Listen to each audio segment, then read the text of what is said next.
Making Migration Work for All. My name is Darryl Jarvis, and it's my great pleasure to welcome distinguished participants to the Roundtable today, as well as welcome others joining the Roundtable for what I anticipate will be a highly informative and productive set of conversations. The College of Public Policy is honored to partner with the Qatar Foundation and the International Organization for Migration in organizing this event, the first of what we hope will be ongoing partnerships to explore issues around migration, migrant economic precarity, labor migration, and the legal, humane, and economic dimensions of global migration patterns. The order of business today is for the Roundtable to proceed in 3 sessions. Session 1 will explore the importance of data and research in supporting evidence-based policies. Session 2 will explore best practices and lessons learned from labor migration models from around the world. And Session 3 will explore approaches to fostering skilled migration and investing in skills development, matching, and recognition. Each session will be approximately 90 minutes in length, and moderators from the College of Public Policy and the International Organization for Migration will chair the sessions. In each session, we've set aside time for questions, observations, and discussion, and we welcome the engagement of all participants in today's Roundtable. And the Roundtable will conclude with a few brief closing remarks commencing at 1:45 p.m. today. To begin today's proceedings, may I now invite Ms. Carmela Godeau, Director, Middle East and North Africa at the International Organization for Migration, to offer a few opening remarks. Thank you very much, Chair, and very happy to meet you here today. Excellencies, dear colleagues, distinguished representatives, it is an honor to be with you here today and to open this roundtable discussion on good practices and lessons learned in making migration work for all. The Global Compact for Safe, Orderly, and Regular Migration recognizes that migration is a source of prosperity, innovation, and sustainable development. Nowhere are the linkages between the contributions of migrants and development more evident than in this region, where migrant workers have been fundamental to building and sustaining many of its emerging cities. Yet many challenges remain to unlocking the full potential of labor migration and for making migration a triple win for countries of destination, origin, and for migrants themselves. Principal among those challenges is poorly regulated, irregular, and unsafe migration. The COVID-19 pandemic has brought a unique set of challenges in the context of labor migration as a dual health and economic crisis. The pandemic has generated severe impacts on migrant workers, causing large-scale layoffs and resulting in the return or repatriation of huge numbers from countries of destination. This said, we have also seen opportunities amongst these challenges. In the last 2 years, we have witnessed numerous examples of inclusive and innovative policymaking. Governments in the region have rolled out many promising practices, including providing free healthcare and vaccination, regardless of legal status, launching targeted health awareness campaigns, granting amnesty periods to irregular workers, increasing flexibility in migration requirements, and providing social protections.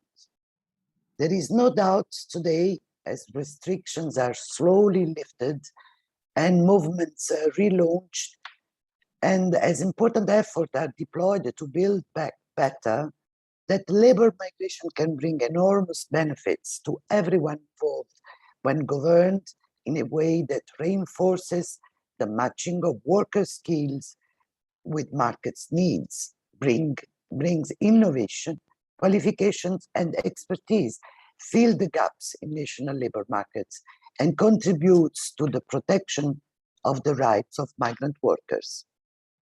Making migration truly work for all requires coordinated efforts of governments, policymakers, UN agencies, academic institutions, non-governmental organizations, and other stakeholders to find creative solutions and reinforce the interlinkages with sustainable development.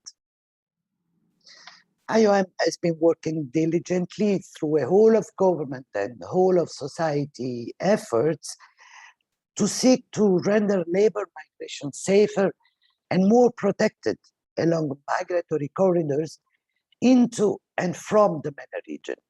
By focusing on information and orientation needs of prospective migrants, IOM is working to ensure that migrant workers are informed of their rights and obligations, and that they are prepared for jobs in countries of destination.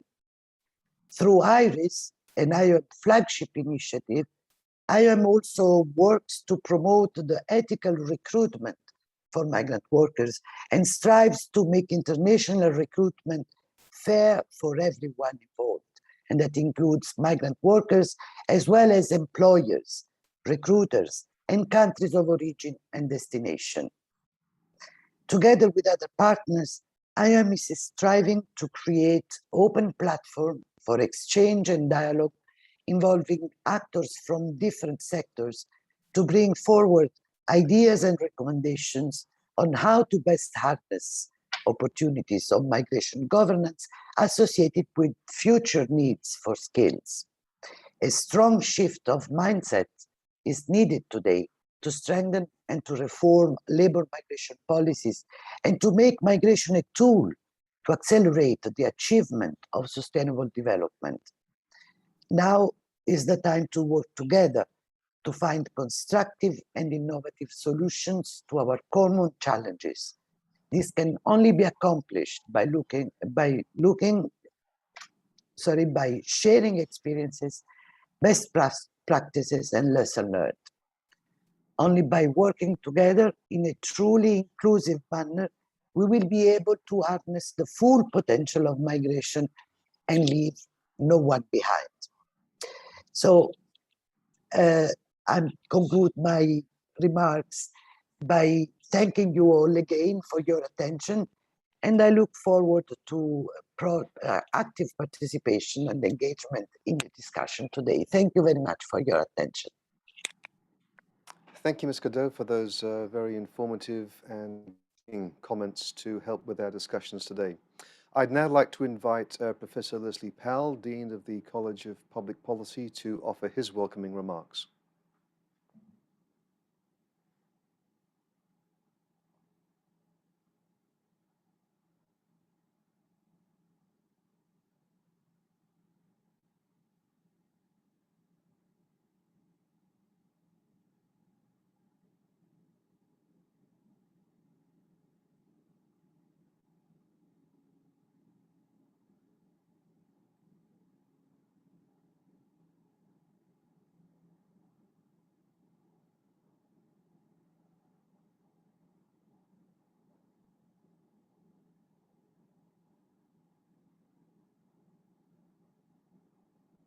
Go.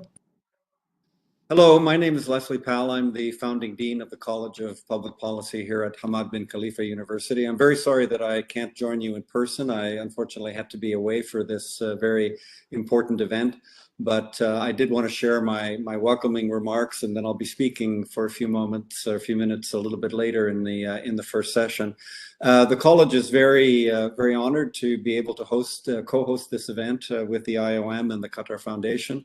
It's an extremely important issue dealing with labor markets and migration and lessons learned about those very important issues for the country. The college is also proud and honored to be able to co-host this event because it falls squarely within the overall mandate of the college to try to connect global issues to local circumstances and local challenges as well as regional ones. So I think the ensuing discussions and debates are going to be extraordinarily important in laying foundations and pointing in directions for policy change and policy reform and policy reflection going forward on these issues. So I wish you well for the rest of the day, and I will be back momentarily for a short presentation on one of the initiatives that I've been honored to participate in that's been forwarded or hosted by the Qatar Foundation. So thank you very much and good luck for the rest of your proceedings. Okay, thank you, Dr. Les. And finally, may I now invite Ms. Faria Hamed, Director of the Policy Hub at the Qatar Foundation, to offer her welcoming remarks. Thank you very much, Darryl, and to my colleagues, Dr. Leslie and Dr.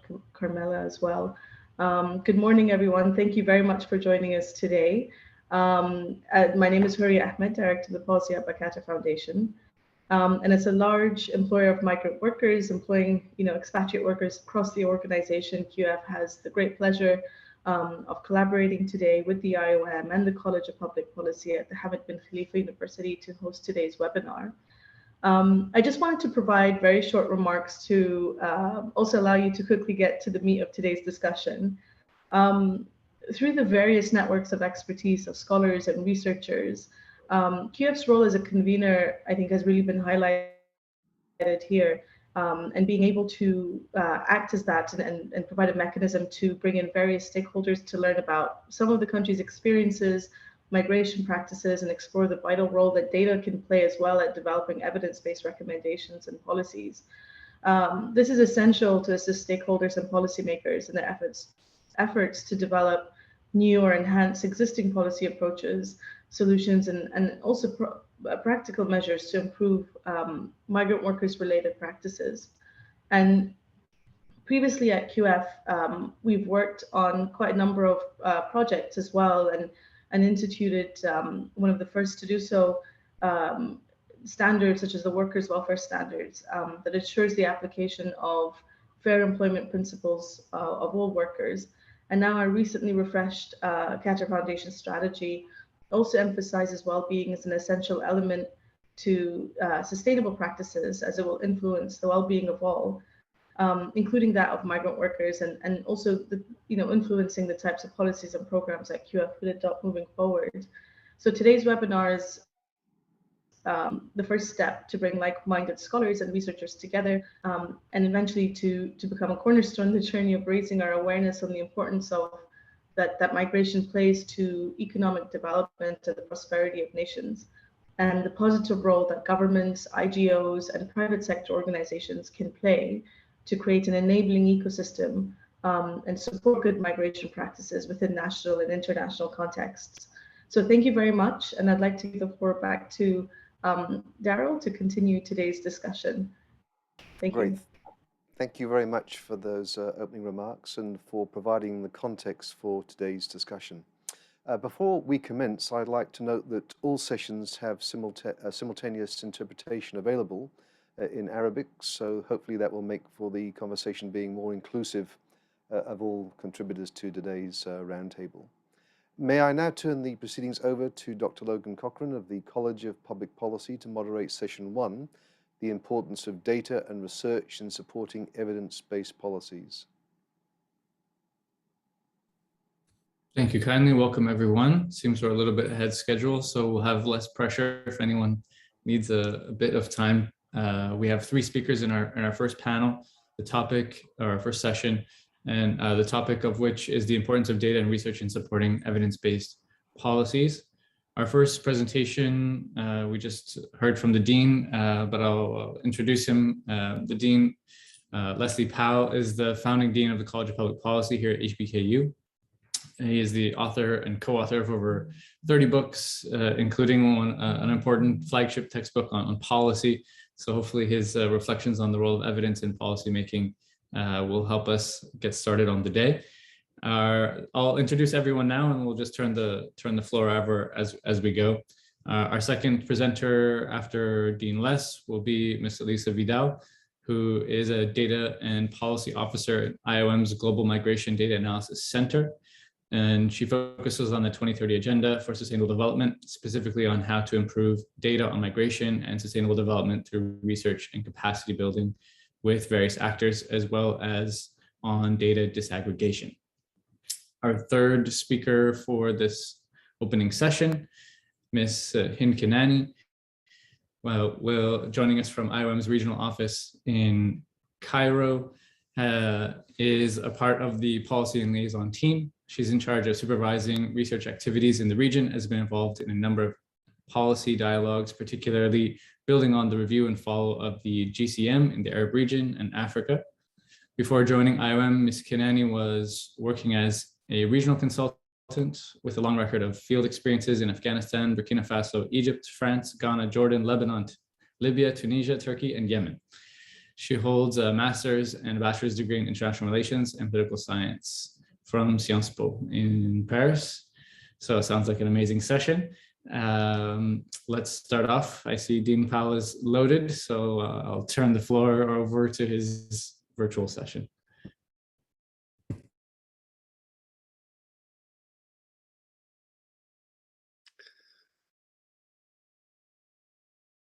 I am going to be speaking about the Human Capital Menara, the QF Human Capital Menara, which is an initiative that I'll describe in a moment that has been launched by the Qatar Foundation.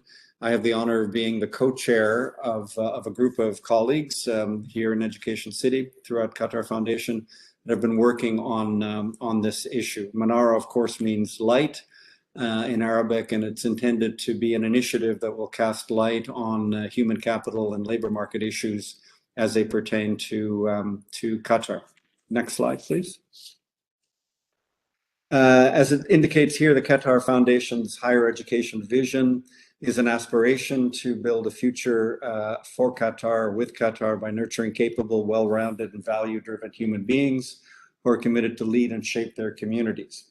As you all know, the Qatar Foundation, part of its membership or under its mandate are a number of higher education institutions, including HBKU and a number of partner universities. And of course, we aim at educating young people and adults, and that education is both for enlightenment, but also to support them in their future journey in the labor market and their eventual careers. So for the Qatar Foundation and for the universities that are part of it, it's very important to make that link between what we do in the educational institutions and what the labor market demands are out there for people to graduate from our programs. So as part of its reorientation or refreshing of its mandate and its initiatives and its strategy going forward, the Qatar Foundation this summer in 2021 decided to launch a number of initiatives that would reorient, refresh, and reinvigorate its commitments in the educational sector and improve their contributions to the country generally. Next slide, please. These are the 6 initiatives that were launched this summer. It says there, QF's ongoing journey in higher education, focusing on innovation and collaboration. So these are 6 flagship initiatives. I won't speak to all of them, but you can see that they are focusing on educational efforts and collaboration and integration of our activities. So a universal skills passport, a faculty excellence development program, Next Gen Ed. So these are initiatives that are being led by other teams and other colleagues throughout QF. One of those 6, the one there on the slide that is bounded, is or highlighted, is the Qatar Human Capital Menara. And the intent there is to develop an initiative that will provide a source of understanding, a first source of understanding or a leading source of understanding, the future of work, and guide skills-based training throughout the institutions here in Qatar Foundation and Education City, but potentially for the country as a whole. Next slide, please. So the Human Capital Menara Group began meeting this summer. Dean Pablo Martin de Holland from HEC Qatar is the co-chair along with me, and then we have members and representatives from QF and some of the different partner institutions and universities that are here at Education City. We've met through the summer, submitted a first report to QF, and we'll be moving forward with an initiative that I'll describe in a moment that we hope will lay the platform or the foundation for some really interesting initiatives that will link the post-secondary education sector with human capital requirements and labor market supply and demand within the country. So the next slide, please. We determined as a group that there were a number of key initiatives that we could undertake and recommend. The first one, and I'll come to this in one of the next slides, is we're developing a framework for capturing the determinants and consequences of labor market and the future of work in Qatar. And of course, migration has a great bearing, and migrant labor has a great bearing on this. So one of our efforts over the summer was to try to conceptualize the different factors that are at play in labor market supply and demand factors and the future of work, and to begin to think about how those factors within that framework might shape and affect what we do in the educational sector. A second insight or conclusion was that there's obviously already a number of respected and very active institutions in Qatar, ministries, think tanks, educational institutions, even here in Qatar Foundation and Education City, that are interested in working on the future of work and labor markets. Now, the thing is that our sense is that many of these activities are uncoordinated. They're valuable, but they're not connected in many cases. They're operating in silos. And the benefits, the contributions that are being made by these different institutions and actors are not being capitalized on as much as they might be through some form of integration. So if we can reduce redundancies, if we can build inventories, if we can exchange experiences and knowledge and expertise, and ultimately, if we can bring together these different actors in some format, in some institution possibly, in the future, this might provide a coordinated and collaborative framework and platform for all of the efforts that are taking place in the country currently. Next slide, please. A third initiative that we undertook was to look at best practices around the world in gathering, analyzing, and collecting and leveraging labor market information. So I won't go through some of the examples, but we looked at countries like Estonia, Canada, Singapore, and just to name a few, some international organizations like the ILO and the OECD, to see what the models are out there. And we've had some support and some help from colleagues in Finland as well, working with the Qatar Career Development Center, which I'll mention in more detail in a moment, that have helped us as well. So there are lots of interesting models and best practices and benchmarks that exist internationally at both the national level and within international organizations. Not each and every one of these is going to be necessarily relevant or applicable in the Qatari case, because there are unique aspects to the circumstances here, which you'll be discussing later today. But they do provide us with some insight and with some opportunities for reflection about what might work depending on how we amend and apply those. And then a fourth area that we considered and thought about, and we think can be explored further, is looking at the different blockages that may occur between supply and demand factors in the labor market, and taking into account what to add and change in terms of incorporating some of these best practices that we've been looking at, and also how to remove blockages that may impede the effective and efficient functioning of labor markets in the country. So the next slide, please. The next slide shows maybe a little bit difficult to read, but I think the overall logic is what's most important about it. We were trying to think through some of the factors that affect the labor market demand and supply in the country. And I think some of these factors you'll be addressing will be addressed later by our experts throughout the workshop today. So looking at the top there, we see national priorities, but those are at the macro level, are also connected to macro trends, which are not subject necessarily to national policy, direction, things like deglobalization, shocks, long-term effects like AI and information technologies, climate change, of course, which affects all of us. So these macro trends, which are in technology, which are in the environment, which are in the financial sector, and you have your own lists, but I think we all know what those factors are. Those are at the macro level, something that we need to pay attention to. And then looking further down the list, we tried to highlight some factors that fall into different categories. So demographic, cultural, and social preferences or factors. Ones that have to do with residency and immigration policies, which are more in the foreign labor market participation category. And again, that's something I think it's going to be touched on several times later today.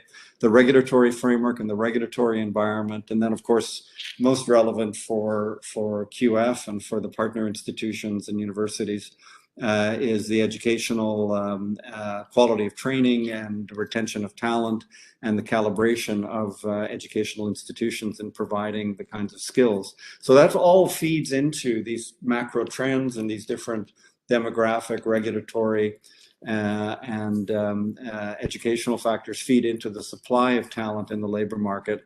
And then on the demand side, again, we highlighted some of the usual suspects there. Things like, obviously, in the Qatar case, FIFA and the construction and hospitality sectors, and how those are creating certain demands in certain sectors for labor, mixed in with strategic priorities at the national level, and also the regulatory frameworks, again, on the demand side in this case, and how they affect the way in which labor supply is actually factored into and filtered into the overall labor market. So from the perspective of policymaking, it's a question of alignment, of what the degree of fit and the matches and mismatches there are there between the supply and demand factors. And of course, overlaying all of this are policy choices, for example, the national priorities, but also regulatory frameworks, policy decisions, and economic factors. So this is an example of the kind of conceptualization that we tried to provide in our thinking as a foundation for some of the recommendations going forward. So next slide, please. So as a result of, there's maybe another click to get the, yeah, there we go. Thank you. So we have submitted a preliminary initial report based on some of the remarks that I've just shared with you from the Manara Group to QF, and we are now working with the Qatar Career Development Center, QCDC, which is a member here of the Qatar Foundation. It works on career development and career training and skills development, and it's been very active and for several years. In that space, which I think would be fair to categorize primarily more at the micro level in terms of the kinds of skill development that are required primarily for students coming out of the educational sector, primary and secondary, to some extent also in the university sector. So factoring in and focusing on the supply side and the skills side and how that flows into the labor market. So they've done tremendous work, and they've been very supportive. So they hold a periodic career guidance stakeholder engagement platform, and the one planned for this year is going to be on November the 23rd. And the Human Capital Manara Group will be participating in this. We're going to be running our stakeholder consultation as part of this larger event. And we're hoping, in collaboration and cooperation with QF, that we will invite a number of the key stakeholders, the institutions and actors that I mentioned earlier, that are already working in the labor market field, that are already working on labor market information, that are already working on the supply and demand factors that are pertinent to labor markets in the country. And this initiative, this effort in November, near the end of November, we hope will be the next step in the Manara project, and we will be able to distill from that some guidance from the stakeholders as to where the key pressure points are in labor market development and policy development in the country, and what the application or applicability of the different best practices might be to the country, and how we can go forward consequently based on this experience and this exchange and this collaboration for thinking about what might be the best policy initiatives taken at the national level that could bring together our efforts in the educational sector, the post-secondary educational sector particularly, and even more specifically what we're doing here at QF, and how we can make a contribution consequently to labor market development and the future of work in the country looking forward. So that's coming up, and we will be happy to report afterwards what the results of that initiative will be and what the next steps going forward on the Manara project will be. Thank you very much. Thanks for the Dean for sending in his pre-recorded remarks. Unfortunately, he won't be able to field any difficult questions we have for him, but we'll turn the floor over to Ms. Lisa Vidal to go from the local to the global, and the mic is yours. Thank you so much. Can you hear me okay? Perfect. Okay, so I'm just going to share my screen, but thank you so much for having me. And I'm very happy to be able to join today this very important meeting. I also look forward to the discussion, so I'm glad that we're possibly a little bit ahead of time so that we can have more conversation. My name is Elisa Mosler-Vidal, and I'm based in Berlin, working for the IOM's Global Migration Data Analysis Center, GMDAC. And as Logan mentioned, I'm going to zoom out for a second to talk for just a few minutes at the global level. So we heard already through Carmela's remarks and also others that really the aim of today's meeting is also to make migration work for all and to speak about specific ways to make this happen. And what I'm going to talk about today is one component of this at the global level, which is really linking migration to sustainable development. And I'll zoom in a little bit more as well on data disaggregation and some examples of this in different sectors.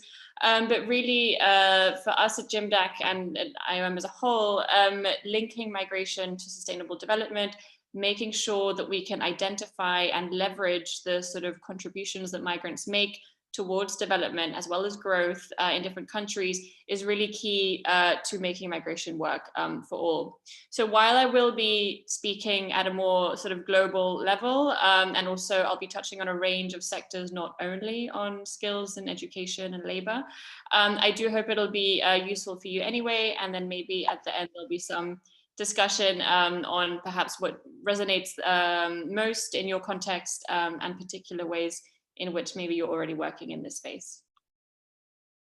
So just very briefly to recap, I'm sure we're all familiar with this at this point, but in 2015, the international community adopted the 2030 Agenda for Sustainable Development. I won't go into too much detail on all the contents of the agenda, but the really noteworthy points are that there are 17 goals, and really most of these either directly or indirectly relate to migration. A few of the targets, explicitly mention migration topics. We have some, for example, on human trafficking, some on labor migration, and a few others. And we have, of course, as the centerpiece, target 10.7, which talks about safe, orderly, and regular migration. I want to zoom straight into what this means for information and data, but I'm happy also to talk maybe at the end if there are any questions about these broader linkages in terms of policy. But target 17.18 of the SDGs actually speaks about migration data specifically, and it calls for countries to improve their national statistical systems to generate data that is disaggregated by a number of different dimensions and characteristics, including income, gender, age, race, ethnicity, and migratory status. And this is really what I'm going to spend a few minutes talking about today. We know also at this point that the motto really of the 2030 Agenda is to leave no one behind. We've heard this many, many times. And this is really linked to this topic of disaggregating data by migratory status, as we'll see. Globally, we know that there are over 281 million migrants around the world. Actual figures are much, much higher.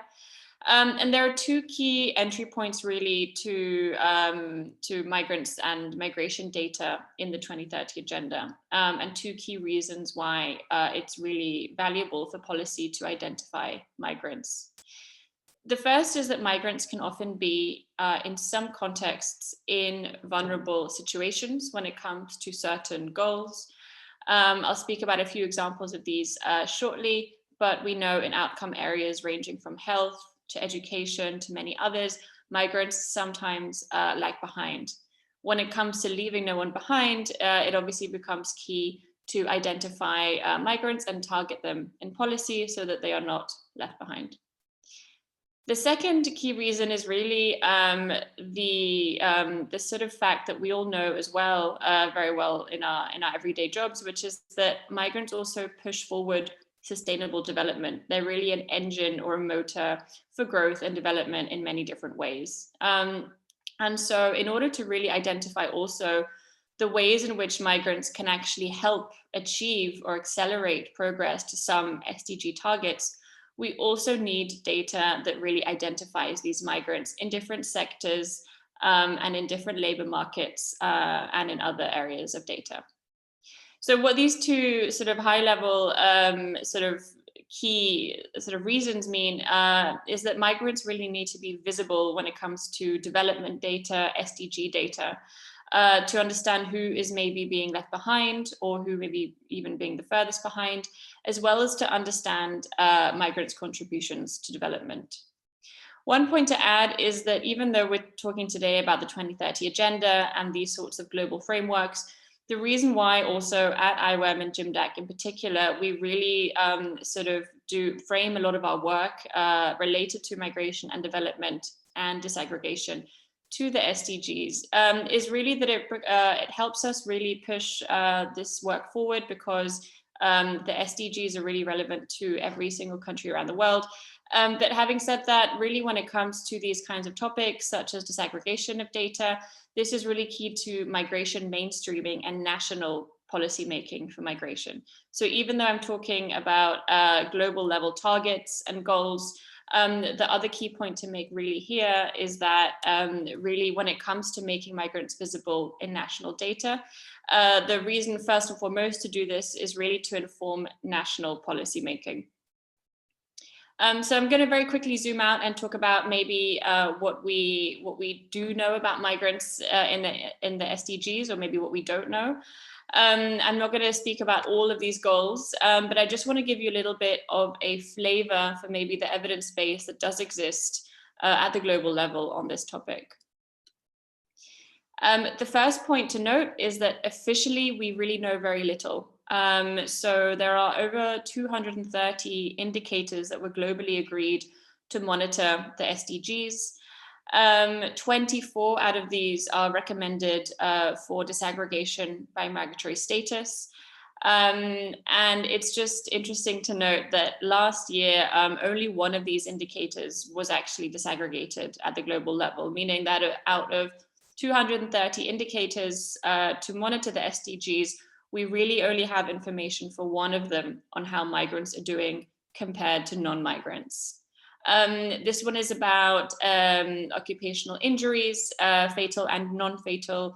And so we see here, I'm not sure if the text is large enough for you to see, but we see here the results for this indicator from last year. 86 countries reported data on this indicator globally out of almost 250. Out of these 86, 27 disaggregated by migratory status. And interestingly, the vast majority of these, 22 out of 27, were countries in Europe.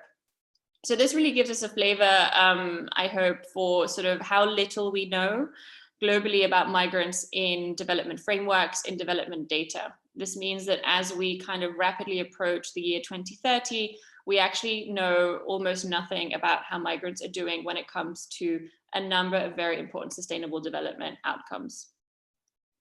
It's not all bleak. What we did last year at JIMDAC is we actually did a research project putting together sort of available, comparable, disaggregated data from different countries and regions related to the SDGs to sort of try and piece together, even though globally, officially, we don't know much about migrants in the official SDG data, what do we maybe know anyway at the regional level that we can piece together ourselves to understand more about this. I just have one quick example here. It's about goal 11, which is on cities and human settlements and making these inclusive, safe, resilient, and sustainable. And this is just one brief example using data from the EU, from Europe. And this shows, for example, that overcrowding rates look very, very different for migrants and non-migrants. I think this example is interesting because it also further disaggregates the data by who is a migrant from the EU, from another EU country, and who is a migrant from outside of the EU. And we see that non-EU foreign citizens are much, much more likely to be living in overcrowded households, than even other EU migrants. So this kind of information is clearly very key to implementing not only SDG programming and policies relating to cities, but really this is crucial evidence for any kind of migration mainstreaming policy, for any kind of integration policy as well in a number of countries. So this is just a very simple example to show how disaggregating sort of key national or regional data by migratory status will really help inform. Or wait.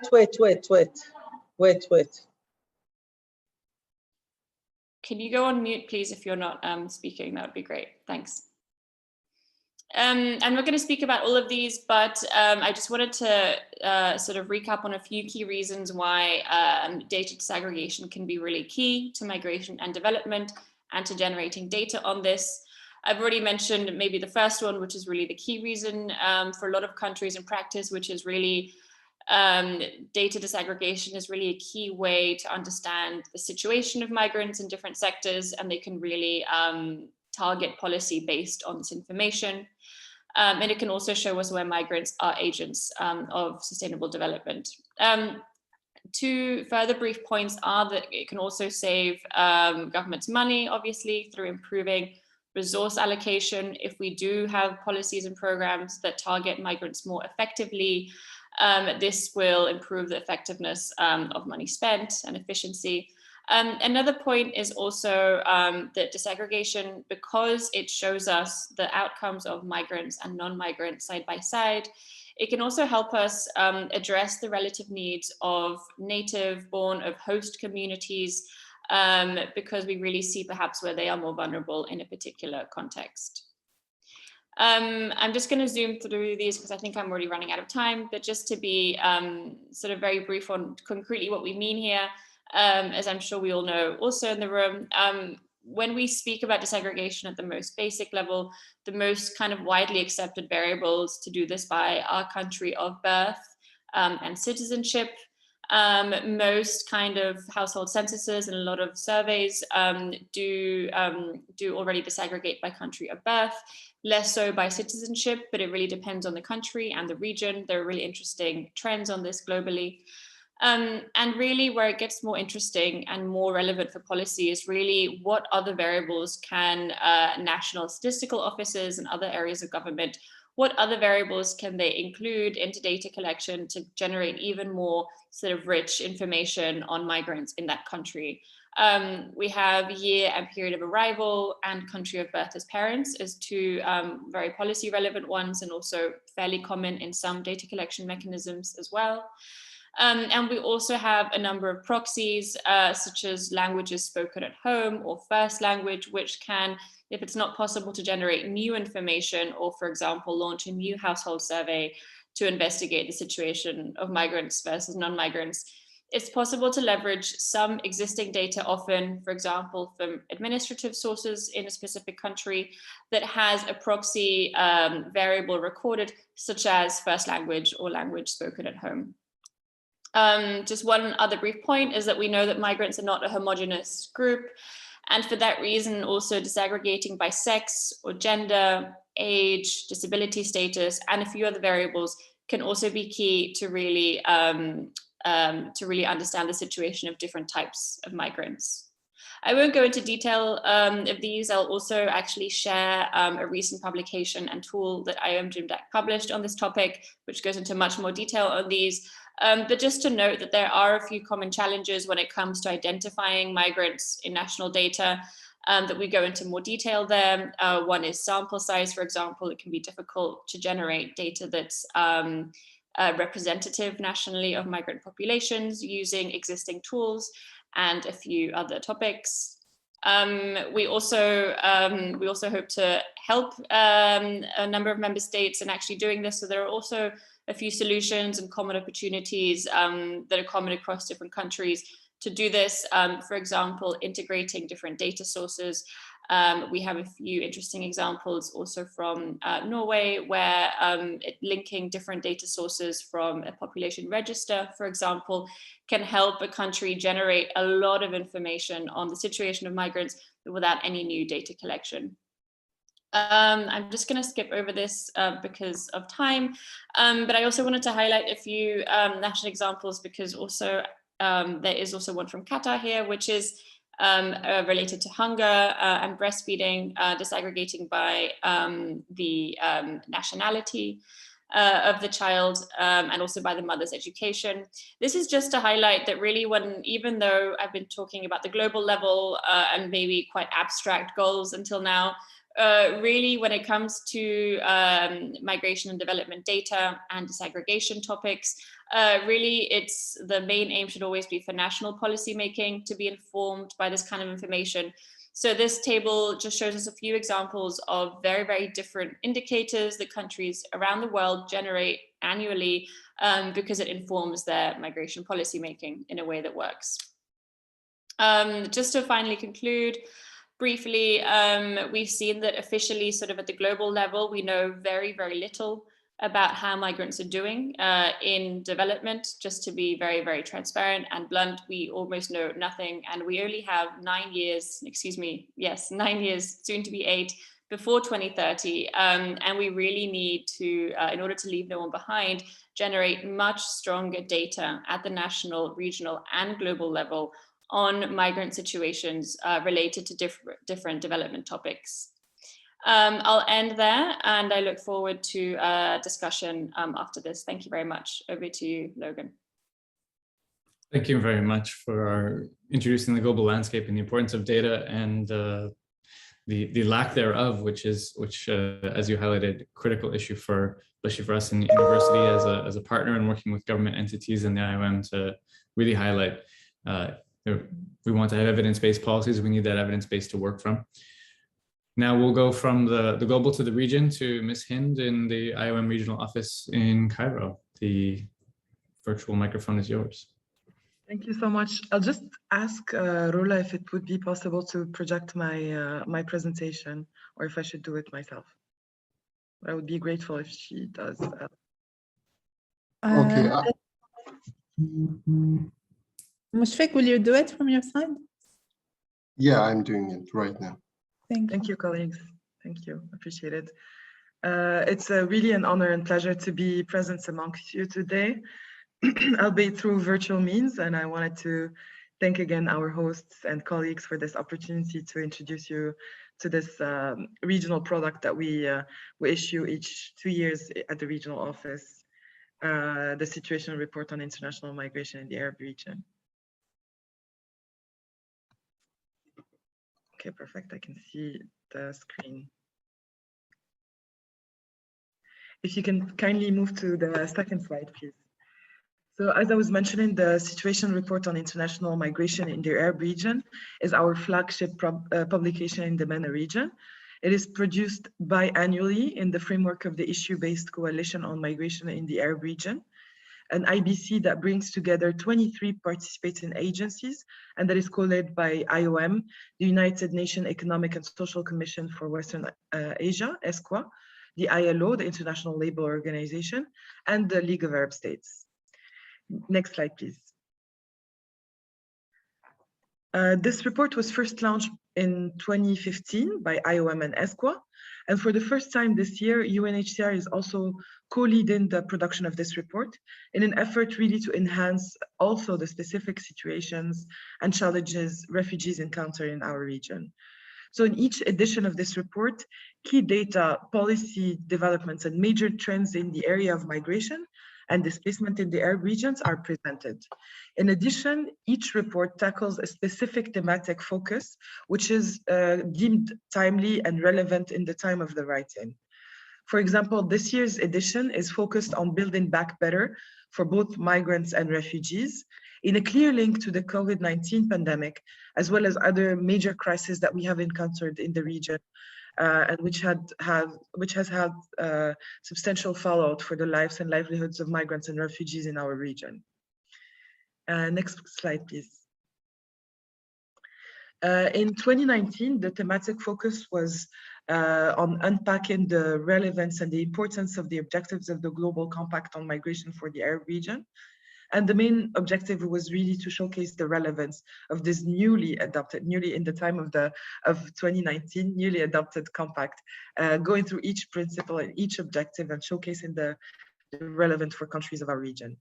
In 2017, the thematic chapter looked into human mobility in the context of the 2030 agenda, really making clear the potential and the contribution and the role of migrants in achieving the Sustainable Development Goals. In 2015, which was the first edition of this report, the thematic focus looked at the forced migration and displacement in the Mediterranean, as it was following the big influx of migrants in the region. So if you allow me, I'll show you just a quick video with the findings from last edition in 2019, just to show you a little bit how this report is structured and what are the key elements that the key elements and the key findings of the report. If I can kindly ask Mushfiq to play the video.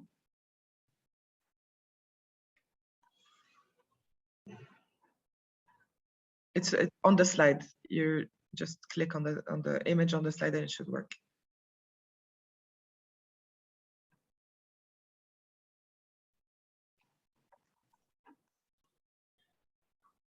Okay, if it doesn't work, we can. I'll just share it with the participant on the chat. It's available on YouTube, so I'll just be sharing it with the participant. If you have any issues starting it, Mushfiq. I can share it through the YouTube. I can try it if you don't mind. Sure, please. So I will stop your presentation and try the YouTube one.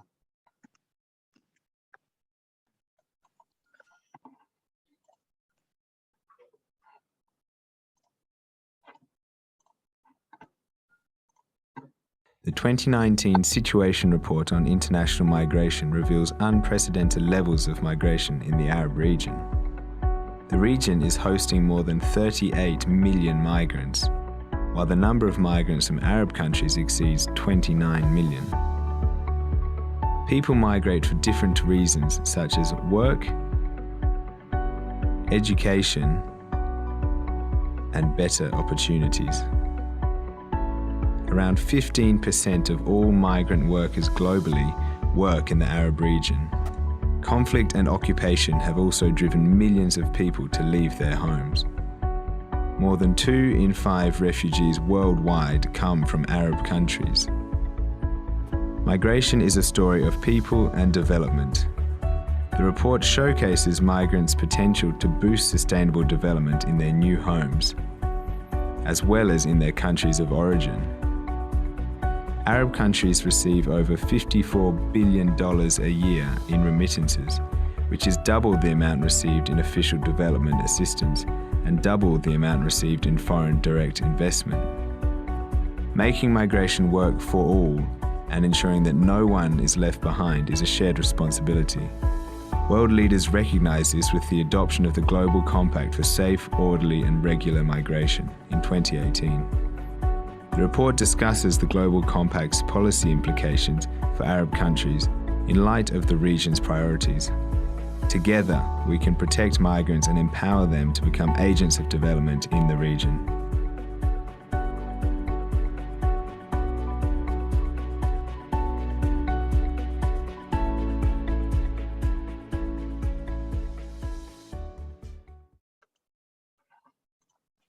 Thank you, Mushfiq. If we can come back to the presentation. So this was just to show you quickly the main findings of the 2019 edition.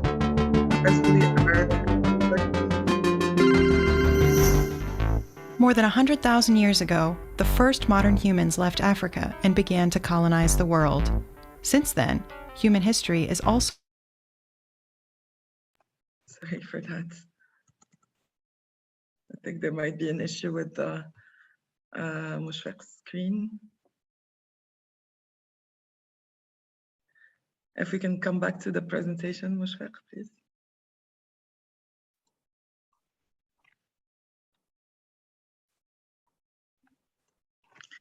Anyway, so hopefully I'll be back to show you the findings of the 2021 edition that we are currently working on. Unfortunately, we're still in the process of publishing the 2021 edition. And as I mentioned, this report is a joint collaborative process that really brings together many various stakeholders. We're on the good slide, Mushfiq, if you can just expand your screen, that would be great. So it's led by IOM and ESQA, and as I mentioned in the beginning of the presentation, for the first time, UNHCR is also joining the team of the co-leads to really enhance the representativeness of the situation of refugees as well. It involves really also various stakeholders from academic and the university world, and that's why it takes 2 years to produce each edition. So in addition to the 23 UN agencies member of the IBC, a few experts are also consulted. So the third thematic chapter is always produced by an academic, and we also go through a really thorough review process. So we have first the internal peer review from other UN agencies, the country offices of IOM, and we also organize an expert group meeting where we gather the main expert on migration in the region before the publication of the report, for them to really provide inputs and and comments and feedback on the report. So just to give you a few names of the people who've been involved with us, this year's thematic chapter is written by Iman Ereiqat, who's a very well-known professor and that actually used to work in Qatar before. We also had the involvement of other very known professors such as Philippe Falk for the last edition, just to give you an example. Next slide, please. So to walk you through this very long process, we first start the year with the mapping of the IBC member activities and publications, just to make sure we're not replicating any ongoing effort. And we discuss the regional priorities together with with the partners of the IBC, but also with our partners in the academic world and universities in the region, to really select the most salient thematic focus for the chapter. After that starts the data and collection and analysis phase. Two of the chapters of the report are produced internally, and the third is produced by an external expert, as I mentioned. After that, the report goes through a thorough review and validation. So other agencies, the expert group meetings, and the IOM country offices, before its validation also by experts from the academic world and its publication. Next slide, please. What are the objectives and the target audience of this report? Our aim is to really enrich the body of literature available on migration in our region. And as was mentioned by the presenter before me, my colleague Elisa, we have a lack of data and information specifically in this region. So we are targeting really a diverse readership, but particularly the policymakers, migration practitioners, analysts, researchers, and students, but also the broader interested public, just to put in context all the data published on migration for our region. In addition, this report aimed to provide a balanced account and improve the understanding of migration complexities in our region. It presents accessible, accurate, and precise information with also nuance and perspectives, because it also showcases the various differences between sub-regions and countries. Last and not least, our main goal remains to provide findings and concrete recommendations that support evidence-based policy making in line with the commitments made in the GCM. Next slide, please. We use various sources of data and information, but our key source remains the International Migrant Stock Database produced each year by UNDESA. We try to put in context this data that is produced for our countries, of our region. It's worth saying that the UNDESA definition of a migrant calculates all the foreign-born residents in each country each year. So this is why it's important for us to bring other sources of information that can bring also additional nuance. For example, we use UNHCR and UN raw data for refugees in our region. We also complement that with data from the World Bank, ILO, UNESCO, UNICEF that can provide specific information and specific data for particular categories of migrants. Next slide, please. Just to go a little bit more in details of the structure of this report. As I mentioned, it is composed of 3 chapters.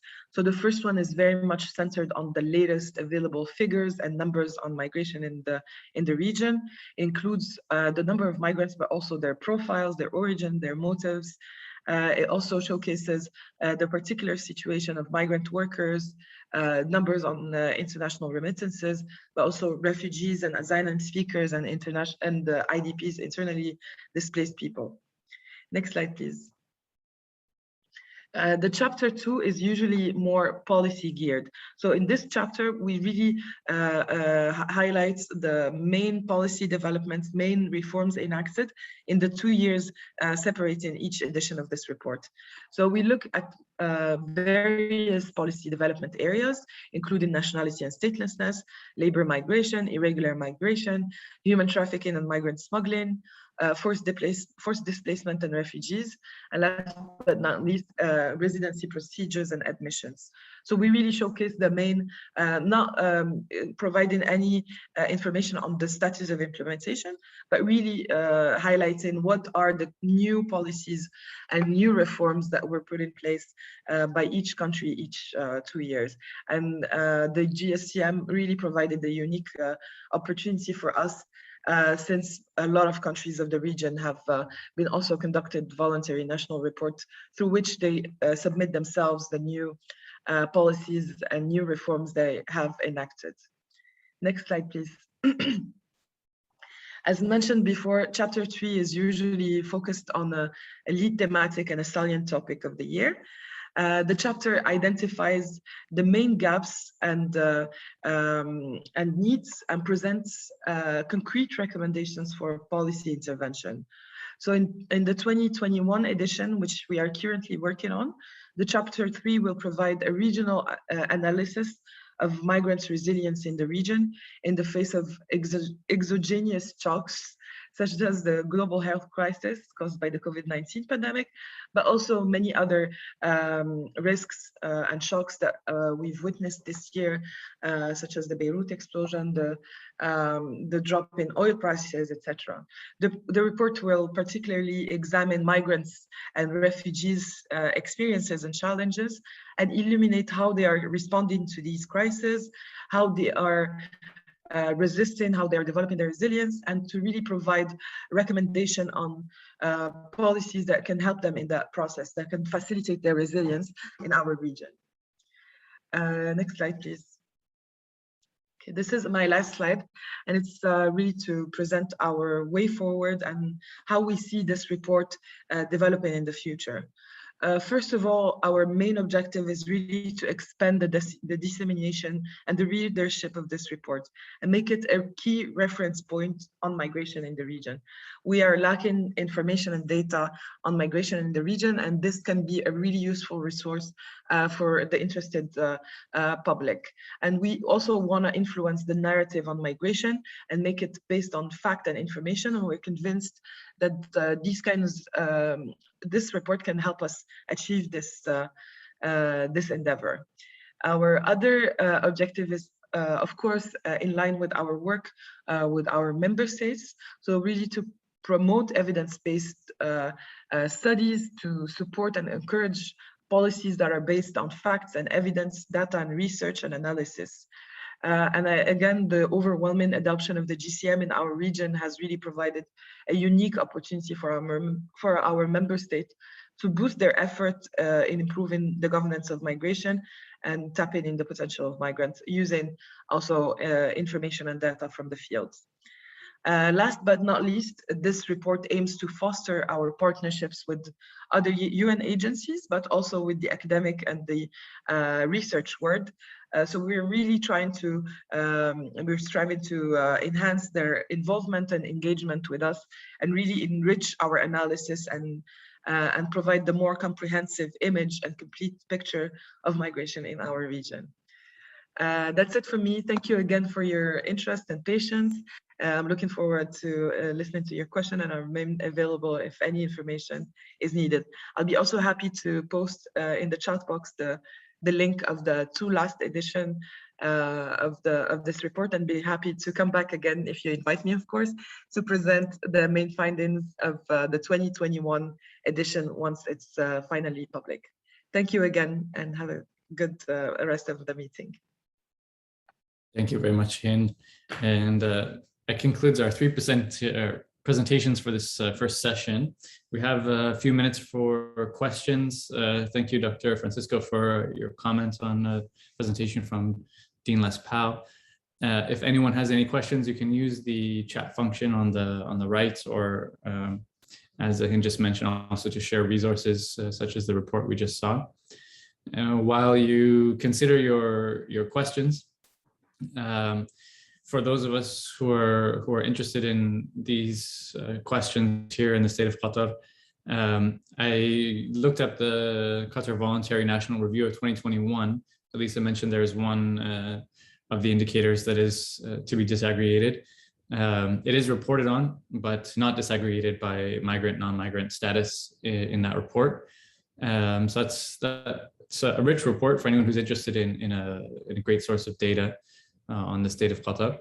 Another place which is interesting, and I think this is a good opportunity for us as academics to bring together different sources of data, is Planning and Statistics produces monthly reports that is disaggregated by citizen and migrant. And there you have all sorts of data on a monthly basis. For example, in the population space, you have a marriage, divorce, birth and death, etc. And everything there is disaggregated by gender and by residency status. So I think there's some really good opportunities where collaboration could allow us to answer some of the questions that Elisa highlighted for us that are not being reported on, but potentially could be if we connected some of these different data sources together. Thanks, Elisa, for the comment. If there are questions, maybe I'll wait another moment if anyone has any questions for our two speakers. And if you do have one for the Dean, we can also pass it along as feedback.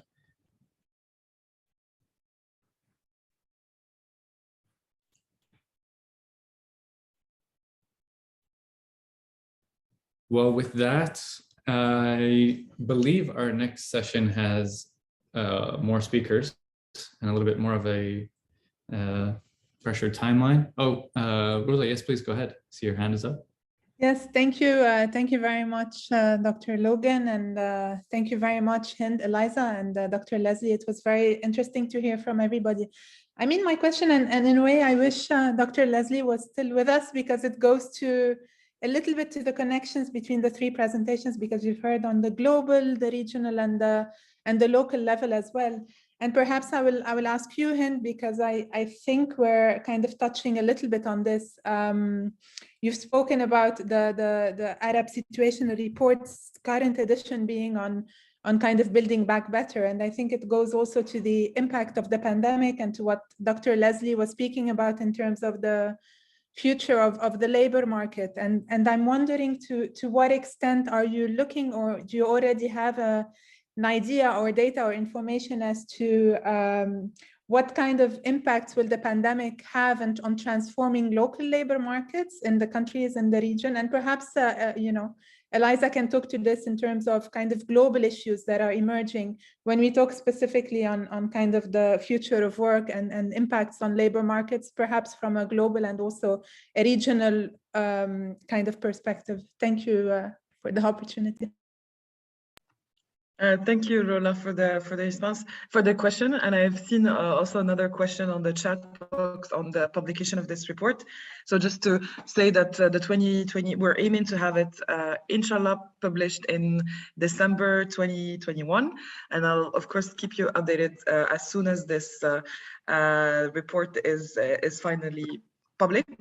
Maybe to give you a quick response, Rola, and I don't know if I'll be able to provide you a comprehensive answer on the impact of COVID on the labor market. But what we're trying to do, at least in this year's chapter, to really highlight the situation, the difference of situation that were faced by migrants in the region. So the different also profiles have lived through this crisis differently. We have the highly skilled migrant workers, but we also have the different challenges and a different situation for low-skilled migrants, for migrants working in the formal market, for migrants that have to return to their countries of origin. And we also try to really showcase also the particular situation of women migrants. So we have recruited a gender expert for this year's edition to really make sure they are also duly reflected in this thematic chapter. We're also counting on our colleagues from UNHCR to provide specific inputs and contribution on the situation of refugees that are under a different kind of legal framework and that also have specific challenges and needs. So just to say that we've tried to not only look at this health pandemic, but also at the different shocks that can really threaten the resilience of these vulnerable categories of people. And we're providing also concrete recommendation in the report. But I'll be looking forward to sharing with you the findings as soon as we have a final version. And thanks again, Rola. Sorry for not being able to provide a more comprehensive answer. Over. Hi, Rula. I can also just jump in quickly. Thanks for the great question. I'm also not sure I'll be able to answer it perfectly, but just a few points to highlight perhaps on the pandemic, which we didn't have time to go into. The pandemic obviously disrupted a lot of national data collection mechanisms, namely population censuses, also household surveys. We've seen in many countries around the world the postponement of the census by 1 year. That's sort of the most common postponement. In some countries, we've seen a sort of indefinite postponement of it. So obviously, this is really negative. This is really bad news for migration data because we know even less about the situations in different areas. And really, we have a very big data gap there. I can point to maybe two interesting pieces of work in that area. At GIMDAC, we quickly adapted one of our tools, which is called the Migration Governance Indicators, which looks at tracking different areas of migration policy in different countries. We adapted this questionnaire, this tool, to look at how responsive and really what was the nature of any changes in migration policy making regarding the pandemic. And so I think we've already published one of the country reports, which is based on Ireland.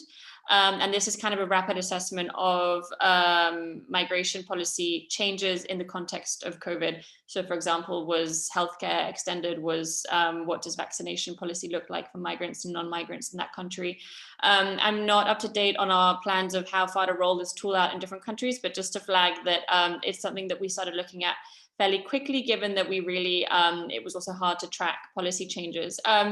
The second point is also sort of, how do we really get information on migrant workers and on different migrant groups in the context of the pandemic, given that data collection in person is obviously very difficult and we've had all these postponements. There are a few interesting examples of countries using telephone surveys and different mobile digital-based data collection tools. It's something that we're also trying to track and kind of compile to share as good practices. But that's, yeah, I'm also happy to share offline a few examples of those. And I would just say very briefly on the very good question, very broad question on the future of work, and really also sort of what this means. I think one point that I didn't have time to highlight in my presentation is that really when it comes to migration and development data, and especially labor migration data, there's a need for different countries to share their data. I mean, clearly at the most basic level, we're talking about two countries involved in migration policy. We have an origin and a destination country. And I think we very, very often forget in all of these conversations how important collaboration and data sharing is between two countries. It's all very well to have the best possible data on immigrants in your country, and you can have great health policies towards those migrants, but it really is even better if you can share that data perhaps with their country of origin. And so there are a lot of really concrete examples of why data sharing is really key. And I do personally think that labor migration is potentially the area where there are most convincing arguments to be made for data sharing. And I would say in terms of future of work, that's just my very simple answer, which is only one component of obviously the much bigger answer to this. But I think when it comes to sort of addressing these future challenges through information and to really make policy that's evidence-based, we really need to be looking at a scenario where we have maybe more regional or bilateral mechanisms by which countries of origin and destination share regular information that's disaggregated on their migrants, also by skill, qualifications and education level, to really make sure that we sort of have the necessary data to move forward, given that this is a really rapidly moving space. I'll end there, thanks.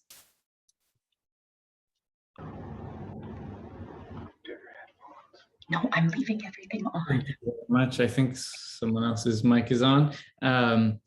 Excellent. On the future of work, although it's not job type, and this goes to Omar's question in the chat box and the earlier questions. I shared a link that was published a couple of days ago from the Center of Global Development from Charles Kenny, looking at the demographic trends for 4 countries, Saudi, Qatar, Kuwait, and the UAE. So that might be of interest, not so much skills and job type, but at least on the demographic trends and the reliance that some countries will continue to have in international labor. And with that, I think I will close our sessions, outstanding questions. And thanks everyone for joining us for this first session. And thank you especially for our presenters for taking the time out and sharing with us your reports and your knowledge. And with that, I will hand over with 10 minutes to spare to our next session and the moderator of our next session, Dr. Andreas. Oh, you're muted, Andreas. Thank you. Thank you to both of you, Logan and Darryl. It's a pleasure to be the moderator of the next session, session 2, which is entitled Best Practices and Lessons Learned from Labor Migration Models Around the World. And so the session is all about the issue of temporary labor migration. And temporary labor migration has been found to very often not providing adequate protection for migrant workers. The aim of the session, hence, is to explore best practices and lessons learned in addressing essential and key issues and problems within temporary labor migration programs, and to discuss how different countries have adopted their labor migration policies to ensure that migrant workers' rights are duly respected and protected. Our panelists and speakers for this session are, and I mention them in the order of their appearance in the session, Ms. Regan Sobkoff from the Canadian Embassy in the UAE, Mr. Shabari Nair from the ILO South Asia office, my colleague, Dr. Eleni Poliminopoulou at the Law College here at HBKU, and the The person who is already known to you very well, my colleague, Dr. Logan Cochrane at the College of Public Policy at HBKU. So welcome to our speakers. And without further ado, I would like to hand the floor to Ms. Regan Sobkoff, who will give a presentation on Canada's point-based system. Regan Sobkoff is a senior migration officer at the Canadian Embassy in the United Arab Emirates. She has previously worked as an immigration officer in the Philippines and in Vietnam. So, Ms. Regan, the floor is yours.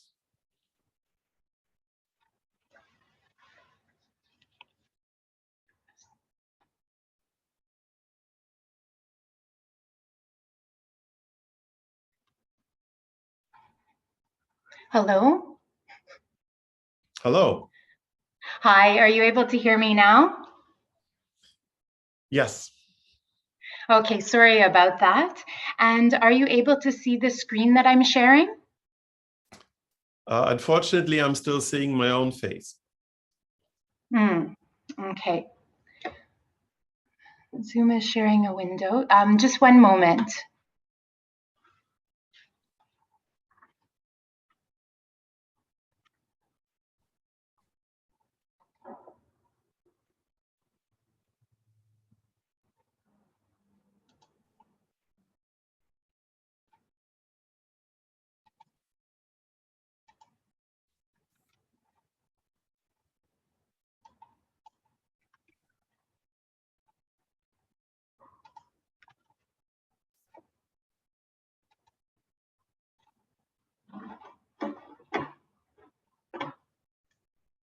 Okay, I think I might be able to get it now.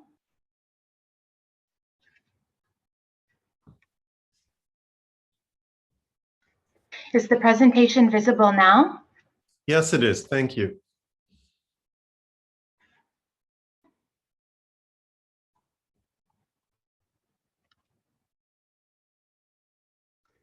Hi, is the presentation visible now? Yes. Okay, perfect. Sorry about that delay. So good morning, everyone. My name is Regan Sobkoff, and I'm a senior immigration officer at the Canadian Embassy in the UAE, based in Abu Dhabi. I would like to thank IOM Qatar and its partners for inviting me today to speak about Canada's economic immigration management system called Express Entry. The presentation today will cover how Canada manages its economic immigration programs, providing the context and rationale for Express Entry, explaining how the system works, and discussing improvements and lessons learned. We have both permanent and temporary immigration programs, but today I will focus on our permanent resident programs only, more specifically on our economic programs and our selection system. To strengthen the economy and meet labor market needs, Immigration, Refugees and Citizenship Canada, IRCC, selects immigrants who have the highest potential to integrate into the Canadian economy and society. Each economic immigration program has distinct objectives. Federal skilled workers and skilled trade programs seek to attract applicants with high human capital and work experience. Canadian Experience Class targets applicants who have already gained skilled work experience while residing in Canada. The Provincial Nominee Program and partnership programs ensure that benefits of economic immigration are shared across the country. Canada has based its economic immigration programs to a large extent on attracting those with high human capital. Higher levels of human capital lead to better employment and higher earnings. The specific impact of each of these factors is variable, with some more valuable in the short term, such as language ability, Canadian work experience, and arranged employment, and others more valuable over time, such as age and education. On January 1st, 2015, Canada launched Express Entry, an electronic application management system for our key economic immigration programs. Its objectives are to improve economic outcomes through better selection, meet labor market and regional needs, and to allow for flexibility in selection and application management resulting in improved processing times. It's important to note that Express Entry is not an immigration program nor a lottery. It's an electronic application management system through which skilled workers can submit an expression of interest to immigrate to Canada.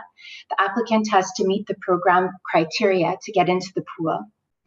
IRCC worked with Statistics Canada to merge the data of all migrants who arrived in Canada since 1990 to their income tax return in order to identify their skills, qualifications, and age that they were when they arrived, and their salaries after 2, 5, and 10 years. Through statistical regression techniques, IRCC and StatsCan were able to identify the factors that had the biggest impact on newcomers being able to economically establish in Canada. This was the basis of the human capital points in the comprehensive ranking system that we will see later in the presentation. Express Entry allowed Canada to move from the old system, which was based on the first in, first out principle, was difficult to navigate and was quite slow, to a new system where those who are the most likely to economically succeed in Canada are selected.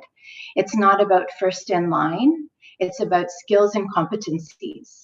So the date at which a candidate submits their profile has no influence on their chances to be invited to apply for permanent residence under Express Entry.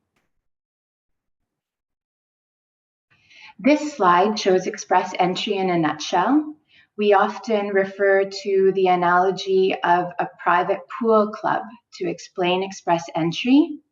In order to join the club and gain access to the pool, you first need to apply for your membership and to show that you meet the requirements to access the pool. If you meet the requirements, then you will be given access to the pool. Express Entry works the same way. If a foreign national wants to join the Express Entry pool, they first need to submit their profile. This is step one. Candidates are asked several questions. If they meet the minimum entry criteria, which we will see later, they will be accepted in the Express Entry pool. If they do not, their request will be rejected. If the candidate is accepted into the pool, they will compete against other people in the pool. All candidates are assessed and assigned a score based on their skills, education, work experience, age, and other factors. They will be ranked against other candidates in the pool based on their score. At step 2, only top-ranked candidates will be invited to apply for permanent residence during one of the rounds of invitation. The fact that a candidate was accepted into the Express Entry pool does not guarantee that they will be invited to apply under one of the economic immigration programs. Now let's go through each step briefly, one by one. Creating an Express Entry profile is the first step. Applicants are asked questions about their skills, work experience, education, age, etc. At this stage, applicants will have to submit their language test results, and if a candidate completed their studies outside of Canada, an educational credential assessment must be completed and submitted. Express Entry profiles are created and submitted free of charge. However, candidates must pay for their language tests and credential assessment, which are required to be accepted into the Express Entry pool. Based on the information they enter in their profile, the system will determine if a person meets the minimum entry criteria, which they must meet, or their profile will be rejected. To meet the minimum entry criteria, a candidate actually needs to meet the requirements of at least one of the 3 federal programs included in Express Entry, namely the Federal Skilled Worker Program, Canadian Experience Class, and Federal Skilled Trades Program. I will not go through each program criteria separately, but the requirements are based on factors such as work experience, language, and education, amongst others. If the system has now determined that the candidate meets the minimum entry criteria, the profile will be placed in the Express Entry pool, and this is step 2. When a candidate is accepted into the pool, they are given a comprehensive ranking score. This is what we call the CRS score. Candidates can be assigned a maximum of 1,200 points under the CRS. Up to 600 points can be assigned for human capital factors and up to 600 points for other additional factors. Candidates in the pool are ranked against each other based on the CRS score. So this is where the competition begins in the pool. This is the comprehensive ranking system that you can see on the right. First, we have the human capital factors in blue, and these are the core factors. These are the points that do not change. For example, age. Candidates can get up to 110 points for their age. The older they are, the less points they get. This is because in the long term, there's a better chance of becoming successfully established in Canada if the candidate is younger when they immigrate. There are also points for education, official languages, Canadian work experience, and skills transferability. In the purple, a candidate can get 600 points for additional factors that are meant to achieve specific policy objectives. Provinces and territories can search for and nominate candidates in the express entry pool who meet their labour market needs. A valid job offer will provide additional points, as will Canadian study experience, French language proficiency, and having a sibling in Canada. The system was developed as an objective way to rank candidates in different immigration programs and to select those with the greatest likelihood of success in Canada. Step 3 is the last step in express entry. Those who are ranked the highest in the express entry pool, meaning those that have the highest CRS score, will be invited to apply under one of the programs covered by express entry. A candidate's rank in the pool will constantly change as it depends on the CRS score of other candidates also in the pool. The composition of the pool is dynamic and changes daily as new candidates move in and out of the pool. If a candidate is invited to apply, they have 90 days to submit their application for permanent residence. When a candidate applies, they have to show that the information that they declared in their profile is accurate and truthful. If they fail to demonstrate this, their application will be refused. Security, medical, and criminality screening is done at this stage in the application processing. These are the results of the last round of invitations, which took place on September 29th. A total of 761 people were invited to apply. And during this round, the lowest ranked candidate invited to apply had a CRS score of 472 points. As of September 22nd, there was just over 180,000 candidates in the pool, so the competition can be quite fierce. In reality, there's actually a step 4, but it's located outside of the express entry system. Once an applicant is approved and lands in Canada as a permanent resident, regardless of the program they immigrated under, they are eligible to receive free services for newcomers to help them better prepare for and adjust to life in Canada. This slide shows some statistics regarding the scope of the system in Canada. Early economic results are positive. Express entry applicants are demonstrating high levels of labour market participation and solid results in terms of their employment income, as well as the type of occupation in which they are employed. For example, 83% of candidates reported their first job in Canada was in their primary occupation. So if you remember back a few slides, the CRS is a combination of points awarded based on human capital and those based on achieving policy objectives. Since the implementation of the express entry system, adjustments have been made to meet policy objectives, and it appears these adjustments are having the intended effect. One of the main issues after the system's implementation was that many people with a job offer were being invited to apply before those who are highly skilled. And as we saw earlier, while a job offer is beneficial in the short term, it is not necessarily indicative of long-term success. So less points were awarded for a job offer. More former international students are invited to apply by increasing the points for study in Canada, and points were introduced for those candidates who have a sibling in Canada, as it leads to both better economic and social integration. Regarding official languages, more points were awarded for those who are proficient in French. This is because Canada is seeking to attract more French speakers to live in Francophone communities outside of Quebec. This is a policy objective of the government.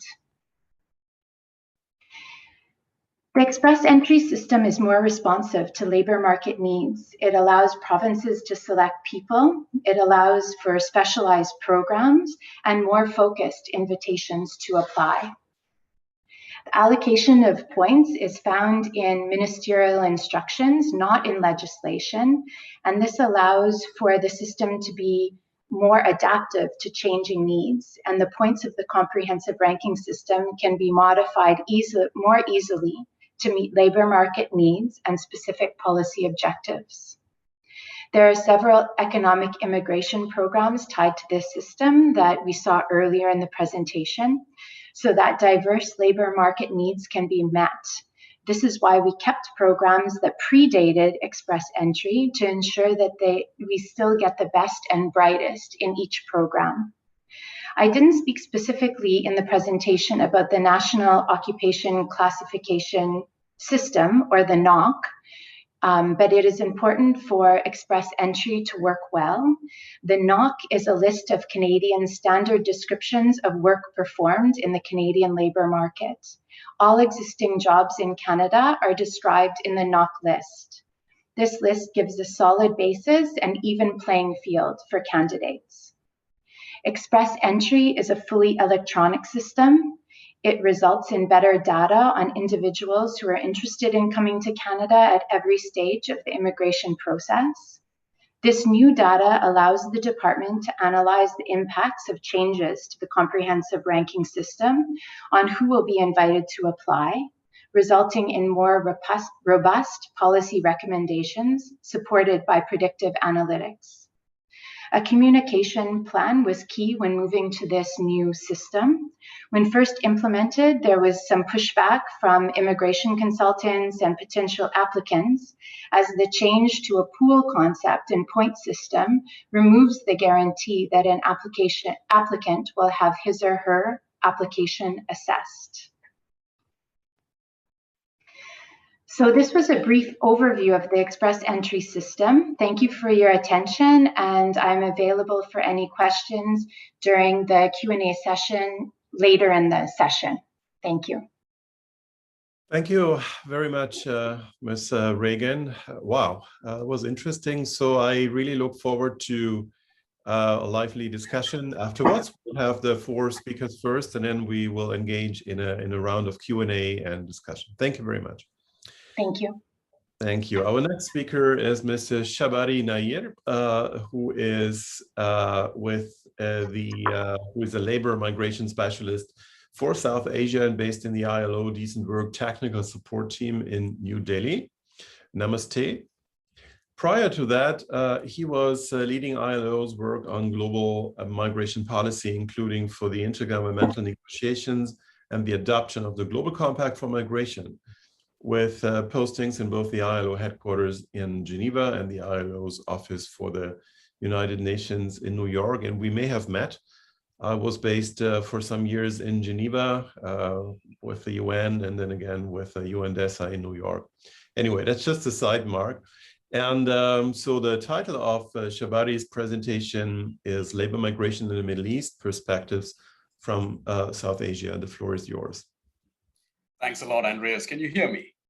Yes, absolutely. Very good.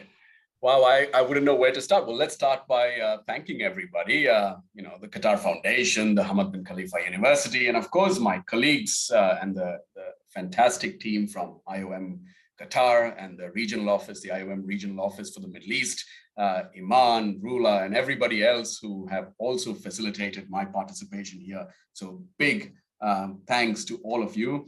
Andreas, namaste back to you, but assalamu alaikum warahmatullahi wabarakatuh. What an absolute pleasure it is to be here. In so many different ways, it almost feels like I'm coming full circle because I was raised in Qatar. So the fact that there is a strong Qatari organizational perspective to it makes me feel very good about the fact that I'm here today with all of you. And the fact that I've been posted to New Delhi as a regional migration specialist for South Asia, it almost feels like I have come back to a region, to my own region, the region that I come from, and looking at the issues pertaining to migrant workers' movements to the Middle East and other parts of the world, particularly in the corridor between South Asia and the Gulf. Let me start there then in terms of perhaps some of the facts and figures. And I couldn't attend the entirety of the first session, but I came in towards the end as Hind was speaking about data and so on. So I'd like to perhaps start there in the context of where South Asia sees itself. There are, as per the ILO's 2019 global estimates, so the 2019 global estimates were actually launched this year. And the reason for the delay in launching the 2019 global estimate for migrant workers was simply because of COVID. And that is going to be a part of the conversation that I would like to impress on today's audience. The 2019 global estimates say that there are 169 million migrant workers in the world. And this was a raise of about 5 million. So 2017 was the previous global estimates. That was 164 million and now 169 million. Now, if you go back to Andreas, you worked with DESA, and DESA always releases the global estimates for migrants around the world. I think last year's was 282 million migrants, total number of migrants around the world. Out of this, 169 million, as per the 2019 estimates, are migrant workers. Now, out of the 169 million migrant workers, they say that anywhere between 45 and 50 million come from just South Asia. And out of those 50 million, close to 25 million are in the Middle East. That's a massive number of migrant workers, which also means that the Middle East is not only the biggest destination for migrant workers from South Asia, including people like my father, who spent 32 odd years in Qatar, but that applies to so many people from the region. It is a part and parcel of who we are to a large extent. This goes to show the excellent relationships. And I really think we ought to talk about that relationship in terms of the old traditional cultural relationships between South Asia and the Middle East, and the reason for why there has been such a big movement from South Asia towards the Middle East. Now, in terms of these numbers, I would like to perhaps also add to these numbers, perhaps one or two country-specific focus numbers. One is India. India is the largest migrant sending country in the world. 18 million, over 18 million Indians work outside of the country. But this is from a population of 1.3 billion people. So 1.28 billion are still in the country. So 18 million is but a drop in the ocean as far as India's population is concerned.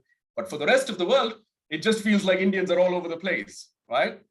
So it's important for us to recognize how, therefore, countries view the issue of migration. If you come to India, the issue of migration is being dealt with by the Ministry of External Affairs. If you go to Nepal, it's by the Ministry of Labor. If you go to Bangladesh, it's the Ministry of Expatriates, Welfare and Overseas Employment. If you go to Pakistan, it's the Ministry of Human Resources and Overseas Pakistanis. The reason why I mention this to you is because, therefore, the governance of labor migration in the region differs from country to country. A Ministry of External Affairs in India will look at the issue of labor migration from a foreign relations aspect, while a Ministry of Labor will look at it purely from the angle of labor, and of course link it to the fact that there is a foreign relations angle to it. That is important for us to recognize in terms of the models within South Asia, right? So that's very important. Remittances. I mean, every time we talk about migration, I cannot help but tell the rest of the world that at the end of the day, this is about bread, butter, and the only way that bread, butter can be put on the table is if migrant workers are able to send money back home. Well, in 2019, that's the official last big estimates as per the World Bank. And of course, they released estimates last year as well, but it was more of a, or this year for 2020, it's not fully announced. I think we will wait till the end of the year to see the World Bank estimates on this.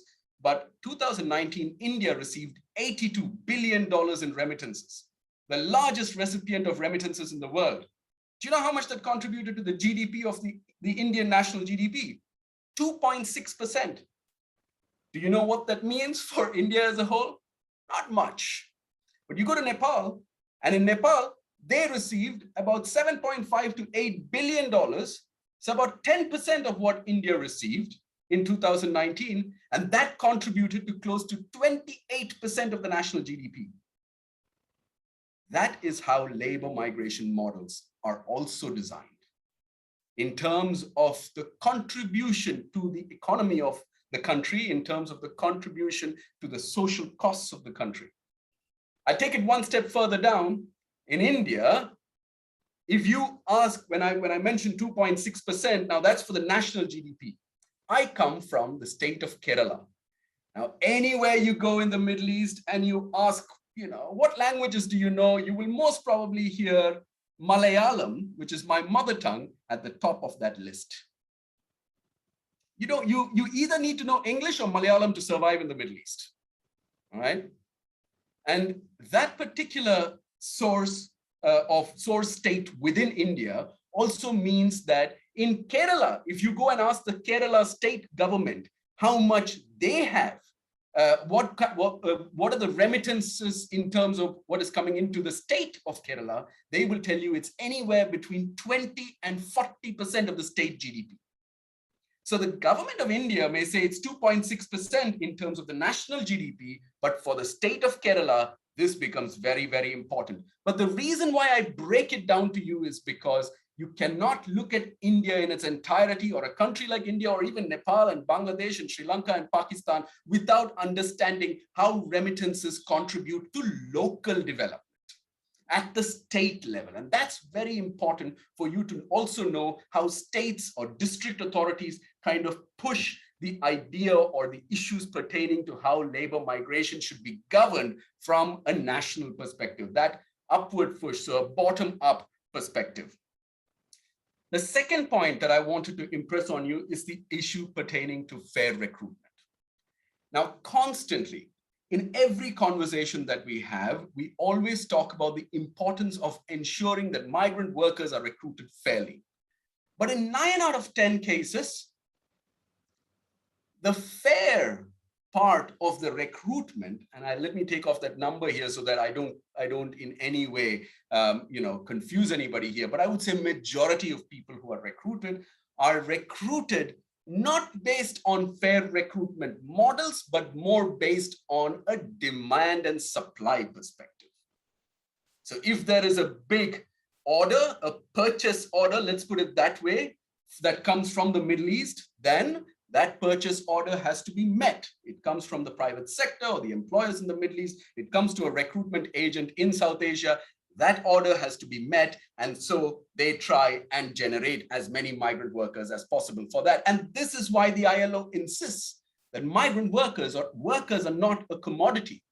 And if workers are not a commodity, then how do we ensure that people are fairly recruited? Because fair recruitment then contributes to a better migration process, even in contributing to make sure, as per what the SDGs say, that migration truly contributes to development, not just of countries of origin and destination, but to migrant workers themselves. And for this, the ILO has labor standards. As you know, ILO is the custodian of 190 international labor standards. We have within those labor standards and guidelines, we have ILO's fair recruitment guidelines. The fair recruitment guidelines also talks about ensuring that migrant workers, the definition that the ILO has established in a tripartite manner in terms of what are recruitment costs and related fees. So these fees have been also defined as to how much migrant workers should pay. Let me give you an example. Last year, with the support of the government of Bangladesh, the Bangladesh Bureau of Statistics, the ILO did a study with the government of Bangladesh in identifying how much a Bangladeshi migrant worker pays. They pay an average of 17.5 months of wages as recruitment fees and related costs. 17.5 months of wages. I work for the International Labour Organization, very privileged to be working for the ILO in the UN system. But if the ILO asks me for even 1 day of my wage as a recruitment, I can guarantee you, as a recruitment fee, I can guarantee you, I'll say, thanks, but no thanks. Why should the migrant worker pay that money? And 17.5 months. So let's digest that. And this is an issue that is not just linked to what the situation in South Asia is, but this is about how it links to the demand from the Middle East as well. So I would say the only way you can really resolve this issue is by making sure that the two sides work very strongly with each other, the countries of origin in South Asia and the countries of destination. Otherwise, we are not going to be able to eradicate unfair recruitment costs. The third perspective to this that I wanted to bring up is the issue of skills. And we will hear this in the next session in the context of skills development and how that contributes to migration itself. But let's not forget, a lot of the conversations on skills development has once again been done in identifying what the employer needs. If I'm going to skill a worker in South Asia, if somebody is going to be engaged in skilling workers in South Asia for migration, what's the situation in South Asia then?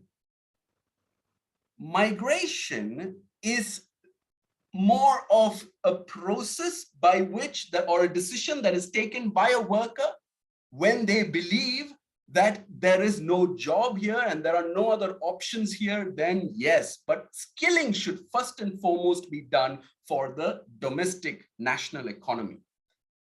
But if we want to then match it to the economies in the Middle East, then that matching should be done based on, once again, a bilateral discussion between both the countries of origin and destination. And that as well is not necessarily this particular matching, upskilling, reskilling. These are not issues that perhaps have reached the height of efficiency in terms of implementation. Nonetheless, this is something that governments in South Asia are extremely focused on. I'll give you an example. In Sri Lanka, they have developed something called as the skills passport. And this is mainly for those now who are returning, having lost jobs in the Middle East as a result of COVID. When they return to Sri Lanka now, their skills are being profiled. What skills do they have? Do they need to be reskilled? And how can they be reintegrated into the labor market in the country of origin, that is in Sri Lanka, and for which a skills passport has been developed. India, for instance, developed something called a Swades, which is an acronym. Swades literally means, country of origin, or where I'm from, my origin, my roots, right? And this is a Hindi term. That is an acronym for skilled worker database, right? And this particular skilled worker database was established to profile the skills of returning migrant workers who lost their jobs in the Middle East as a result of COVID. Now, that is the third perspective that I wanted to give. A fourth perspective, therefore, brings me to the whole issue of return and reintegration. The ILO in 2020, between 2020 and 21, released a number of COVID monitoring reports in the context of labor markets. In that context of labor markets, COVID monitoring reports, the ILO announced that over 8 million jobs were going to be lost in the Middle East, just in the Arab states. And in that context of losing over 8 million jobs, majority of those people, we again know that the first to be fired and the last to be hired will always be a migrant worker. It's not just Middle East, but around, right? And if that is the case, then majority of these people, of the 8 million who are going to lose jobs, were going to be migrant workers, and they were going to be coming back home. India engaged in the largest repatriation exercise that the world has seen. It's called the Vande Bharat mission. Over 8 million migrants were brought back from around the world, majority of them, once again, from the Middle East. Now try reintegrating them into their country. In countries in South Asia where there is no social protection system, where the labor markets have totally disintegrated as a result of COVID, people here in these countries have lost jobs already. Now they are also faced with having to reintegrate those migrant workers who are returning. So imagine the kind of complexities that we are facing in South Asia alone. But for that, we need to first look at policies, right? In that context of policies, and that brings me to the next point, in context of labor migration policies as a whole, we've got policies that have been established way back in 2008 in Sri Lanka. There were national labor migration policy in Sri Lanka, a national labor migration policy in Bangladesh in 2014 and 2015.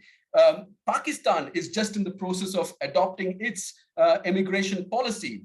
India is in the process of reviewing its 1983 Immigration Act. We have a whole range of such situations happening in the context of South Asia in policies, but these policies don't necessarily take into consideration reintegration, except in the context of Sri Lanka. Sri Lanka was the first country that established a sub-policy on reintegration, and now they're trying to make use of that policy to implement it for returning migrant workers who lost their jobs in the context of COVID-19. I will conclude, Andreas, with one last point, and that is in the context of the role of stakeholders in South Asia. It's not just governments.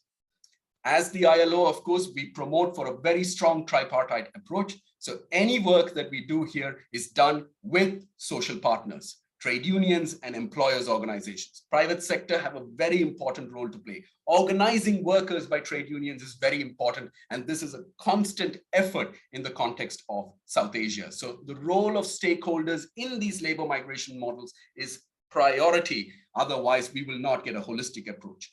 Regional perspectives in South Asia have become very, very important. The SARC, the South Asian Association for Regional Cooperation, has not been able to really take this forward for many political reasons, which I won't go into details of. But apart from that, there are other processes like the Colombo process, but it doesn't just include South Asia, it also includes Southeast Asia, right? Which brings in Philippines and Cambodia and Thailand and the other countries from Southeast Asia. The Colombo process, IOM, for which IOM is the secretariat of, currently the chair of the Colombo process is Afghanistan.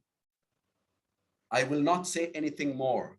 Can you think how exactly the Colombo process will move forward if the chair is Afghanistan?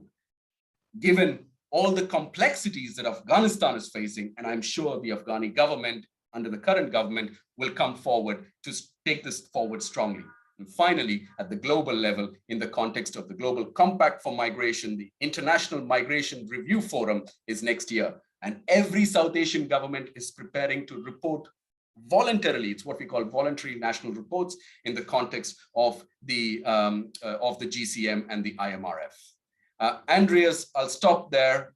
Maybe just as a remark on the side, the Abu Dhabi dialogue is meeting in 2 weeks' time, where again the South Asian, the Southeast Asian, and the Middle Eastern countries will be coming together in Dubai for the Abu Dhabi dialogue. I'll certainly be there, so that'll be an interesting development to see how things move forward. Thanks so much, Andreas. Well, thank you so much, Shabari. This was very, very enlightening and very important points also. And just as a preliminary note, I think we should follow up on the Abu Dhabi dialogue because that could also be an interesting topic for some publication we could do together, or some sort of a policy brief. Just thinking aloud here. So thank you very much. We'll come back to your presentation also in the Q&A and discussion phase. Our next speaker is my colleague, Professor Eleni Polyvinopoulou. I hope that was not too badly pronounced. And she is an assistant professor in the College of Law at Hamad bin Khalifa University in Doha. and also a visiting assistant professor at l'Université de Grenoble in France, and a visiting assistant professor at Georgetown University, Qatar. In 2019, she was awarded a visiting fellowship at University College London for her project on cultural heritage, and a visiting fellowship at Harvard. So Eleni, now I finally know why we never see you in the building. And this is impressive. You're a professional visitor. So that's great.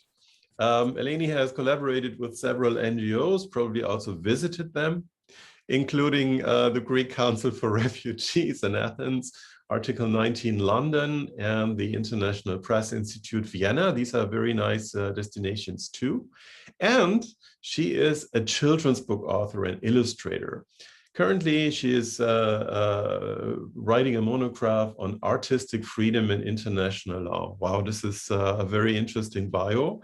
And Eleni, you will be talking about migrants and obligations of non-discrimination in international human rights law perspective, and the floor is yours.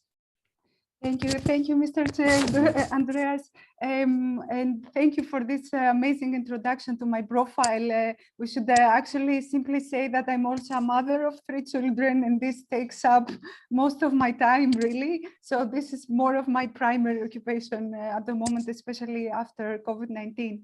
Anyway, I'm extremely happy to be part of this panel. I'm delighted to be able to bring in the law perspective among panelists who are distinguished policy experts. So as you may find out, law may be boring in some respects, perhaps a little bit more boring than policy studies. However, it may end up being a useful tool in understanding policy models, and also, especially international law, international human rights law, may have some impact on ways that states, let's say, behave at the international level, and also ways that they design their migration policies, as we'll have the chance to discuss today. So, due to time restrictions, I will try to be brief in laying out the applicable principles of international law and ways that specifically human rights law impacts migration policies.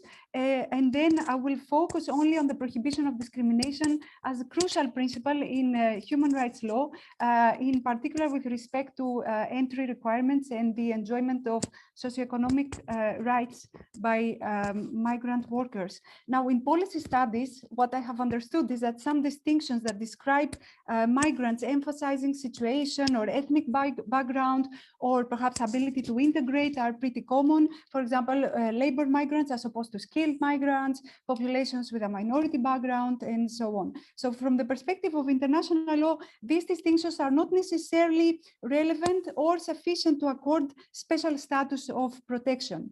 Rather, the primary description that is of legal interest is the relation between an individual and a state.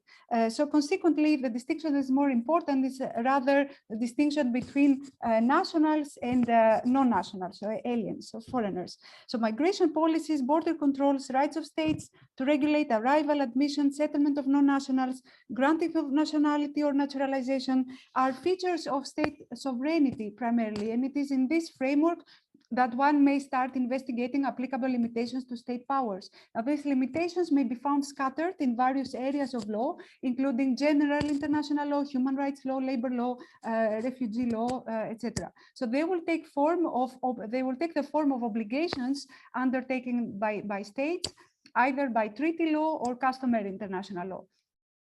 So specifically for migrant workers' rights, there is primarily a treaty, the 1990 Treaty on the Rights of Migrant Workers and Their Families, that's the CMW. So the CMW crystallizes the application of human rights principles, as well as a duty of cooperation between states parties, with a view to limiting exploitation of migrant workers and also to promote sound, equitable and humane conditions in connection with international migrations of workers and members of their families. So the CMW draws or rather crystallizes the generally applicable, let's say, human rights, but also it It contains certain specific rights, let's say, such as conditions of work or prohibition of collective expulsion that are especially relevant to migrant workers. Now, the monitoring body of this convention, that is a CMW committee, has shown to be increasingly more proactive over the years. And following the COVID-19 outbreak, the committee has focused on the area of the right to health by emphasizing non-discrimination obligations with respect to vaccination of migrants, for example, by working with experts to elaborate gender, age, and diversity responsive plans in order to ensure migrants' respect for the right to health. Secondly, the committee has been working in the area of inclusion and integration. So it has been working really towards the implementation of the Global Compact for Migration, whose objectives include the obligations of non-discrimination, the establishment of mechanisms to prevent, detect, and respond to racial profiling of migrants by public authorities, as well as instances of intolerance, xenophobia, racism, and other intersectional forms of discrimination. Thirdly, the committee has been continuously pointing to ILO standards and recommendations and the need to guarantee labor rights of migrant workers. And we've just heard by Sabari how important these standards are.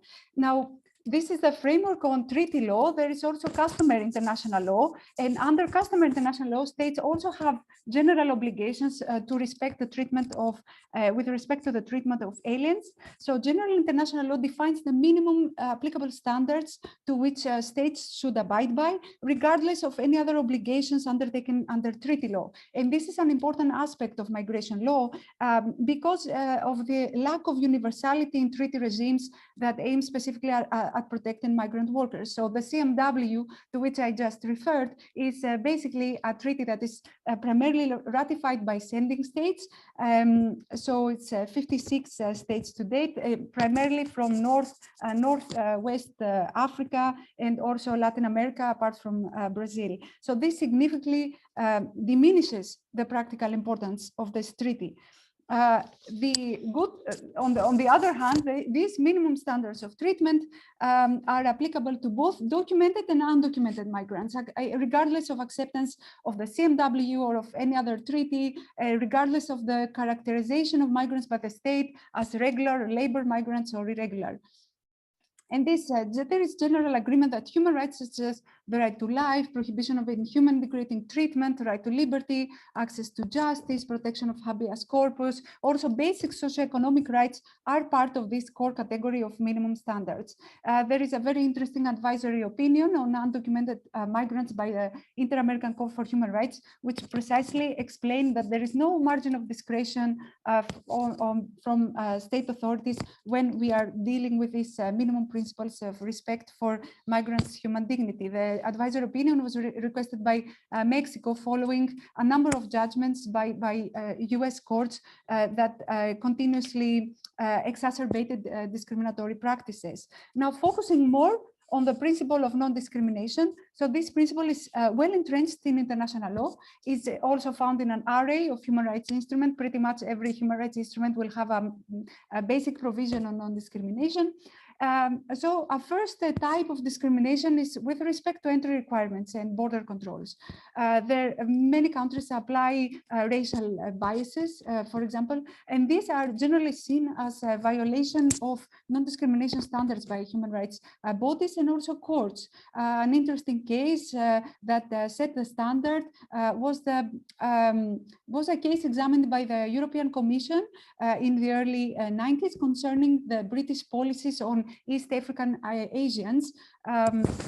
Well, at that instance, Britain had rejected a number of, rather not a number, hundreds of thousands of applications by non-nationals at the British border. They were applications of Black citizens of former colonies, although white citizens from the same countries were accepted. So by the same token, it is also unlawful to discriminate in expulsion processes and procedures especially without allowing for fair hearing. This is also part of the CMW. So, for example, in June last year, the CMW committee, that is a monitoring body of the CMW, found that the Chilean Bill of Immigration and Foreigners that was passed earlier that year, aiming at reducing regular migration from Venezuela and Haiti, was not compliant with international human rights standards because it provided a shift to a predominantly security-based approach to migration legislation in Chile.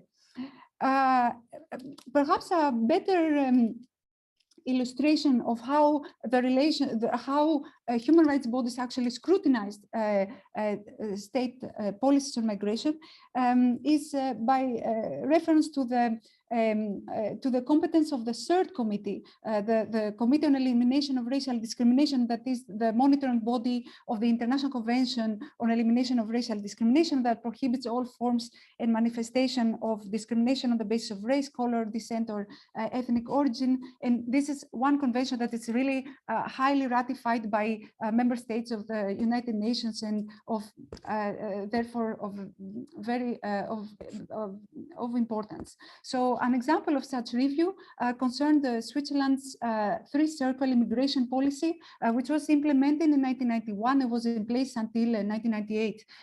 So Switzerland had this fear of over-foreignization.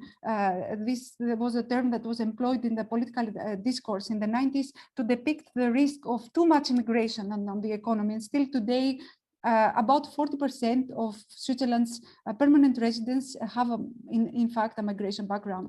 Now, although about 1/3 of them then have been naturalized and then obtained the Swiss nationality. So the model was quite restrictive and was based on the principle of limiting, but also integrating the number of foreigners who live and work in Switzerland. And for admission to the labor market, the system applied was that of a traditional recruitment country, which meant essentially to classify candidates for admission in 3 categories based on their national origin, but also, that is of importance, the sharing of cultural, religious, and social values.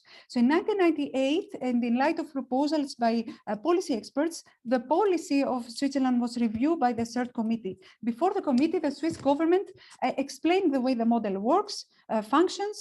It explained that there would be the the countries, the persons from countries belonging to the inner circle, that was member states of the EU and European Free Trade Association that would enjoy a fairly relaxed regime. Then you would have persons belonging to the middle circle that was at the time basically citizens from the US and Canada, who would be recruited within a limited framework and enjoy certain facilities. And then there would be the persons belonging to the outer circle, those coming from non-traditional recruitment countries. And they would be admitted on an exceptional basis only if they were highly skilled or for very exceptional reasons. So for the countries to be classified in this outer circle, they would need to fulfill criteria, including not only respect for human rights and a long history of stable trade, economic relations, or the need for more labor workers or specialists from these countries, but also they would need to show that there is a culture marked by European ideas in the broadest sense in its broader sense.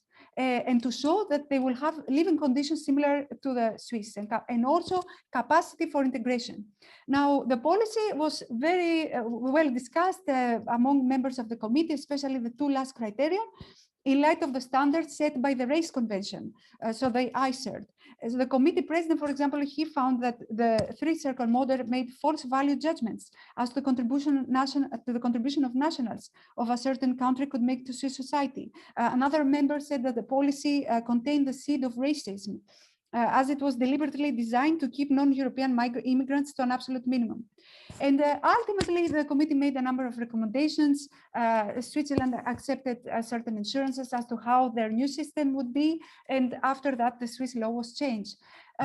Before concluding, I think this really illustrates the way countries have the opportunity to rethink of their migration policies in light of the scrutiny of these human rights bodies. But one point to emphasize is that there is one caveat, of course, that is the very meaning of the term discrimination under international law. So under human rights law, rather, not all differential treatment implies discrimination.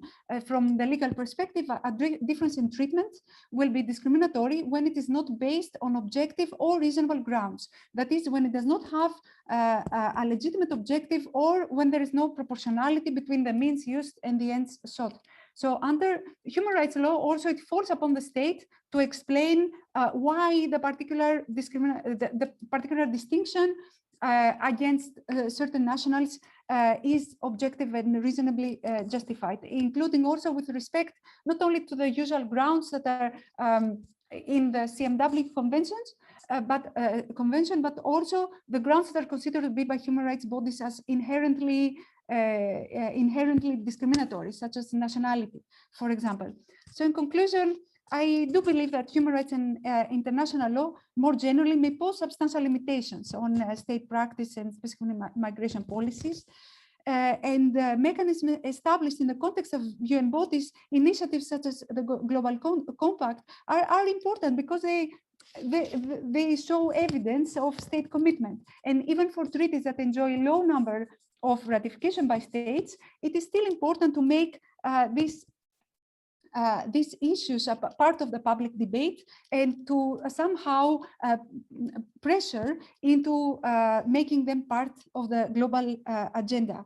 Also the global agenda, meaning of the United Nations, they are also important for standard setting. So it is important for policymakers not only to be familiar with the competence of the relevant human rights bodies and ways that they may scrutinize state policies, but also to make sure that there is some type of compliance mechanism to make sure that policies will be in line with universal human rights standards. So obligations not to discriminate go beyond entry requirements. They go beyond the prohibition of collective expulsions. They encompass the entire array of human rights, of enjoyment of human rights. And the burden to demonstrate that the grounds of discrimination are objective and reasonable pretty much falls always upon the upon states, upon state authorities, and state responsibility will be triggered in case of states that will not manage to prove why discrimination is not to prove why discrimination is objective and has a reasonable justification. This, however, we should not wait until really the scrutiny of human rights bodies. It can be simply avoided by setting some type of prevention and compliance mechanisms already at the domestic level. So thank you very much. Thank you so very much, Eleni, for a very compelling and rich presentation. We'll certainly get back to some of the points. They are really at the core of the protections and preventions, but also, possible litigation or arbitration aspects. So thank you very much. We'll get back in the Q&A session. There's just for clarification, Iman Ereiqat has a hand up. I don't know if is it a procedural, someone raised their hand. Maybe you could use, if I may suggest, the chat. I think that works better. Our next speaker, and certainly not least but last speaker, is my colleague, Dr. Logan Cochrane, who is an associate professor at the College of Public Policy here at HBKU, and also he is the director of the Program on Governance, Resilience, and Sustainability Progress. His research includes diverse geographic and disciplinary foci, covering broad thematic areas of food security, climate change, social justice, and governance. For the last 15 years, he has worked in non-governmental organizations internationally, including in Afghanistan, Benin, Burundi, the Democratic Republic of Congo, Egypt, Ethiopia, Qatar, Saudi Arabia, South Africa, South Sudan, Tanzania, Uganda, and I should add, British Columbia. and I think Quebec, right? And Logan has served as a director for 2 non-governmental organizations and worked as a consultant with clients such as Global Affairs Canada, International Development Research Center, Save the Children, Management Sciences for Health, liaison office, and UNICEF and UNAIDS. And that's a very impressive vita as well. And with that, the floor is yours. Thank you. I'm going to have to find a way to shorten my bio online. Wonderful to be here and wonderful to hear from everyone thus far this morning. I'll also just make a quick note that we have a resident expert here. HBKU has been working for over a decade with QF and the Supreme Committee and a number of others. Dr. Ray Jorindi, he wasn't able to join us. So I'm a stand-in of sorts, and I'll do my best to fill in his very large shoes on this front.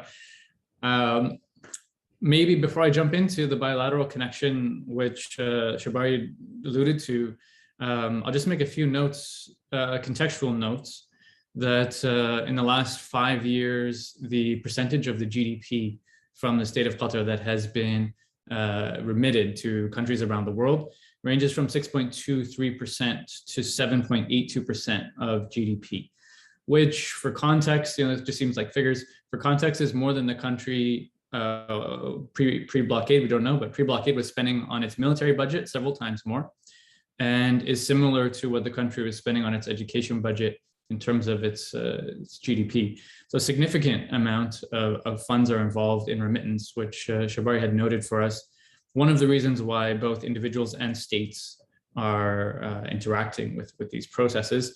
At the macro level, we're seeing much talk about remittance as a developmental tool. As you saw from our earlier sessions, in many countries, remittance being greater than both official development assistance and foreign direct investment combined. Depends on which country you look at, but generally a significant contribution to financial flows. To put a figure on that, over the last 10 years, between 2011 and 2020, that averaged, the remittance flow from the state of Qatar out averaged to 11.4 USD each year. So significant amounts of money. On the other side, which I'll be talking about today on the Ethiopian side, why were people interested to seek opportunities outside of their country? Some of which Shabari had mentioned, but high levels of unemployment, particularly for youth between 15 and 30, 35, 40. We see unemployment rates upwards of 30%. And with COVID, new significant economic challenges. In Ethiopia's case, significant inflation and significant economic loss during these moments, placing great new challenges. But today, what I'll focus on briefly, have 5 slides, so I'll try to keep myself short, is some of the lessons learned between one bilateral agreement, not on the scale as India, an emerging partner in terms of labor relations with the state of Qatar, and some of the transitions that have taken place over the last decade that give us, I think, some good ground to work on in terms of lessons. So bilateral agreements were made in 2012 and 2017 between the states. Ethiopia, just for context for the region, has agreements with many of the other countries. And one of the sort of niche labor market areas that Ethiopia is engaging in here in the state of Qatar is in the domestic service sector, which has its own labor code, separate than the normal labor code. Currently one of 7 countries for which visas are being granted in the domestic service sector, and working with some conversations with the embassy over here. There's approximately half of the Ethiopian community who are living here in Qatar are working in the domestic service sector, and the total population is about 25,000 at the moment. And some stats at the bottom there, I put some question marks. We've been talking about data this morning. But in Saudi, up to potentially 500,000 Ethiopians are living and working there, and in the UAE about 100,000. If you've been watching the situation, particularly in Saudi, the numbers are difficult to get a hold of, especially on the undocumented migrants. and a very difficult situation with those who are in prison, potentially tens of thousands. The disputes that I'll speak about, or that, you know, the lessons we can draw on what the disputes pushed the government of Ethiopia and a number of the GCC member states to discuss were specifically relating to female domestic workers. And I put GCC plus because there were some other countries outside of the GCC that were also involved in this. The issues of concern for the government of Ethiopia were non-payment of wages, denial of health service, physical and mental abuse, documents being withheld, such as passports and contracts and so on. A lack of contract clarity or contract substitution, a number of different contractual type of issues taking place.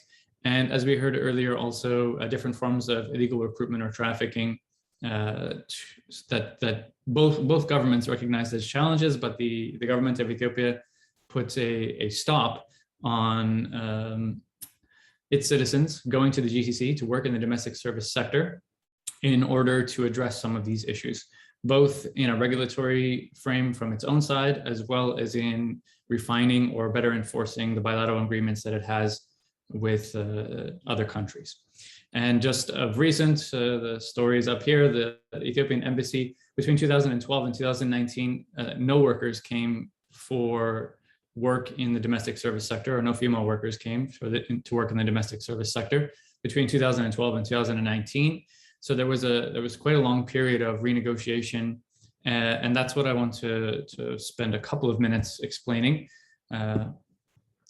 And I think the first move, or the first major regulation shift that took place was within Ethiopia, recognizing that it needs to adjust its overseas employment proclamation. We heard Shabari talking about, you know, where this sits and who gets to regulate it, but significant shifts took place. I list some of them here. I won't go through all of them, but essentially setting in place a number of standards that would make that would reduce some of the difficulties that some of the Ethiopians were experiencing in their employment experience overseas. As one quick example, was previous to this regulation or this requirement of having appropriate vocational skills training provided through the technical and vocational education system in Ethiopia, that there were some skill gaps. Just to make this concrete, there might be some workers coming from rural areas of Ethiopia that do not have electricity or running water, and they come to places of employment where they're expected to know how to use all sorts of different types of machinery that they've never seen or been trained to use. And this created different sources of conflict, employers having particular expectations, and so on and so forth. So this was just one of the many examples where the government of Ethiopia wanted to reduce these sources of conflict, ease the process both for its citizens and for the broader labor relations between these two countries.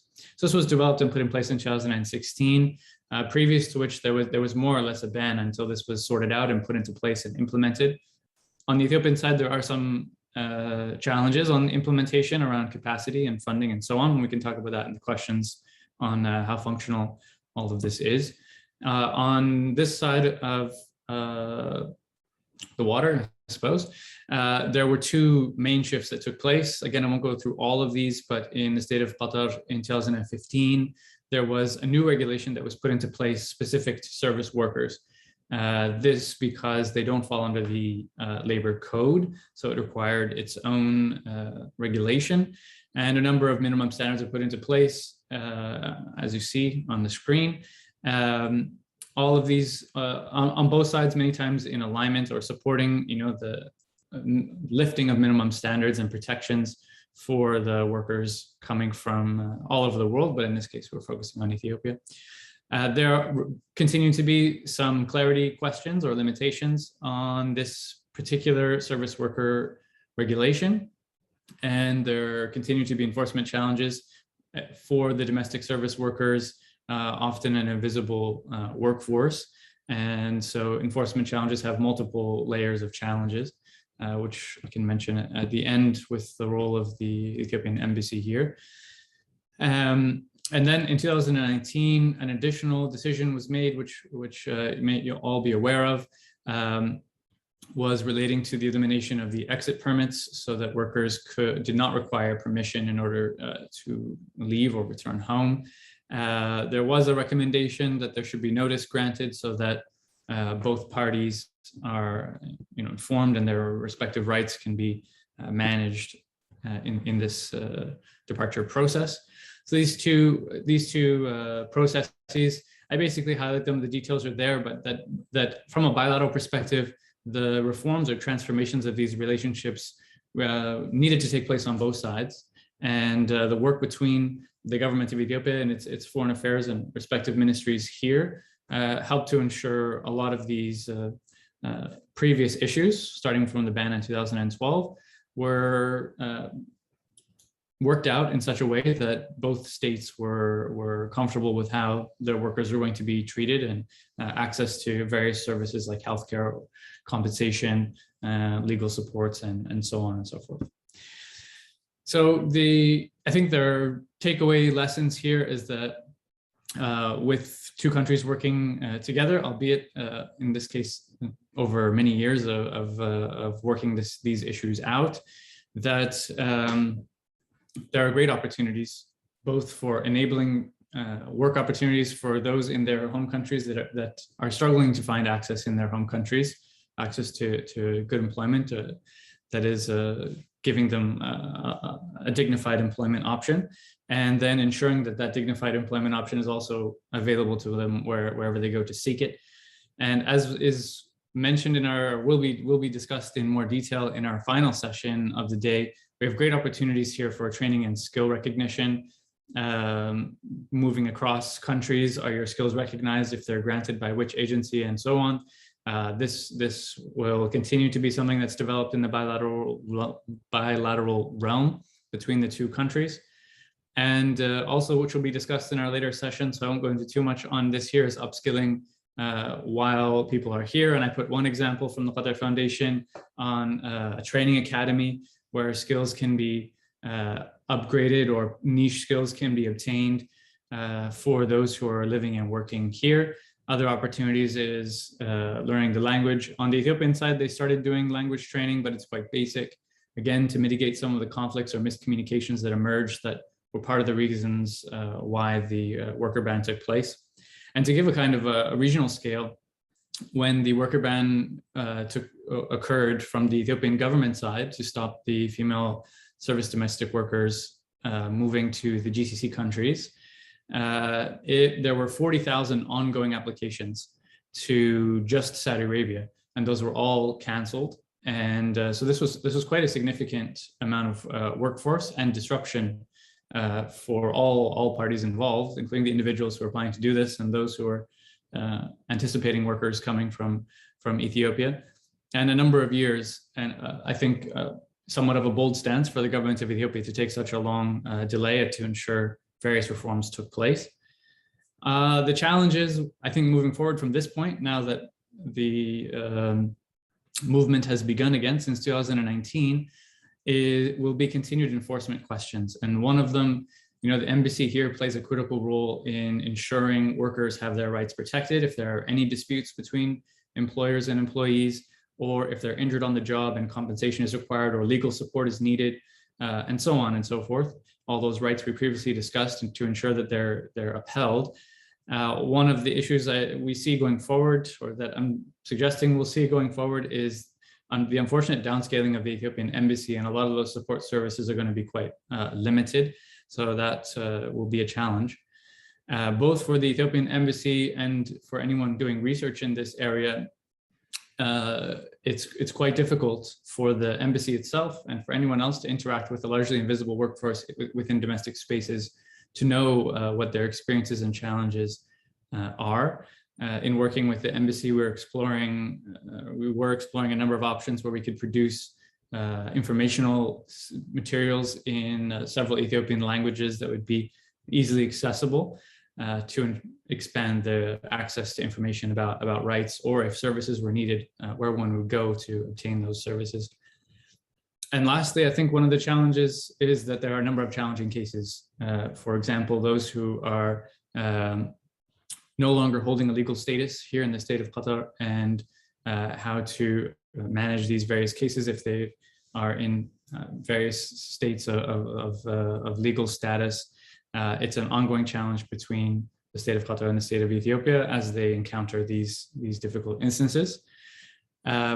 If there are questions, I'll be happy to try and answer them. But I wanted to give a more specific bilateral case on some of the challenges that have emerged, and then the ways in which two countries on a bilateral way have tried to set in place better minimum standards for the benefit of all parties. And hopefully that was useful. Thank you very much. Thank you very much, Logan. It was definitely very useful. It's great to have a concrete bilateral case study in the mix, and a lot of food for thought and discussion for sure. So to summarize, we started with a country, let's call it a unilateral case study from Canada, the current immigration system based on points. Then we had the sort of like a case study, a regional case study from migration from South Asia into the Gulf region. Then we heard about the international law perspectives, especially regarding labor laws and human rights. And then finally, Logan's bilateral case study from Ethiopia. Just to kick off the conversation, I'm not going to hijack it in any way, but my question to Ms. Regan, if I may, just to begin with the Canadian example, is that just for information? If Ms. Regan, are you still with us? Yeah. Yes, I am. Okay, thank you. Great, wonderful. I just want to make sure. So is that still a legacy policy from the Harper administration, or was that really passed during the current administration? Well, it was passed in 2015, so it was a really a program that was designed by the department in collaboration with Stats Canada. So looking for a way to really modernize the selection process in Canada in order to get better, more suitable immigrants in the economic stream. So because it's interesting, in some other countries, some of the provisions would be seen as a very let's call it neoliberal or social Darwinist and subject to scrutiny in the federal or Supreme Courts, such as the discrimination based on age or potentially disability status, etc. Has that been an issue in Canada? So has there been a public debate about it, about some discriminatory aspects that may be seen unethical? Not that I'm aware of, but there may be some debates that I haven't been following closely, more as a practitioner and more working as I'm working more in operations and less on the policy side. So it's been generally well received, and really a design that is trying to target the best and the brightest. So I haven't heard much about a discriminatory nature of the system. Okay, so it's a race to the top system. All right, thank you for the clarification. There is one question from Mr. Omar Abdel Latif, which I think is a very generic question, and this is how I would like to suggest we kick off the discussion with the audience. Now that the COVID-19 pandemic has begun to subside, and with many countries beginning to return to normal life, what primary impacts of the pandemic on migrants are expected to remain for the long term? And I think we could put this in the context of the South Asia to the Gulf migration. So Shabari, if you don't mind, do you have an idea about this? Thanks, Andreas. And then thanks, Omar, for that question. In fact, one of the biggest issues that we will continue to see is, and Logan spoke about this at length in the context of the Ethiopia-Qatar corridor, is the dire straits that people are in when it comes to unemployment issues. how do you even begin to digest? For instance, I was in a conversation the other day with a group of civil society organizations, trade union representatives from Africa and Asia 2 days back. I don't think we are even ready to understand the impact of COVID-19, right? In countries like ours in South Asia or in Southern Africa, for that matter. In that context, given how bad the situation is with regards to not just loss of jobs, but absolute collapse of businesses. Private sector has been flailing almost. In countries like India and even Bangladesh, there has been tremendous impact of climate change. We haven't even started looking at the links between COVID-19, climate change, and labor migration. All of these things are so have become so toxic for workers in general, that what we will see come 2022, if there is no third wave, and for instance, in a lot of the countries in South Asia, there's a big festive season coming up by the end of October, November.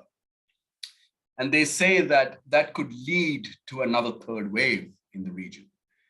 The devastation will be big, but come 2022, we will see massive remigration. We will see people flocking to recruitment agencies in big numbers, right? And that is because of the lack of systems in place in countries of origin. And employment will be really, every time they talk about durable solutions in any context, I would say that employment really figures on the top of that list. So that is something that we will see as a big impact across the board in a lot of the countries in the Southern Hemisphere. Andreas. Thank you very much. Thank you. Anyone else who would like to address this particular point? Maybe I'll just add, we've been speaking about jobs and economic impact, but over the summer I was in Ethiopia, and we can see the impact of, yes, the business collapse and other ways in which this is impacting economies. So just to give you one other example is inflation. In Ethiopia, and of course there's a conflict and there's other factors, it's not only the pandemic, but the pandemic is not helping, that in the last 12 months, the exchange rate, $1 US, has gone from 1 to 35 to 1 to 46. And it's terrible, but now when you look at a lot of the businesses, because of the uncertainty of inflation and the uncertainty moving forward, Ethiopia has less than 4% of its population vaccinated. So we're anticipating multiple more waves. Businesses are stopping to do business, not out of necessity or because of bankruptcy, but because of uncertainty. And so we have this double factor in the private sector of, some businesses, say the tourism sector, are to use your word, flailing and spiraling out of control, and bankruptcies are real. Then you have another set of the private sector which are functional, but are choosing to not do business because of the uncertainty of inflation, because of the uncertainty of what the future holds. And so this is a double impact where unemployment is at spaces that we don't fully understand yet. As I think to Jabari's point, we haven't really got it. We're working with pre-pandemic data where 30 to 40% unemployment rates were normal. At this point, it's an extremely difficult situation for many people who were living precarious livelihoods before this, and that's being compounded by a number of different factors. Yes, and if I may add, there are the trade-offs, unfortunately, and the feedback loops to environmental policy, because sustainable development was mentioned. And so last week, I spoke at another event panel discussion about climate policies. And so clearly, we looked at some European examples where, for instance, in Greece, the pre-COVID level of youth unemployment is well above 27, I believe. Eleni, if you could probably know this better, but so we don't have the actual data here at hand even. And it was pretty clear that this is such, I mean, it's a shame in itself, but it's very disruptive for the climate goals, decarbonization goals, any sustainable development goals that are, because of the holistic nature of the SDGs, they necessitate a certain level of social progress, etc. So there are all these uncertainties and feedback loops, and how can they best be addressed? That's obviously a key question, right? Just adding to this dimension. Another question, Eleni, if I may ask, because we were talking about the human rights, obviously, and the human rights law dimensions here. I quickly mentioned after your presentation, what are possibilities for arbitration or litigation for precarious situations of, let's say, South Asian workers or African workers in the Gulf region? Is there any international, there is international scrutiny for sure, but what are their rights and possibilities? Thanks, Andreas.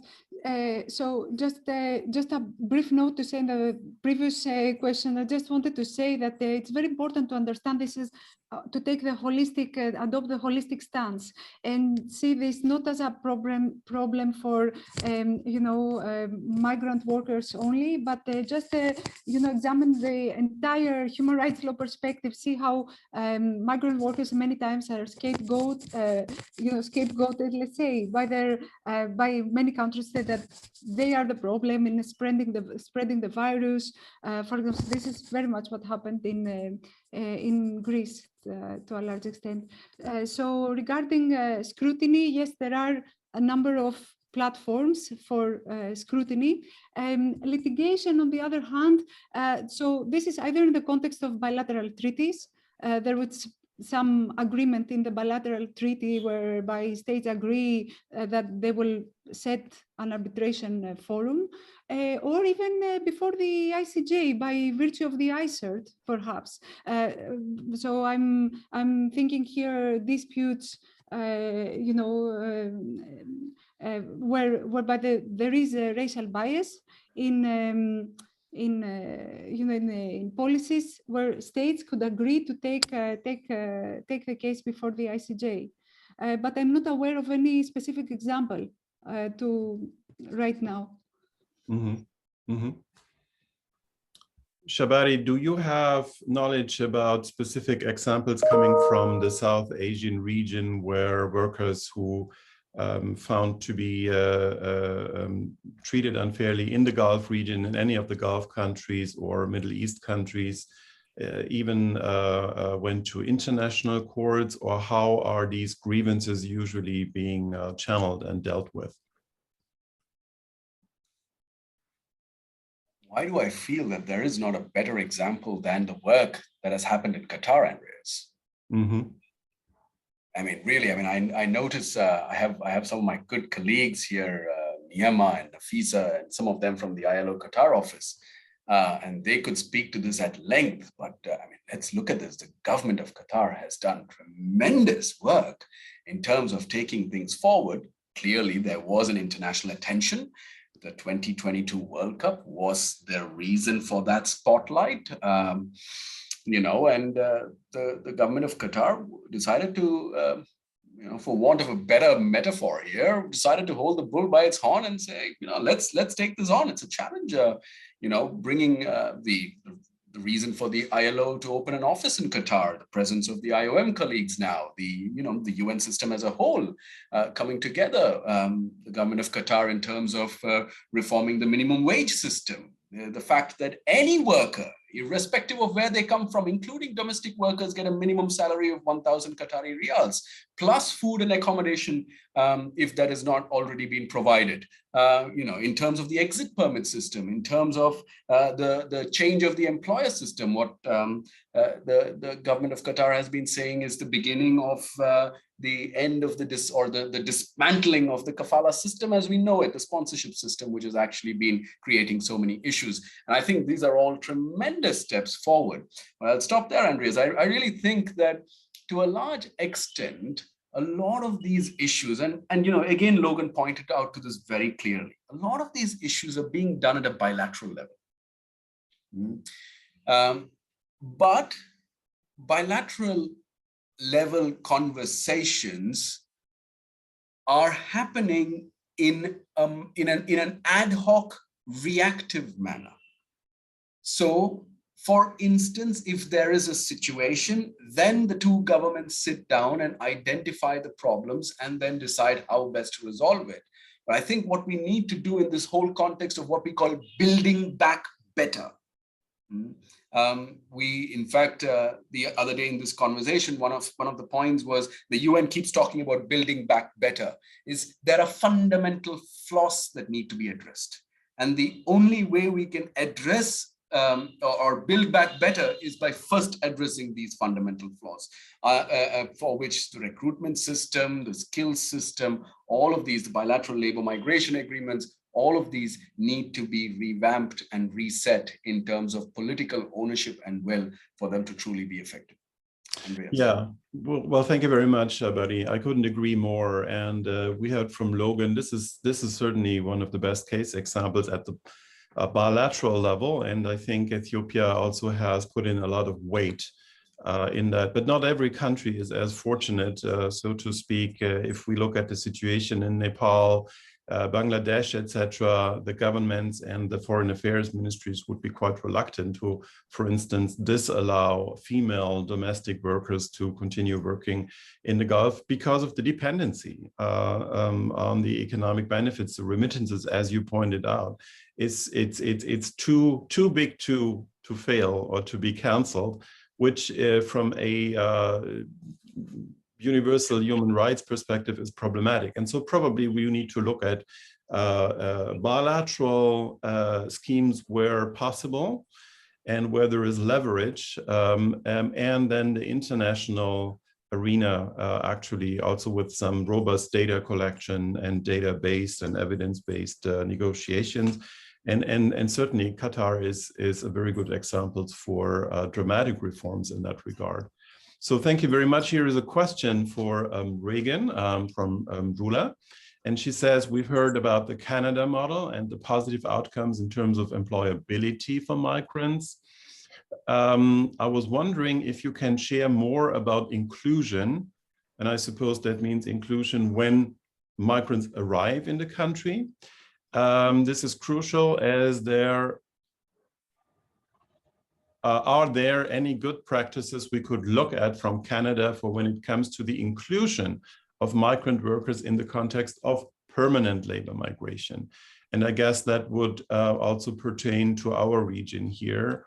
So yes, Regan, please.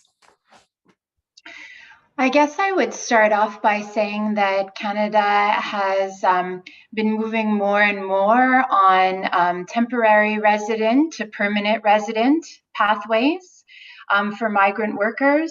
I didn't focus on my presentation on temporary immigration programs, but they exist, and for many, it's the first step in immigrating permanently to Canada. So, for example, studying and working temporarily in Canada can help foreign nationals qualify for permanent residence under one of the economic programs that I outlined. And in the comprehensive ranking system, you see points for previous Canadian study and work experience.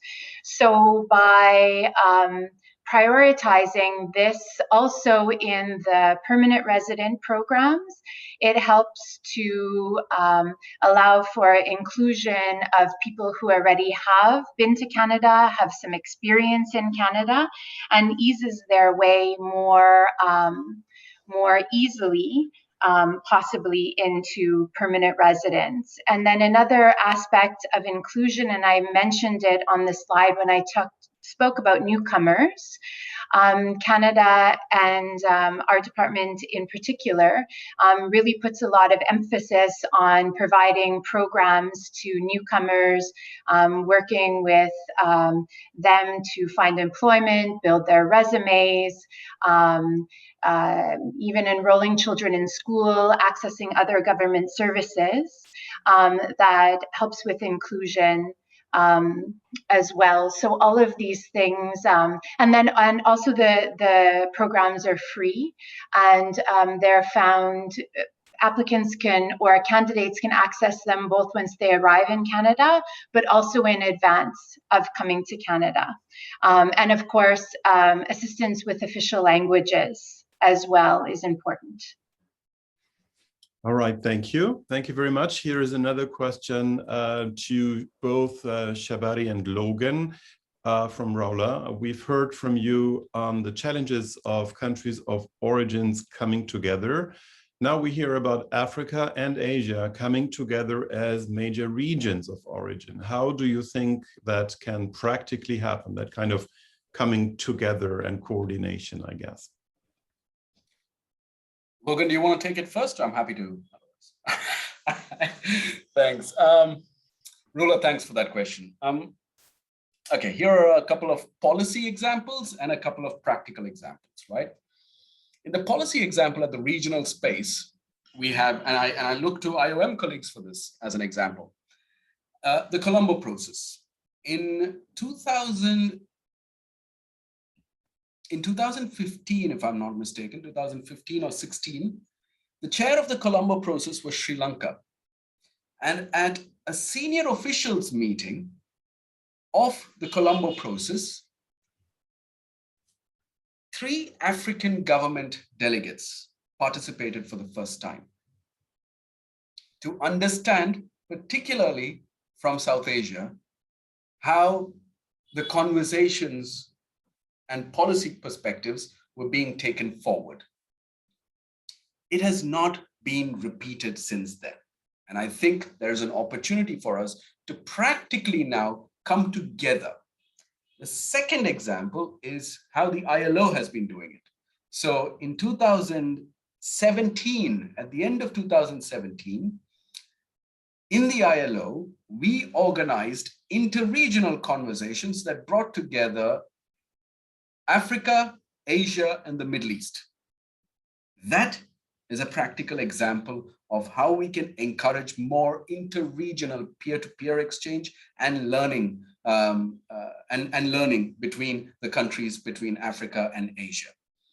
Asia has got long, much more, let's say, it goes back decades, right? In terms of the movement from, particularly from South Asia to the Middle East. And I think there's a lot that Africa can, African member states can certainly learn from the Asian experiences. And what we also need to do in this context, going beyond regional approaches, is, for instance, the relationship with that some countries like India have with the African continent. Now, this is mainly in the context of trade and bilateral relationships between certain South Asian countries and Africa. Well, that can also be made use of in the context of what needs to be done in terms of exchange, because India has done a lot for migrant workers from India in other parts of, in parts of the Middle East. Now that's in the policy space. In the operational space, we also know, Logan spoke about the Ethiopia-Qatar corridor. One of the biggest demographies of migrant workers from Ethiopia are domestic workers. We also have a huge number of domestic workers from South Asia. In fact, Ray Juredini, who works in Qatar, famously once said that children in Qatar would ask each other, is your Sri Lankan a Filipino or an Indonesian? What they're basically trying to ask is your domestic worker a Filipino or an Indonesian? But the Sri Lanka or Sri Lankan is becoming synonymous with domestic workers. Not necessarily great as a reputation for the country, but this is something that we have seen in big ways in terms of the feminization of migration in Sri Lanka. There is so much that the government of Sri Lanka has done in the context of domestic workers' rights, in the context of upskilling them, reskilling them, training them. I think there a lot can be done. Hospitality sector, right? A lot of work. I mean, when we walk into hotels in the Middle East, you will see a Kenyan, a Ghanaian, an Ethiopian, an Indian, a Bangladeshi, and a Sri Lankan all standing together. Well, if they can be together, then why can't we have more exchange between the countries? So even in the specific sectors that we're talking about, one of the biggest issues, and this Logan touched upon, is perhaps the support of embassies. Most African countries don't have as many embassies in the Middle East. That certainly needs to be upped. There again, I think we have a very strong Asian perspective. The Asians, the South Asian countries are very strong in terms of embassy presence in a lot of the Middle Eastern countries, particularly the GCC. And I think there is a strong, in terms of collaboration between ministries of foreign affairs at that level between the two regions could also be, certainly heightened. Just some thoughts off the top of my head, Rula, to your question, but Logan, over to you. Yes, if I may ask briefly, because we're already over time and we started early, this is a question to our super moderator, Dr. Darryl. Darryl, should we stop here or do we have a few minutes? And what do you think? I think we can go over for a few minutes, I think, and then just delay things when we resume. Okay, thank you very much. Logan. Sure, I see Tanya also has a hand up, so maybe we have other questions, but I think as a Canadian, with all due respect to the embassy, I think we also have an interesting reflection for Canada that for more than 50 years, we've had a temporary agricultural worker program. Hundreds of thousands of people have gone through this program, mainly from Mexico, Jamaica, and it's expanding of recent on a bilateral basis. There is absolutely no pathway to residency in Canada when you come through this. Some people do it for their entire lives, and it's a very similar experience to those who come work in the Gulf. They can't change their employer. It's a system that is exploiting these workers. And so I know Rula asked about best practices, but I think Canada can also take a good look in the mirror. As a Canadian, I can say we need to take a good look in the mirror that our agricultural sector is built on the backs of temporary foreign workers who have minimal rights protection and no pathway to residency. Well, thank you very much, and I'm glad you're mentioning this. So before we move to Tanya's question, there is another question from Omar, which is really interesting and that's to Shabari.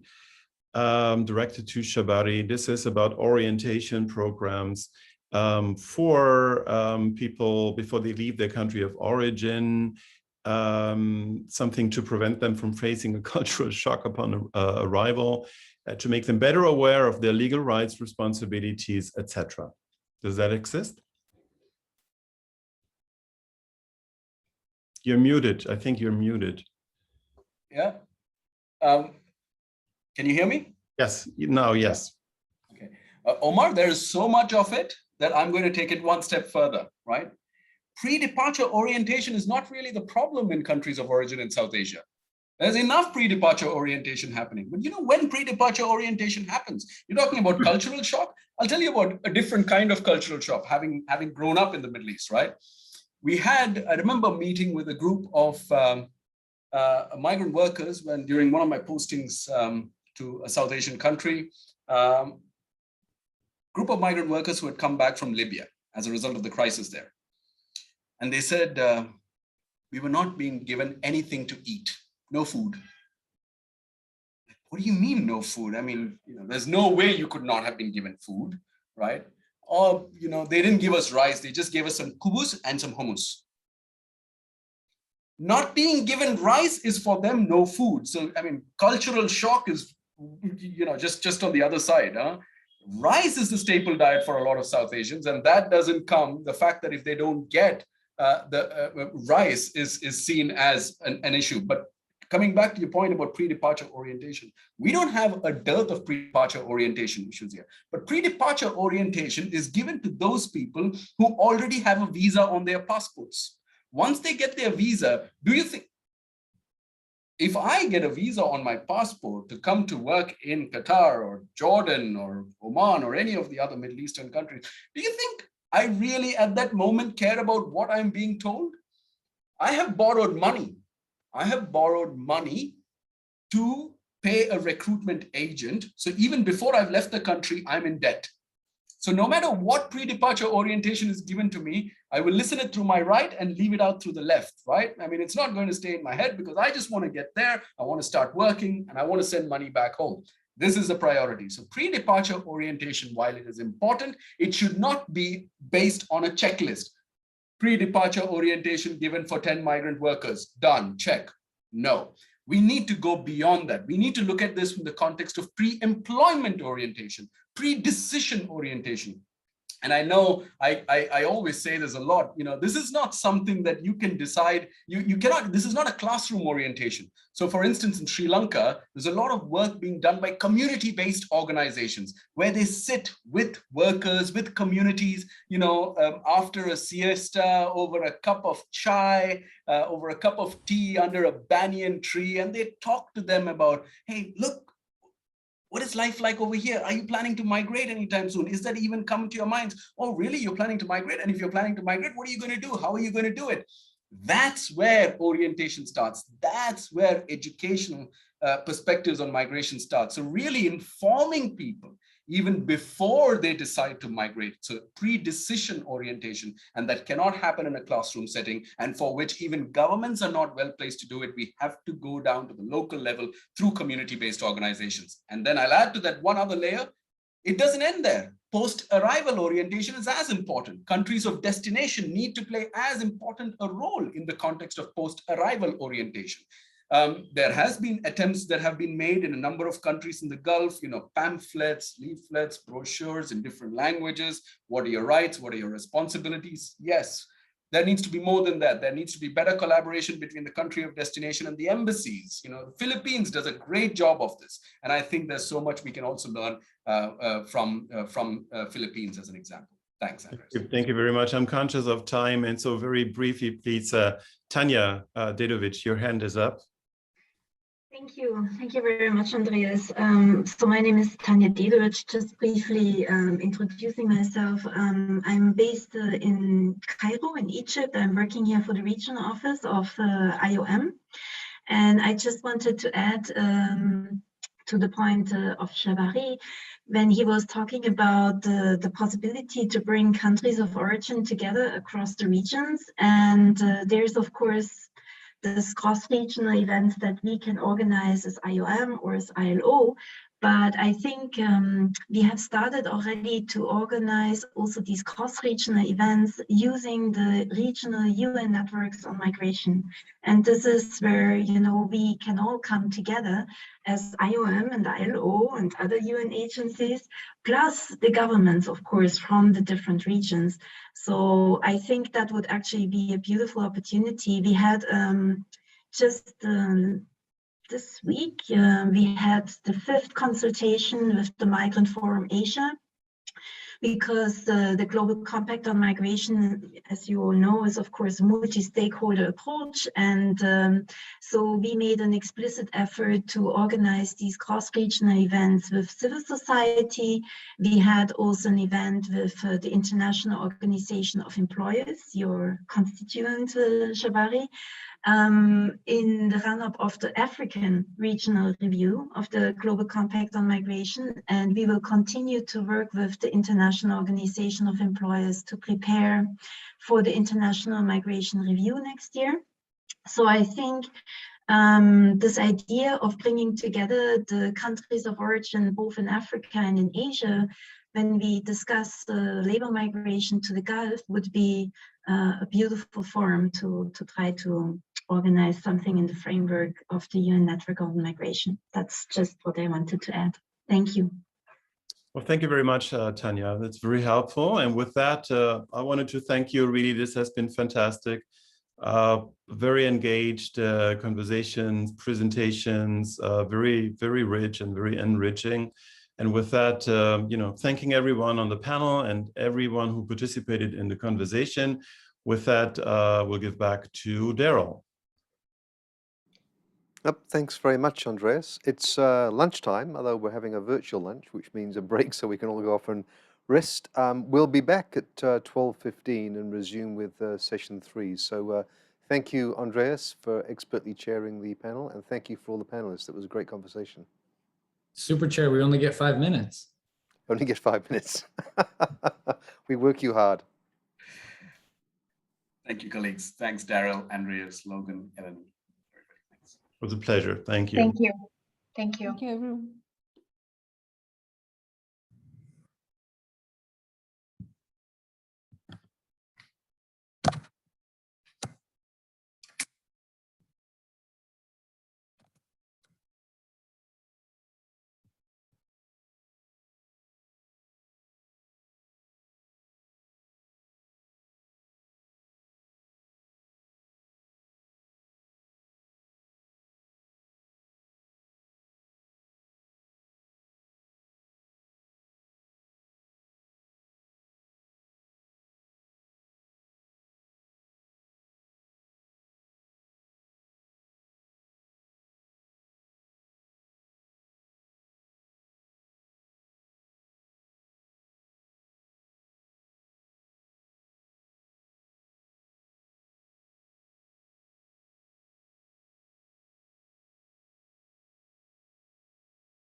Hi, Rula. I'm going to let you start when you want. I think maybe people wanted a few extra moments because we kind of ran over from the last session, but it was a good conversation, so probably worthwhile running over a bit.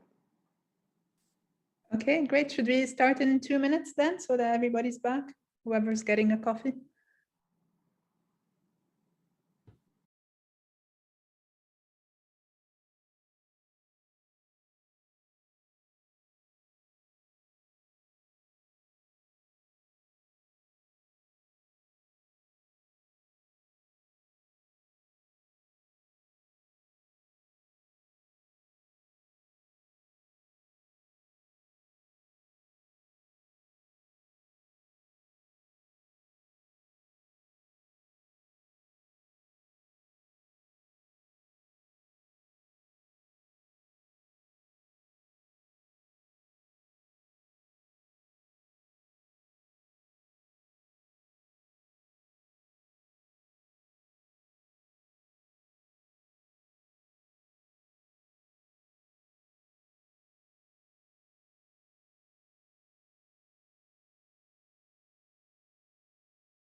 Okay, so welcome back, everyone. My name is Rula Hamati. I will be moderating this next session, which is focused on skills.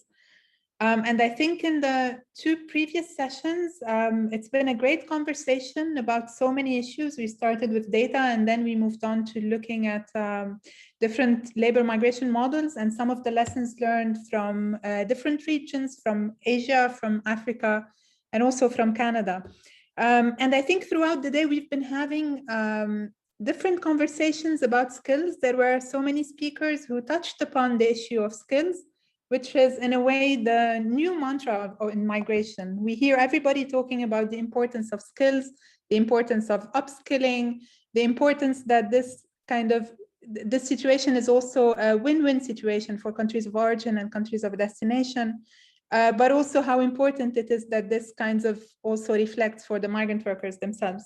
And I think in this session, we're going to try to zoom in on so many of the things we've heard so far, but with a focus about what can skilling and upskilling bring in terms of concrete benefits.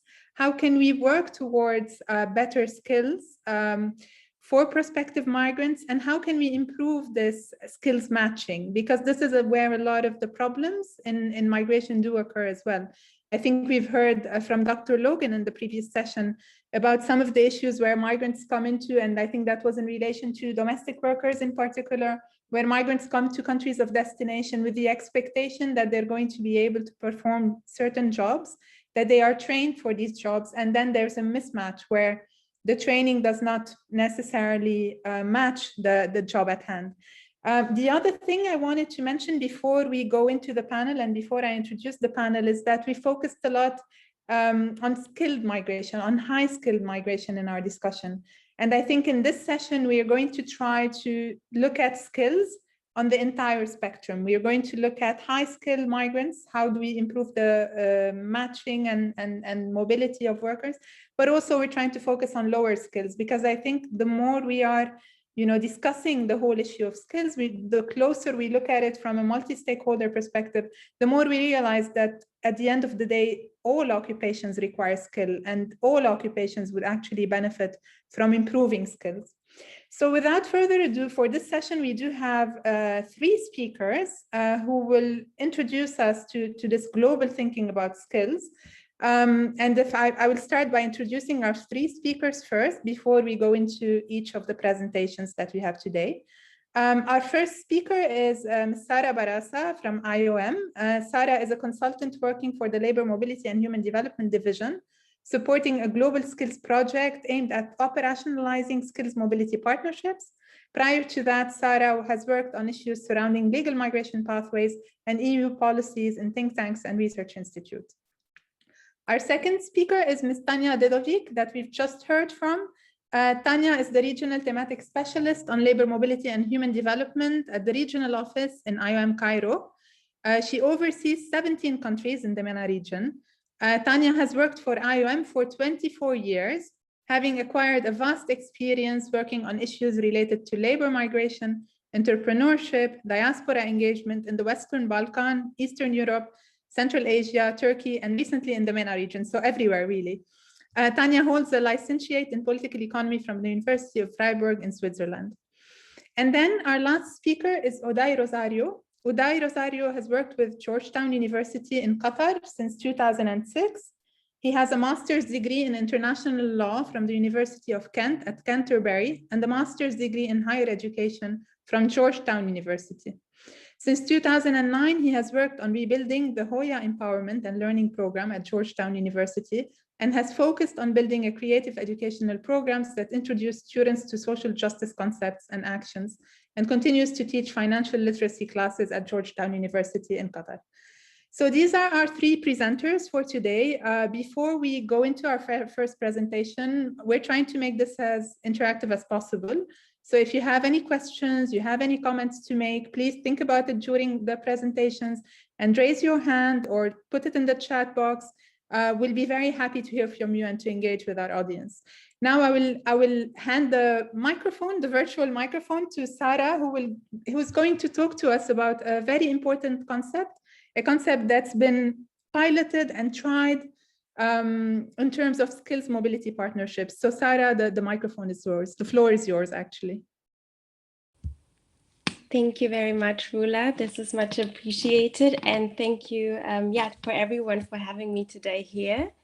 And I will indeed talk about skills mobility partnerships. And to first start off, 1 second, please. Right, yes. So I will, as Rula has mentioned, present the approach and concept of skills mobility partnerships, which is a multi-stakeholders approach that IOM developed to make skills-based labor mobility more sustainable and effective. So I will now say a few words of how skills mobility partnerships came to be and what is their rationale, what are they made up of, and how do they work in practice. And right, to start, and fundamentally, as you can already see, skills mobility partnerships are rooted in the UN Sustainable Development Goals. And here they refer to SDG 4 that speaks of ensuring inclusive and equitable quality education and promoting lifelong learning. And they speak to SDG 8 that foster inclusive and sustainable economic growth and also productive employment and decent work for all. And they also speak to SDG 10 that aim at reducing inequality, and here specifically to sub-objective 10.7 that promotes the facilitation of orderly, safe and responsible migration through the implementation of well-managed migration policies. And secondly, skills mobility partnerships also correspond to the Global Compact for Migration, and they are specifically called for in Objective 18, and that calls for their very existence. And beyond, they are also built upon Objective 5, that is on enhancing availability and flexibility of pathways for regular migration. And then, as said, they are anchored in Objective 18, that is on investing in skills development and the facilitation of mutual recognition of skills, qualifications, and competencies. competences, and they also correspond to Objective 23, that is to strengthen international cooperation and global partnerships for safe, orderly, and regular migration. And these skills mobility partnerships that I will elucidate what they are about in the next slides are a case in point for international cooperation that connects not only countries, but also different stakeholders.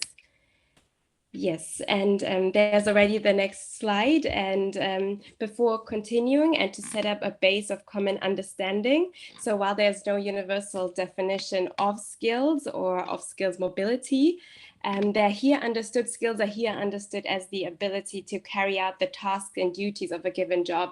And that definition is taken from the International Standard Classification of Occupations, which is a qualification system.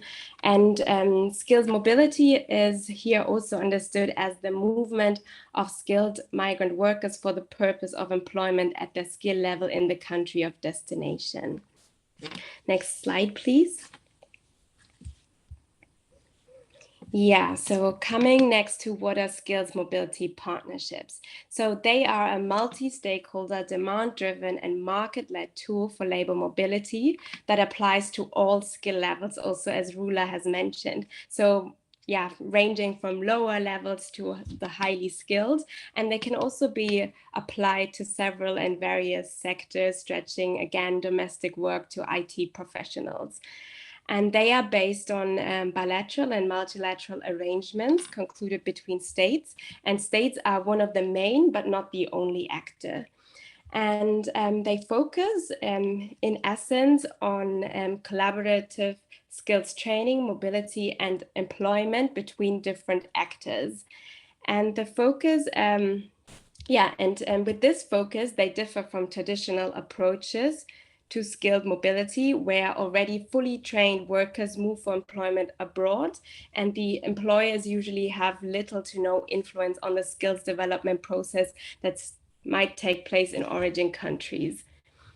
And what we offer now is that skills training and cooperation takes place at an earlier stage, and even prospectively in origin countries as one option, and that businesses and employers jointly together with TVET institutions and other stakeholders develop training curricula already in the origin country for migrant workers that will then move on to destination countries, but also for the local workforce, which will then join the local labor market.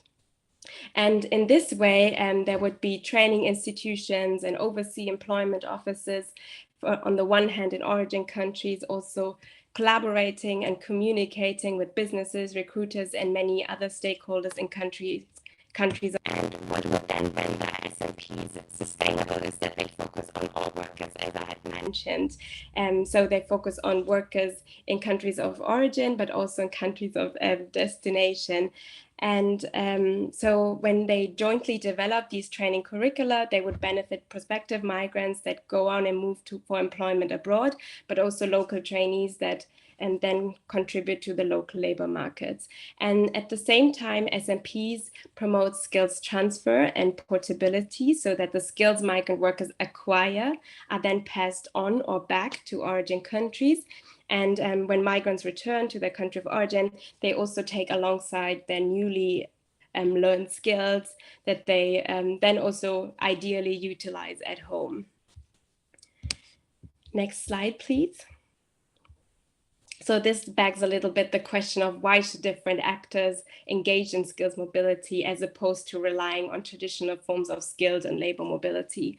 And for governments, SMPs are a proactive approach to steering labor market needs and to ensure that sectors that experience shortages receive the much needed labor force for economic further development and growth. And for both country of origin and destination, SMPs are a tool to widen the skills and talent pool in the country. And this is not least important in light of there's now a global competition for talent in a lot of sectors and also across skill levels, really. And that is particularly pertinent in the ICT sector, engineering, services sectors, but as we have seen with the pandemic, also in the care economy and healthcare sector at large. So, and in addition, managed skills mobility will be important with regards to some of the mega trends that we are seeing already unfolding. So globalization, technologization, and also digitization, as all of these processes will profoundly change labor markets and require new skills learning from all workers. And for private sectors under SMPs, they are thought to be included in the skills development process of their prospective workforce, so that the workers that they receive will then have the skills that are specifically tailored to their needs. They receive thereby a better matched workforce, and SMPs also provide to have a predictable and protected channel of recruiting from abroad that employers can rely on. And I think at least during the pandemic, we saw that some sectors and also businesses that had previously relied on arrangements and agreements with workers from other countries could easily or flexibly then conduct and facilitate labor migration even amid all the mobility restrictions that were in place during the pandemic. And what do migrants benefit? So they are able to develop their skills and employ them according to their skill levels that they have, which leads to further skills accumulation and also career progression. And they're also able to send more remittances back home when they are employed according to their skill level. So under SMP, skilled migration is done in a predictable and protected manner that is mutually beneficial. And to note here, what would remain the same without improved skilled mobility governance is that there would be a mismatch between migrant worker skills and the jobs they perform. And on a larger scale, this adds to misalignment between the skills needed in a country versus the skills available. And so the skills gaps are not filled, and hampers overall growth. And in mismanaged skills mobility, it is also that migrant workers are employed below their skill levels and they underutilize their skills. So that in the long term, that leads to skills obsolescence, and which also leads to skills being progressively forgotten. So finally, and to move to the next slides, SMPs are not only a labor market tool, but a development vehicle that benefits country of origin and destination. So in this slide, which is really busy, you can see a great many actors which are engaged and involved in skills mobility. And this is by no means exhaustive. And on both sides, in country of origin and destination, there are training and vocational education institutions. But this would also include more largely higher education and universities as well. And then we have international organizations which are important actors with an intermediary role. Then we also have governments that lay the foundations of skills mobility partnerships. We have trade unions and civil society that look at workers' rights, and also the diaspora and their communities and destination countries. And we also have the private sector as an integral actor within skills mobility, which is in itself very diverse. And they recruit migrant workers and also benefit from skilled mobility. And beyond these actors, SMPs touch upon a myriad of topics relating to education, the labor market, immigration, development, and others listed here. And for not only skills mobility partnerships, but also skilled mobility to succeed, it really requires the cooperation between multiple and all these different stakeholders. And these different issues that exist in origin and destination country are thought of as the ecosystem or enabling structure that skills mobility partnerships build upon. So more cooperation and exchange on these issues facilitates skilled mobility more broadly, and also supports skills mobility partnerships specifically. Next slide, please.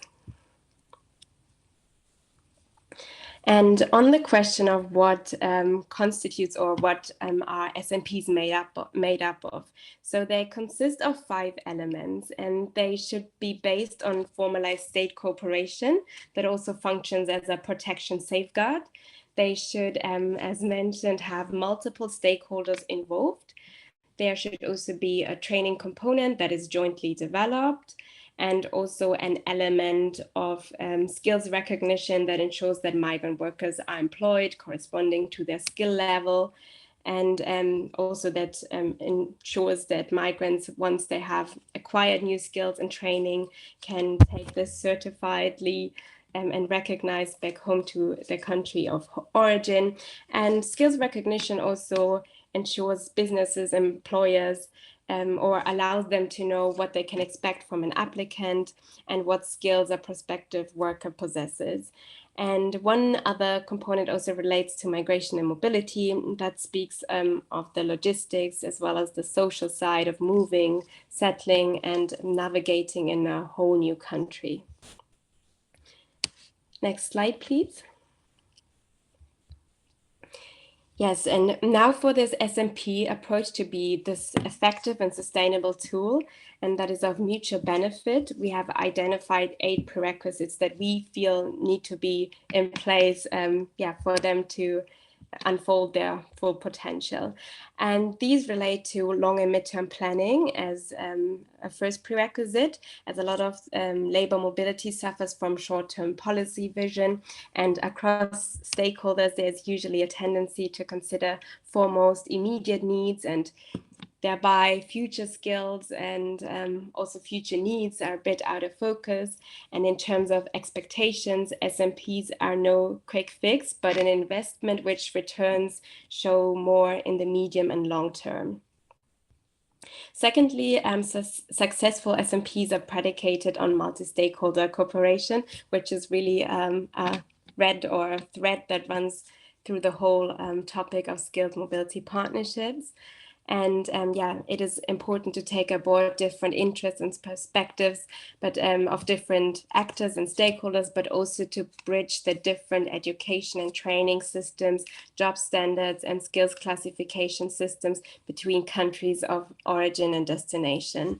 Another prerequisite relates to sustainable to the availability and management of data, and for setting up sustainable systems and schemes that allow for good data management, and decisions should be based on comprehensive and real-time data, ideally, from various sources, and also analysis that capture relevant policies, labor markets, and also employer demand.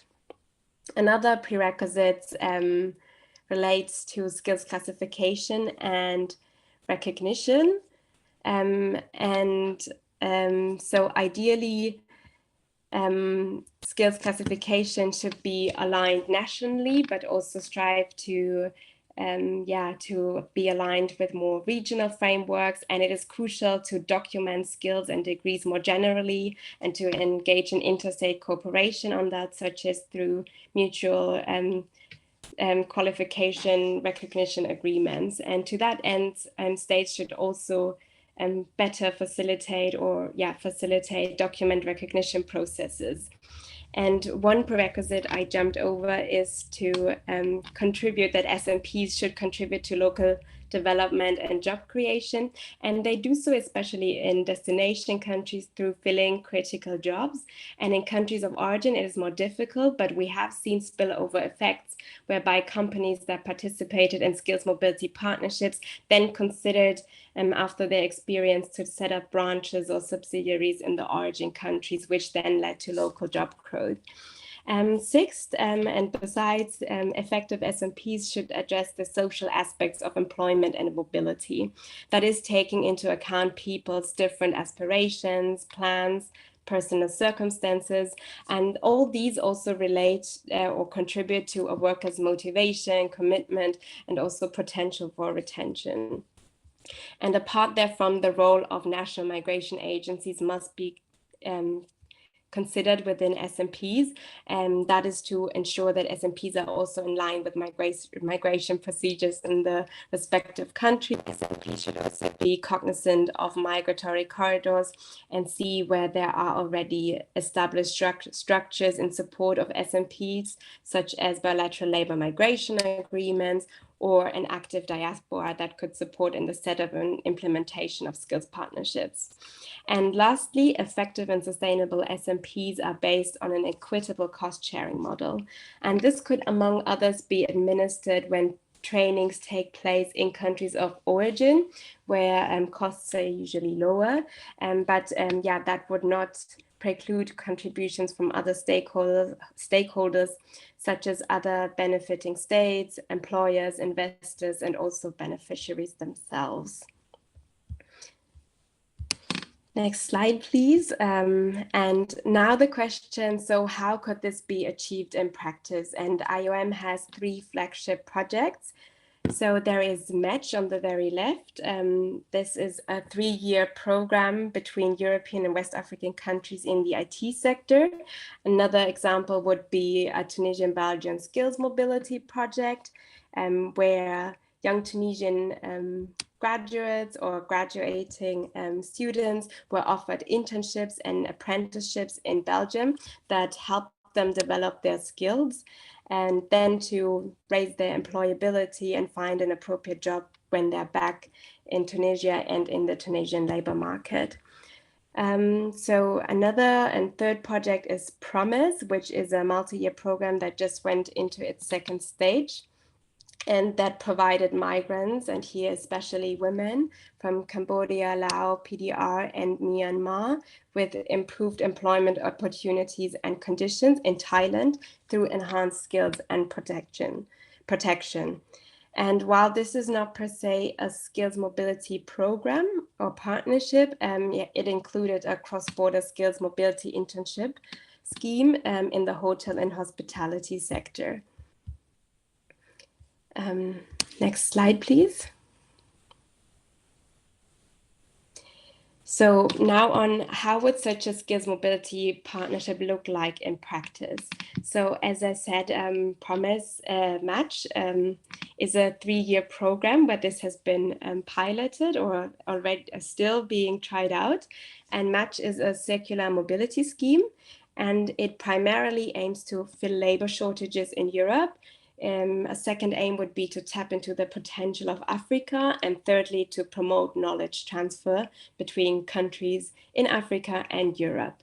And the project enabled talents from Nigeria and Senegal to work for a period of 1 to 2 years for companies in Belgium, the Netherlands, and Luxembourg or Italy. And within these country-specific sectoral labor and skills labor shortages have been identified, primarily in the ICT, technology, and digitalization sector. And within this project, IOM has helped alongside a recruitment company and other partners in the pre-screening and shortlisting of candidates, which have then been selected by employers in the destination country. IOM supports with pre-departure orientation and skills training prior to candidates' relocation. As well, IOM provides logistical and administrative assistance to companies and candidates, and that could be in issues relating to visa, work and residence permits, and that's been very much been valued by employers. And IOM will also support in the return of participants upon the end of the deployment. And depending on the case and context, employee retention is also an option. So all along the way, there is comprehensive support for candidates and employers throughout the process. And last slide, please. And it's also the last project that I would like to mention, and that is IOM's Global Skills Project that launched in January 2021. And the objective is to facilitate effective cooperation on and governance of skills-based labor mobility. And the idea is to develop tools and information material that promotes the setup of effective governance and cooperation structures for skills mobility. And so by the end of next year, we will have tools available with which governments and other interested stakeholders can forge skills partnerships or set the base for skills partnerships to be developed in future. So I'll stop here and would return back to Rula. Thank you very much for this, Sarah, and it's a really very important idea. I would say actually it's a revolutionary idea in a way, because it goes back to the heart of this discussion. How can we really make migration work for all? And here, by improving the skills training and the skills matching part of the work, we can make migration work for the migrant worker. We can make it work for the country of origin and the country of destination by reducing all sorts of problems that can occur along the migration corridor. So thank you very much for that, Sarah, and I'm sure we'll come back to you with many questions in terms of how do we set this up? How do we do it? Does it have to happen in a certain recipe? And I know you've mentioned that it's kind of a flexible arrangement, right? It involves multi-stakeholders. It can happen through governments, it can happen through the private sector, etc. So all of these points are very important, and I hope to park this question and come back to you on that for more. But now let me turn over to Tanya. And Tanya, we've heard a lot throughout the day on high-skilled migration, but we've also heard from Dr. Logan on low-skilled migration, and we've heard about the issue of domestic workers in particular, which is an area where a lot of the problems occur, where we know that mostly women are moving unprotected. There are certain issues that do occur. We've heard that this is also the new phase of the feminization of migration, right? We know that 50% of women migrants to this region are more or less domestic workers. And so we turn over to you to hear how can we connect these discourses on skills, mobility, on specialization, because this is also another area that has been in the discussions lately, right? How do we have a specific description of what a domestic worker's tasks are? And in line with the discussion about skills, mobility, and developing skills and all of that, how can we do it in the case of domestic workers? Tanya, the floor is yours. Thank you. Thank you very much, Roland. So I'm just waiting for you to start the presentation, and you can then maybe immediately move to the third slide. That's where I will be starting, because I think what I would like to present to you today is to highlight a little bit what are the challenges of domestic worker programs and how we can possibly try to overcome some of these challenges by employing this concept of a skills mobility partnership. I don't know what the others can see, but I can see your desktop. I cannot see the presentation.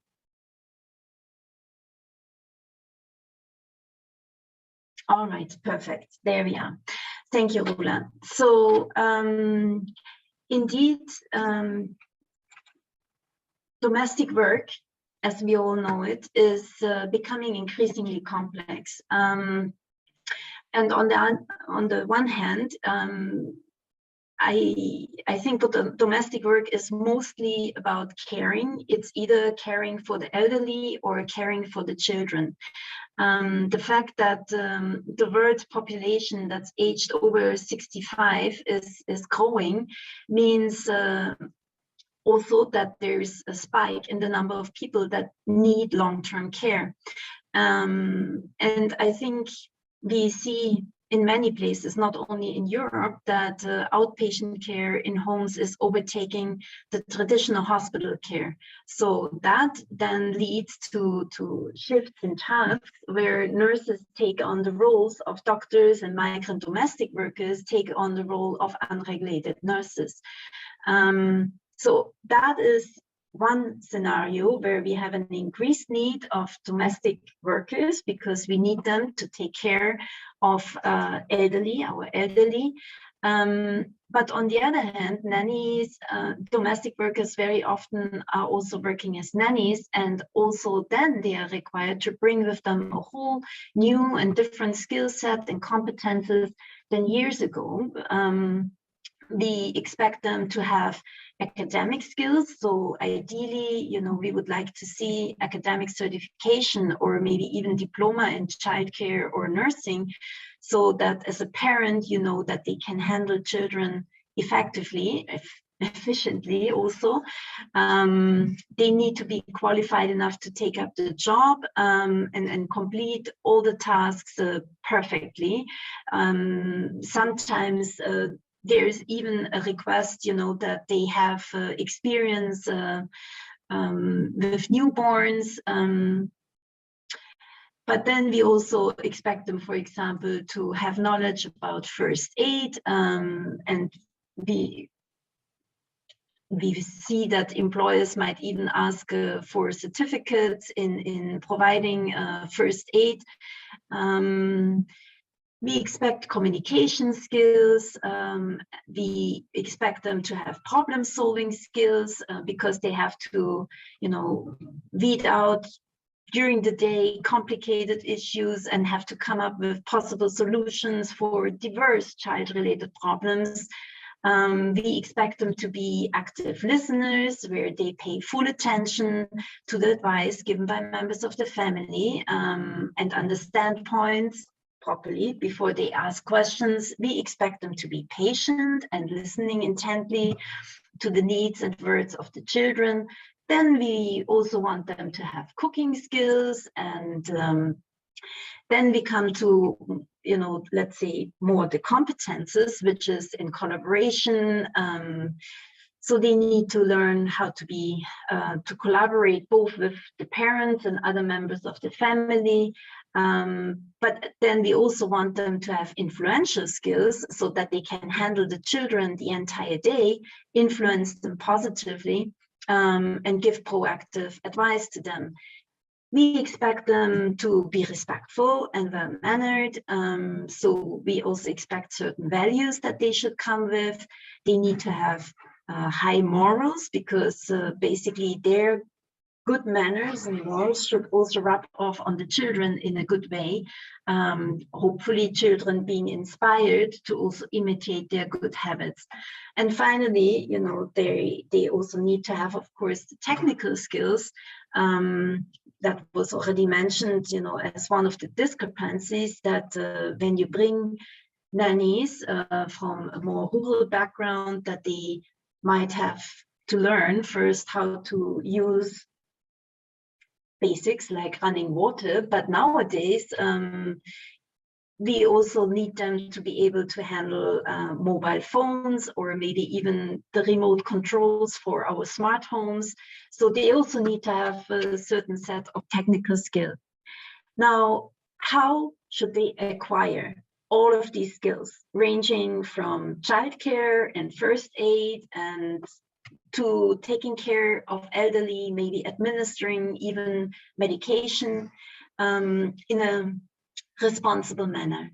And how do we also value that work? I think that is also an important point that I would like to bring up in this presentation and in the discussion with you today. So maybe then we can move to the next slide, please.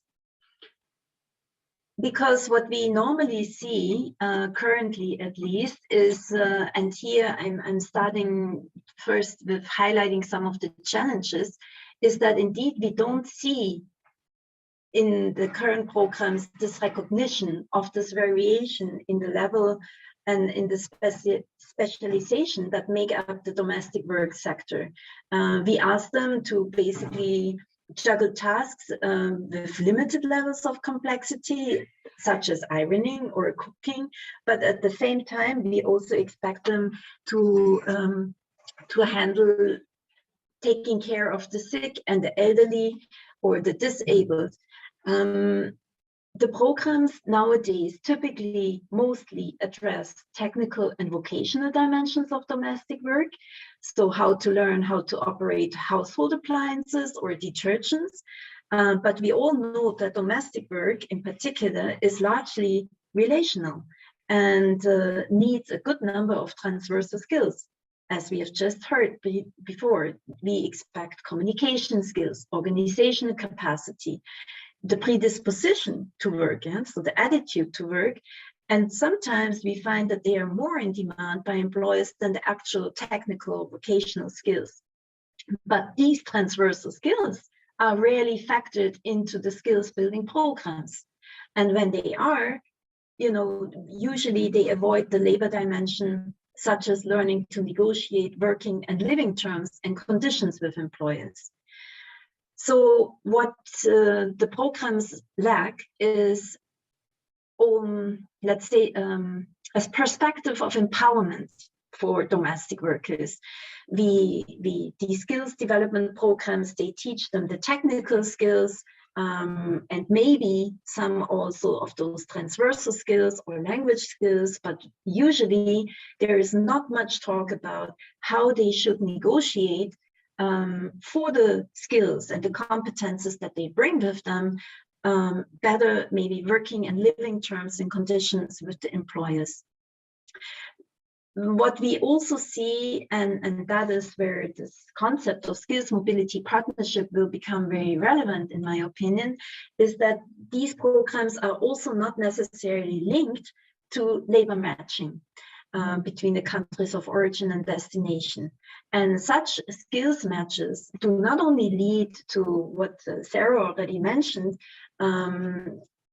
the de-skilling or the underemployment of domestic workers, when you have you know, maybe medical trained personnel, professionals taking care of elderly or of children, just because you know, the employer maybe requests a certificate in elderly care, in geriatrics, or in newborn care.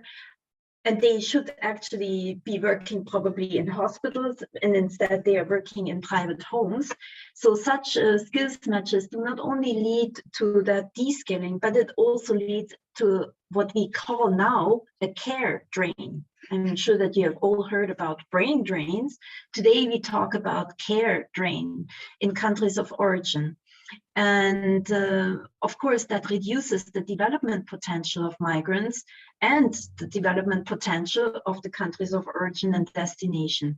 So coming back to the linkage between migration and how migration should actually contribute to sustainable development goals or to the global compact on migration. Typically, those domestic work programs do not also address the information asymmetries between employers and workers in countries of origin, which then often results in frustrations. And that is where the point comes in that was also made previously by the ILO colleague, the need to also include pre-departure orientation, possibly even pre-employment orientation, and definitely post-arrival orientation to try to also cover these information asymmetries. And then I think what was also mentioned by the ILO colleague is that usually these programs, they are not matched by regional standards to recognize the skills of women, and especially upon return to their countries of origin. So that's another missed opportunity to actually build on those skills that they have acquired during migration, to use those skills for further development in the countries of origin. So this is where the ILO colleague was saying that many countries in Southeast Asia, they have programs where they prepare migrant workers for migration, and they have policies on emigration, all waiting for the time when labor migration will pick up again. But reintegration is not featuring so prominently in these programs and policies. And that is definitely also the case when we look at the programs for domestic workers. Next slide, please, Rula. So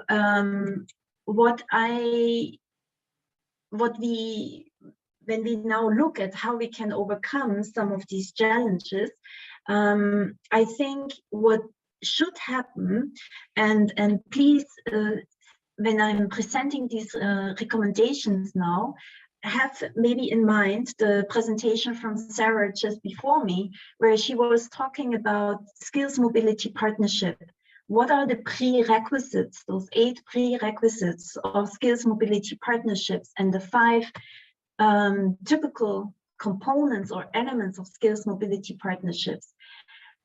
What we should be working on is to develop and recognize the vocational and transversal skills and competences of domestic workers, because there is a need to invest in these transversal skills explicitly, intentionally. You know, in these skills development programs, we need to include these transversal skills, which are core employability skills, and train a person's ability to learn, to communicate well, to engage in constructive and healthy teamwork dynamics, demonstrate creativity, and these problem-solving aptitudes that are very much in demand when we look at domestic work. But these skills can also entail inspiring trust, possessing the good communication skills that employers are looking for, and of course, speaking a language that is understood by the employer. Such skills training programs should also include attitudinal skills. So that's, you know, working on the workers' attitude towards work, the initiative that they bring to the job, the confidence with which they do the job, the willingness, the perseverance. And for domestic workers, that includes also flexibility, time and functional flexibility in responding to the different demands of the employers. But these transversal skills are usually rarely certified or formally recognized. And that is, of course, then an issue when domestic workers are trying to negotiate for better working and living conditions. So I think the idea would be here to invest in transversal skills, but then also to recognize these transversal and attitudinal skills in form of certificates, so that workers can, with a document in their hands, you know, have a better negotiation basis. Yeah, we talked about the need for language skills and attitudinal skills.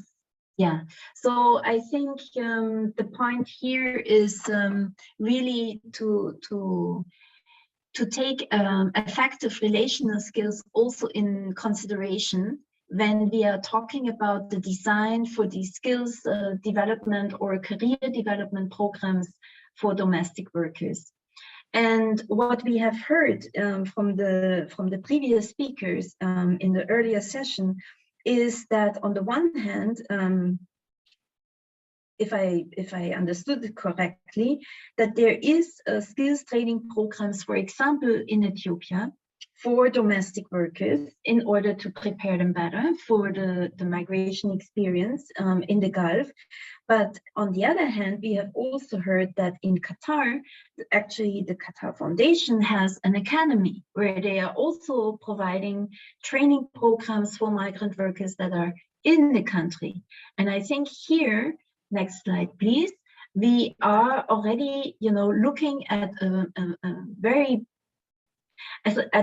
opportunity, a beautiful opportunity for the country of origin to actually join efforts with the country of destination for a very particular group of workers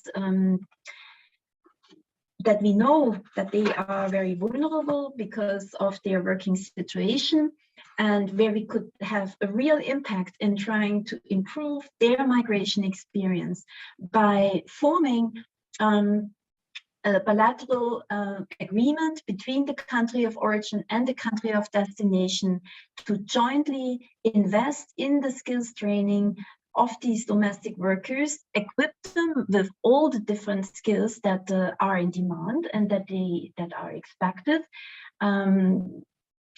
It was said previously that usually in the mobility schemes, employers have very little say in the skills development of the workers that they are then hoping to recruit. Now, a skills mobility partnership exactly wants to provide that opportunity.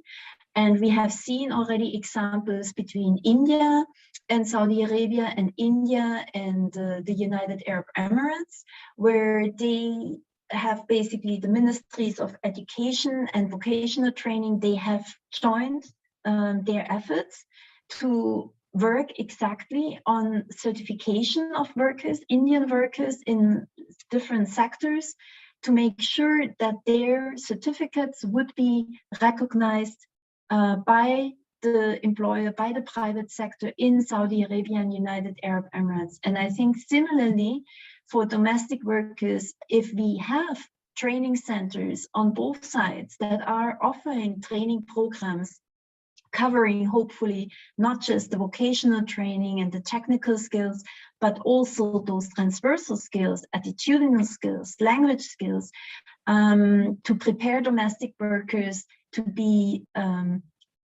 fit, let's say, for the employment in Qatar, meeting the expectations of the employers, but at the same time also being in a position where they come with a set of skills that are certified, and therefore, you know, they can rightfully also claim all the benefits that they should have in Qatar. We have heard that they have a minimum wage, and their sector is regulated by a separate law, if I understood it correctly. But we can still improve that migration experience by making sure that through this joint investment, and that is the cost sharing that Sarah was talking about between countries of origin and countries of destination, the two sides invest together in better training, better skills for domestic workers.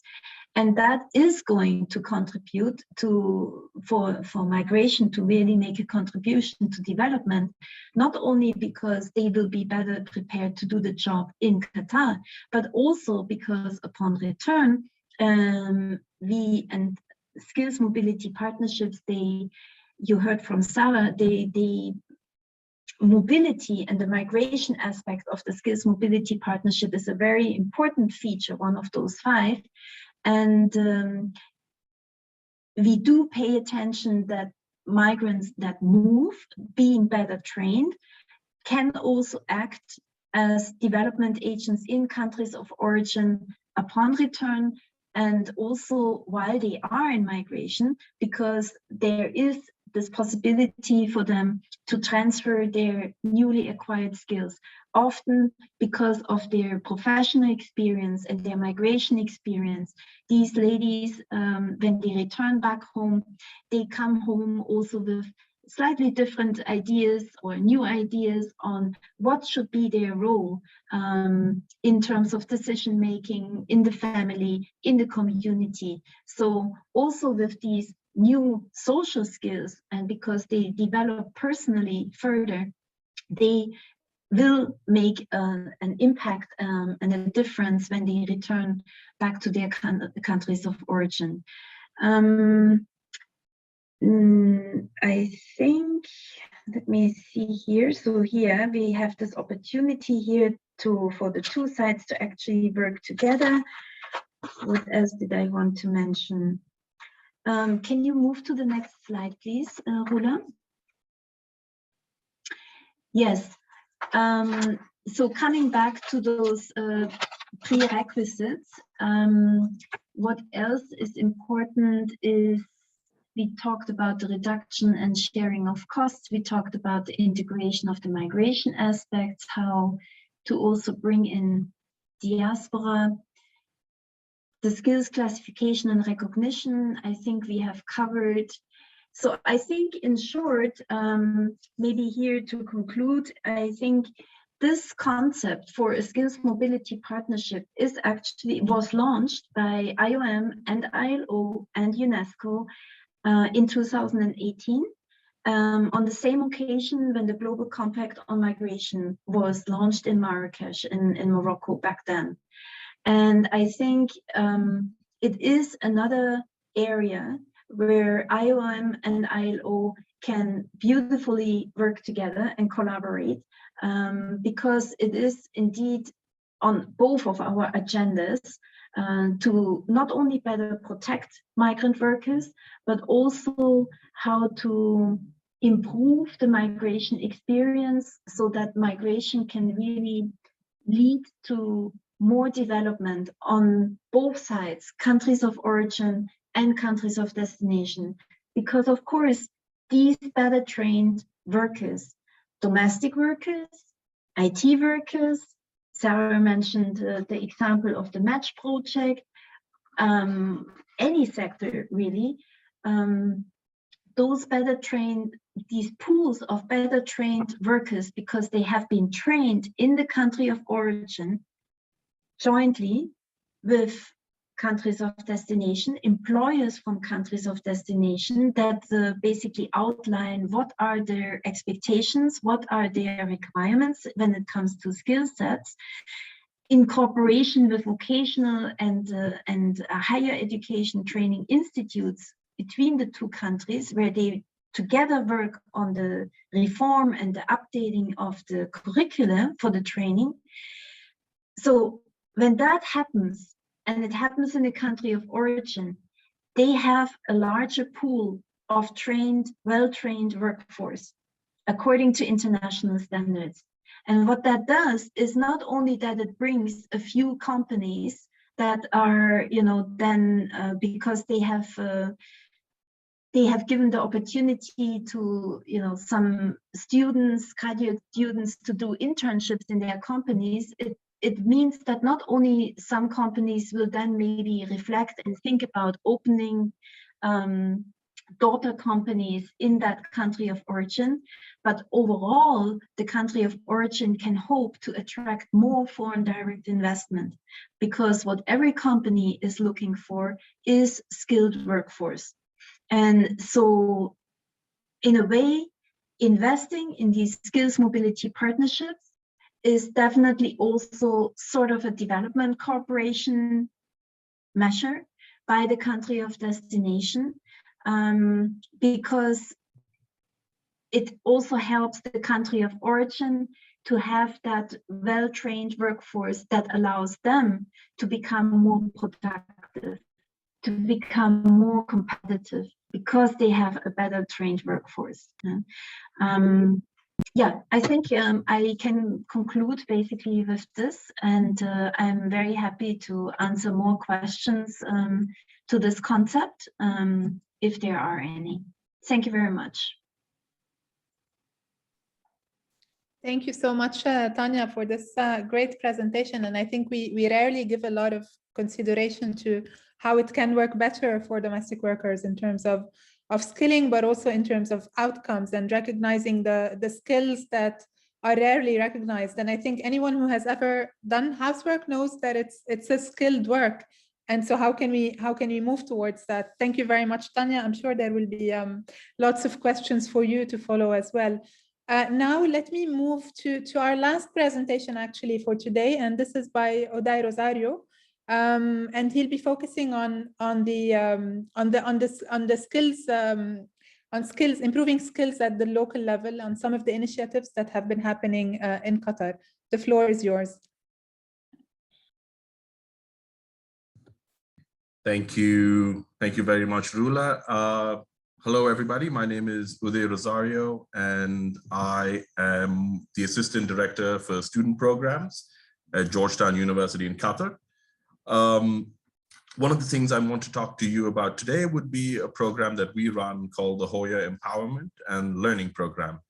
What I'm going to talk to you about through the course of this really small presentation would be some of the mistakes that we've made and some of the lessons that we have learned and some of the choices that we consciously and unconsciously made that had an impact on how we perceive and run our particular program. So the history of the program, we started the Hoya English learning program, as it used to be called back then, in 2006. It was run by administrators and it was run by faculty at Georgetown University in Qatar. Georgetown opened its branch in Qatar in 2005, and labor has always been something that we noticed. The issue of that our migrant workers were facing in Qatar was something that we obviously noticed. And a school like Georgetown, which has an ethos in social justice and social action, decided that that is one of the issues that we would be focusing on and introducing our students to. So we started two programs, the HELP program and another program called the Labor Equations, which was aimed at educating our students on the socio-economic, political, and legal aspects of labor migration. The action aspect of our pedagogy was focused on creating the Hoya Empowerment and Learning Program. It was a very simple process. The aim was to connect our students and the workers in our building to come together. The focus was on building a sense of community. As I mentioned to you earlier, it was called the Hoya English Language Program. And it was a very top-down approach that we applied in terms of project design. So it was, we designed the program very superficially. And what we assumed is the workers are there to learn and we are there to teach. And so we will teach them what we believe they should learn, which is a huge problem. And it's something that we developed and improved on later on. The focus was on English and computer application, and the student profile was the cleaners, the security guards, and the office assistants in our building. Office assistants is a word that we use. Typically, we have heard words like tea servers or coffee servers, or even sometimes tea boys or tea girls, and those are things that we were quite conscious about, and so we call them office assistants. And we had built a very successful program that inspired models in other universities. Carnegie Mellon followed suit, and a bunch of other EC universities followed suit as well, and Reach Out to Asia worked with us on building their program, the RIAL program that focused again also on English. One of the most important things is when we started that we learned was when we started to identify why people wanted to be a part of the Hoya English and Learning Program. We always made the assumption that, it's skills building, they're interested in improving English. And this was Qatar a while ago when there was really no mobility in the job market. And the general consensus was people are here for a long time. They've taken a huge loan to get here, they've got a loan to pay, and no one's really leaving. So why would they be a part of a program, and why would we invest in a skills building program? The answers that we got gave us a little bit of a shock. We were very naive back then, but it also showed us a little bit of an understanding of what people wanted. Primarily, people wanted a break from work. It was fun. They wanted to learn something new, and everyone needs a break. And typically, if you're working as a cleaner or a security guard, you don't really get the time off, especially on the shift. So if the university was to create a system wherein the security guards would be able to take a little bit of a breather and relax and learn something new, that was a huge motivation for them to be involved. They loved the fact that our students were teaching them. They enjoyed the fact that it created a sense of community. Some other things we had learned was students telling us that they had never studied, and it was a good opportunity for them to study. You would also get the more pragmatic ones. This is the reason why I would do it, if I would get a gift and a certificate at the end. And that was a common driver as well. And the other 2 points really touched me. A group of them actually said, I wanted to make my children proud, and they would study if they see their dad studying. Primarily at that time, most of our students, most of our office assistants, cleaners, and security guards were men.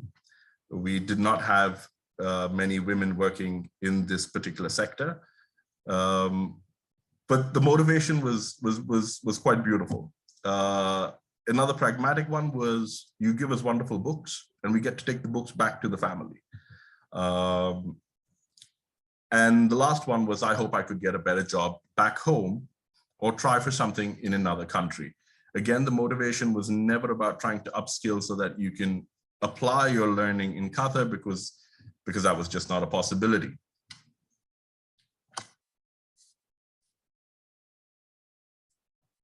What we had to do eventually was to reimagine our program.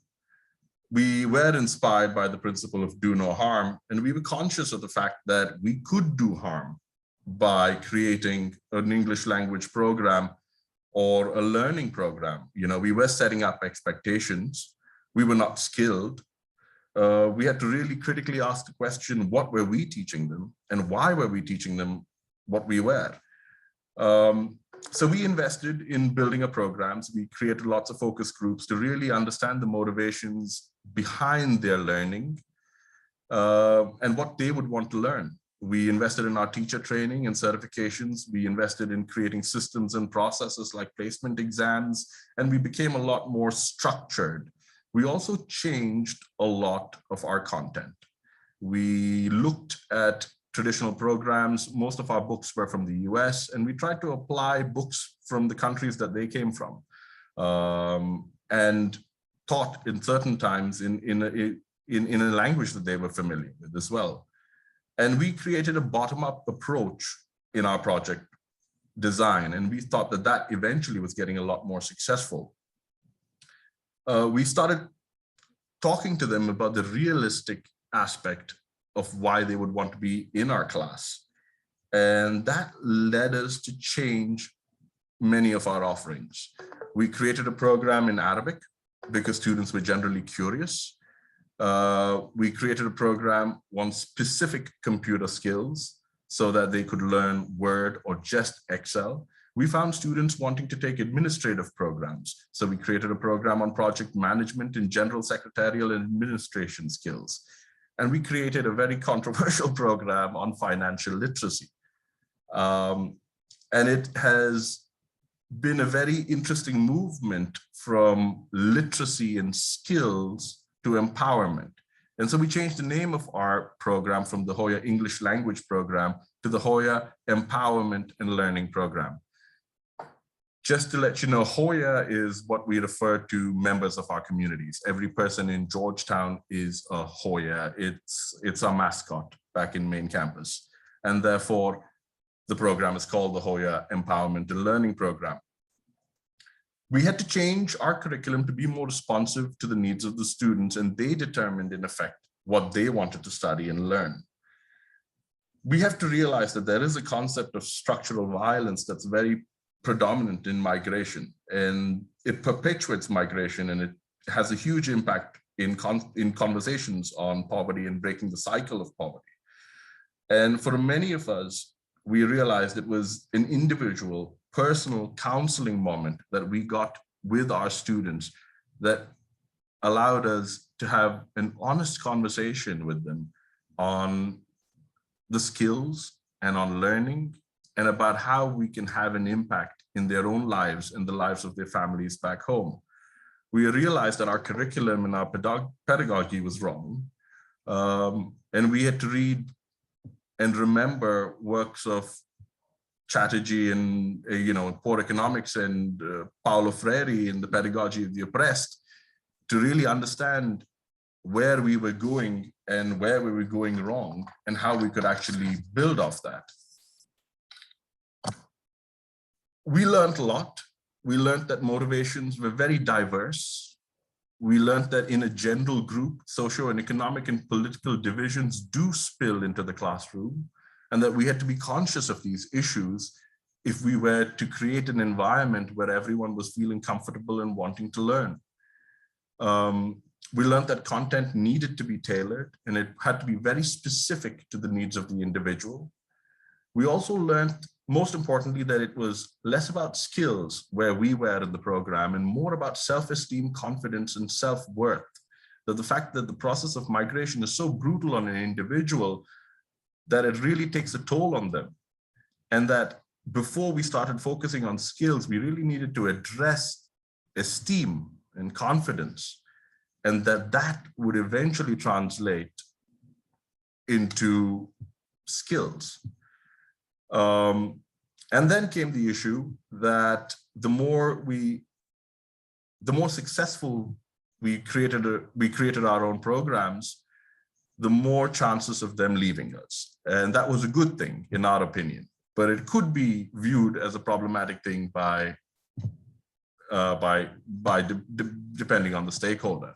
But in our opinion, that was what we were aiming for. So the ultimate aim is, how do we measure success? Depending on the program, we can measure learning. There are indicators for that.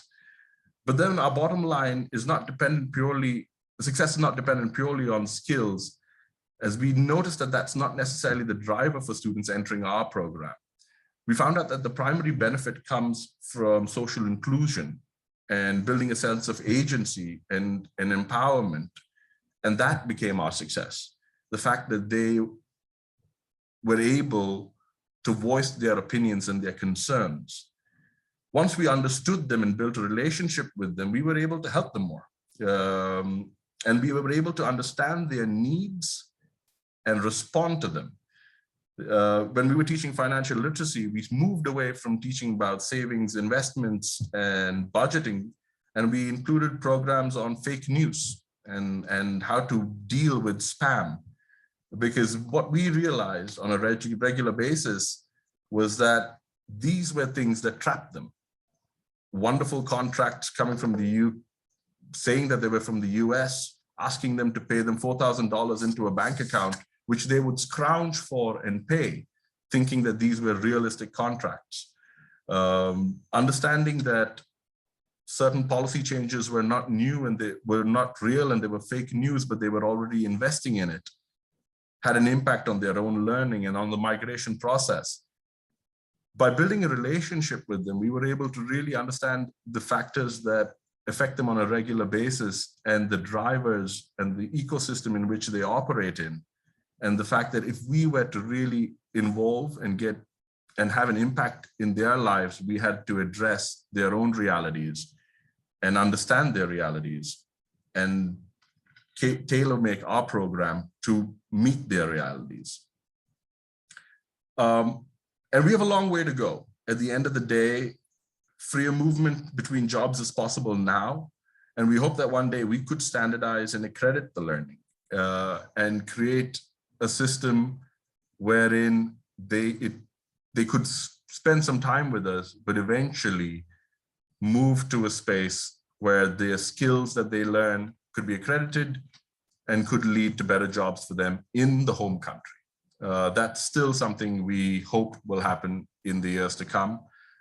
But we believe that we've been very successful for the past 15 years that we've operated this program.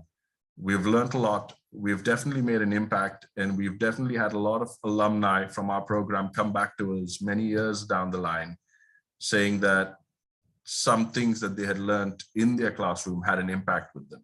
Unfortunately, most of them are back in their home countries. Unfortunately for Qatar, most of them are back in their home countries. But we hope that one day there will be a certain understanding and appreciation of the value of upskilling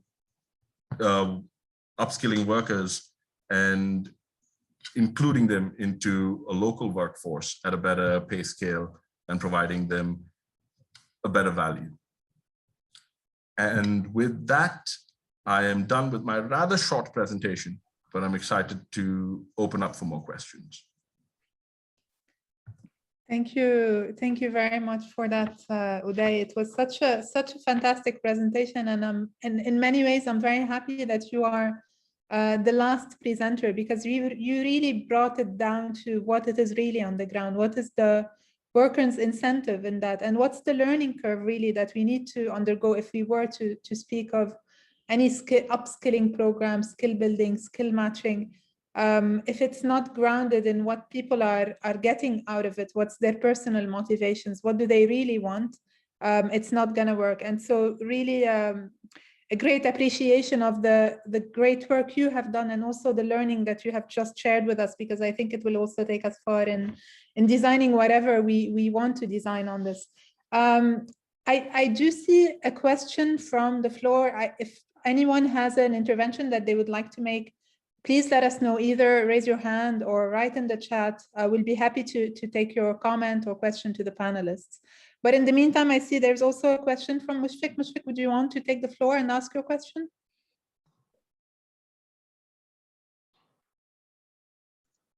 Yeah, thank you, Rula. Thanks so much. So actually, my question is about the online service providers.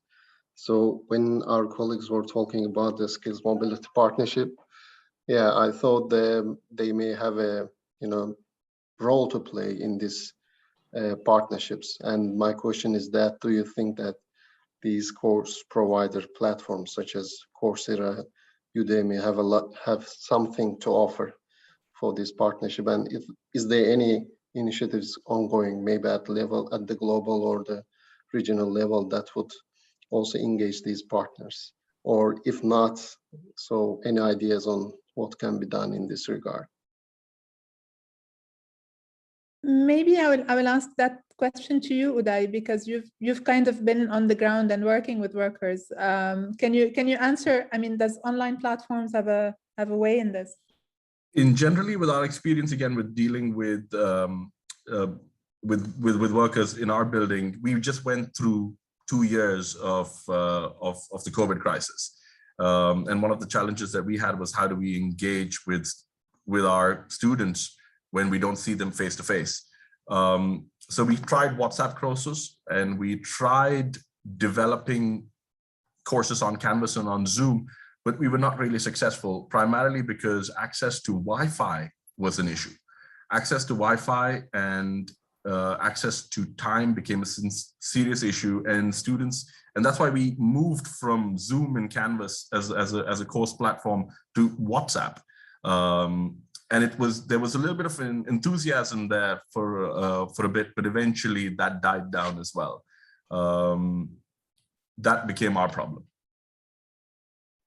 Thank you for that. And it's interesting, I mean, to also realize the potential and also some of the limitations around some of these platforms, because as you say, WhatsApp has, I mean, been phenomenal. Also, we've been connected online for the lesser part than 2 years. So it's all about kind of, seeing what works and experimenting, I think. Tanya, I know you have your hand up, and maybe you would like to comment on this question. But before that, I wanted to also ask you another question of my own. I mean, we hear a lot about the 3D jobs, right? The dirty, demeaning, and dangerous jobs that migrant workers are in, and this is where precarity is at its best, right? It's highlighted the most. I wanted to make the connection to what Uday was talking about in terms of workers' empowerment. Do you think that skills mobility partnerships is really that turning point that turns the balance, if we can say, between the vulnerability that comes with certain types of jobs to the transition towards workers' empowerment? And if we can hear your thoughts on the previous questions as well. Yeah, on the question from Mushfiq to start with, indeed, the International Organization for Migration, we have just signed a memorandum of understanding with Microsoft.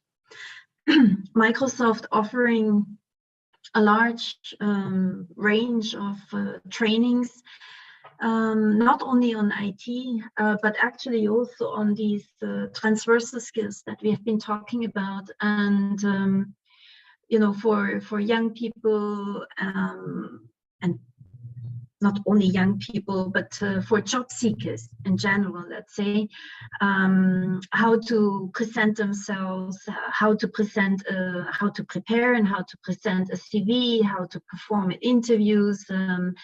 So we have concluded this memorandum of understanding with Microsoft, and because we wanted to see which of these courses we can offer to our beneficiaries to very different groups of migrant populations in very different settings, not only in countries of origin, but also in countries of destination, on an, whether, and also in different phases of migration. Yeah? So we have basically done an assessment and a survey within IOM, asking all the different missions that are implementing their programs, whether they are preparing migrant workers for migration, or whether they are assisting victims of trafficking, or whether they are assisting returning migrants. What are the kind of courses, what are the training needs of their beneficiaries? And then based on that information, we have communicated that to Microsoft, and they have in a way put together a bunch of courses that are now accessible for migrants wherever they are. For all IOM missions, they can make these courses available to our beneficiaries. The only thing that the beneficiaries have to do is that they have to basically register on Migrant, which is an application that IOM has developed, and that we can make available to our beneficiaries. And then being registered or having downloaded this application, the migrants can then basically download these courses for free that are of interest to them. So yes, I would say such online course providers, they do play an important role in skills mobility partnerships.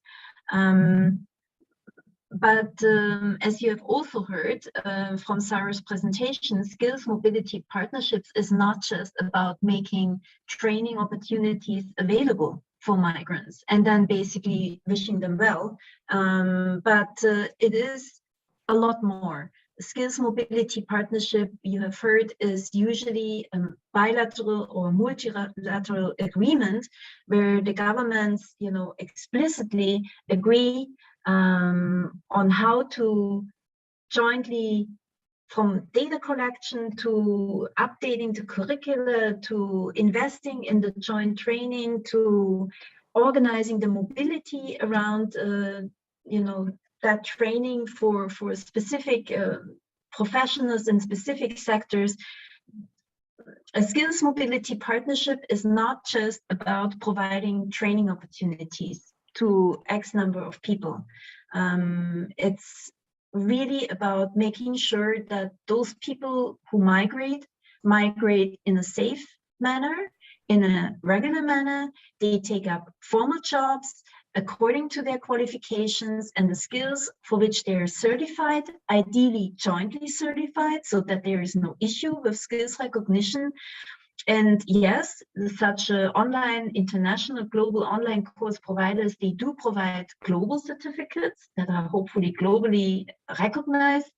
But again, we don't want to leave migrants completely on their own in the whole migration process. So hence, a skills mobility partnership really brings together all the stakeholders to set up and organize and implement such a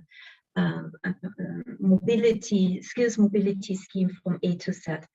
On your question, Rula, yes, I mean, in my opinion, I think, and you said it yourself when you opened that session, we as IOM, and I think that is why ILO and UNESCO, we all joined forces when we launched this concept. We see skills mobility, we see skills-based migration as the future model for labor mobility. Yeah. We have seen what mobility schemes where only the interest of countries of destination and their needs and their labor markets are the determining factor, and who can then come to the country of destination where they lead. And I think the future, looking at sustainable development and in line with the objectives of the Global Compact on Migration, indeed lies in forming this partnership around skills-based migration. And that automatically will mean, with all the lessons that there are to be learned, that we heard from Dr. Rosario, with all the lessons to be learned in terms of identifying those sectors where the joint investment is needed, to determining the cost-sharing formula between countries of origin and countries of destination, bringing in the private sector in such a partnership.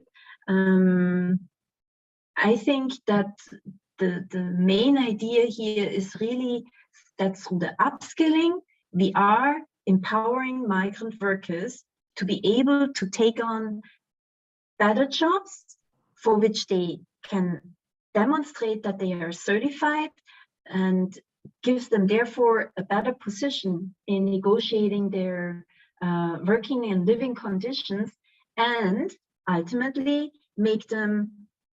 enable them also, because of their better migration experience, the fact that they are working in jobs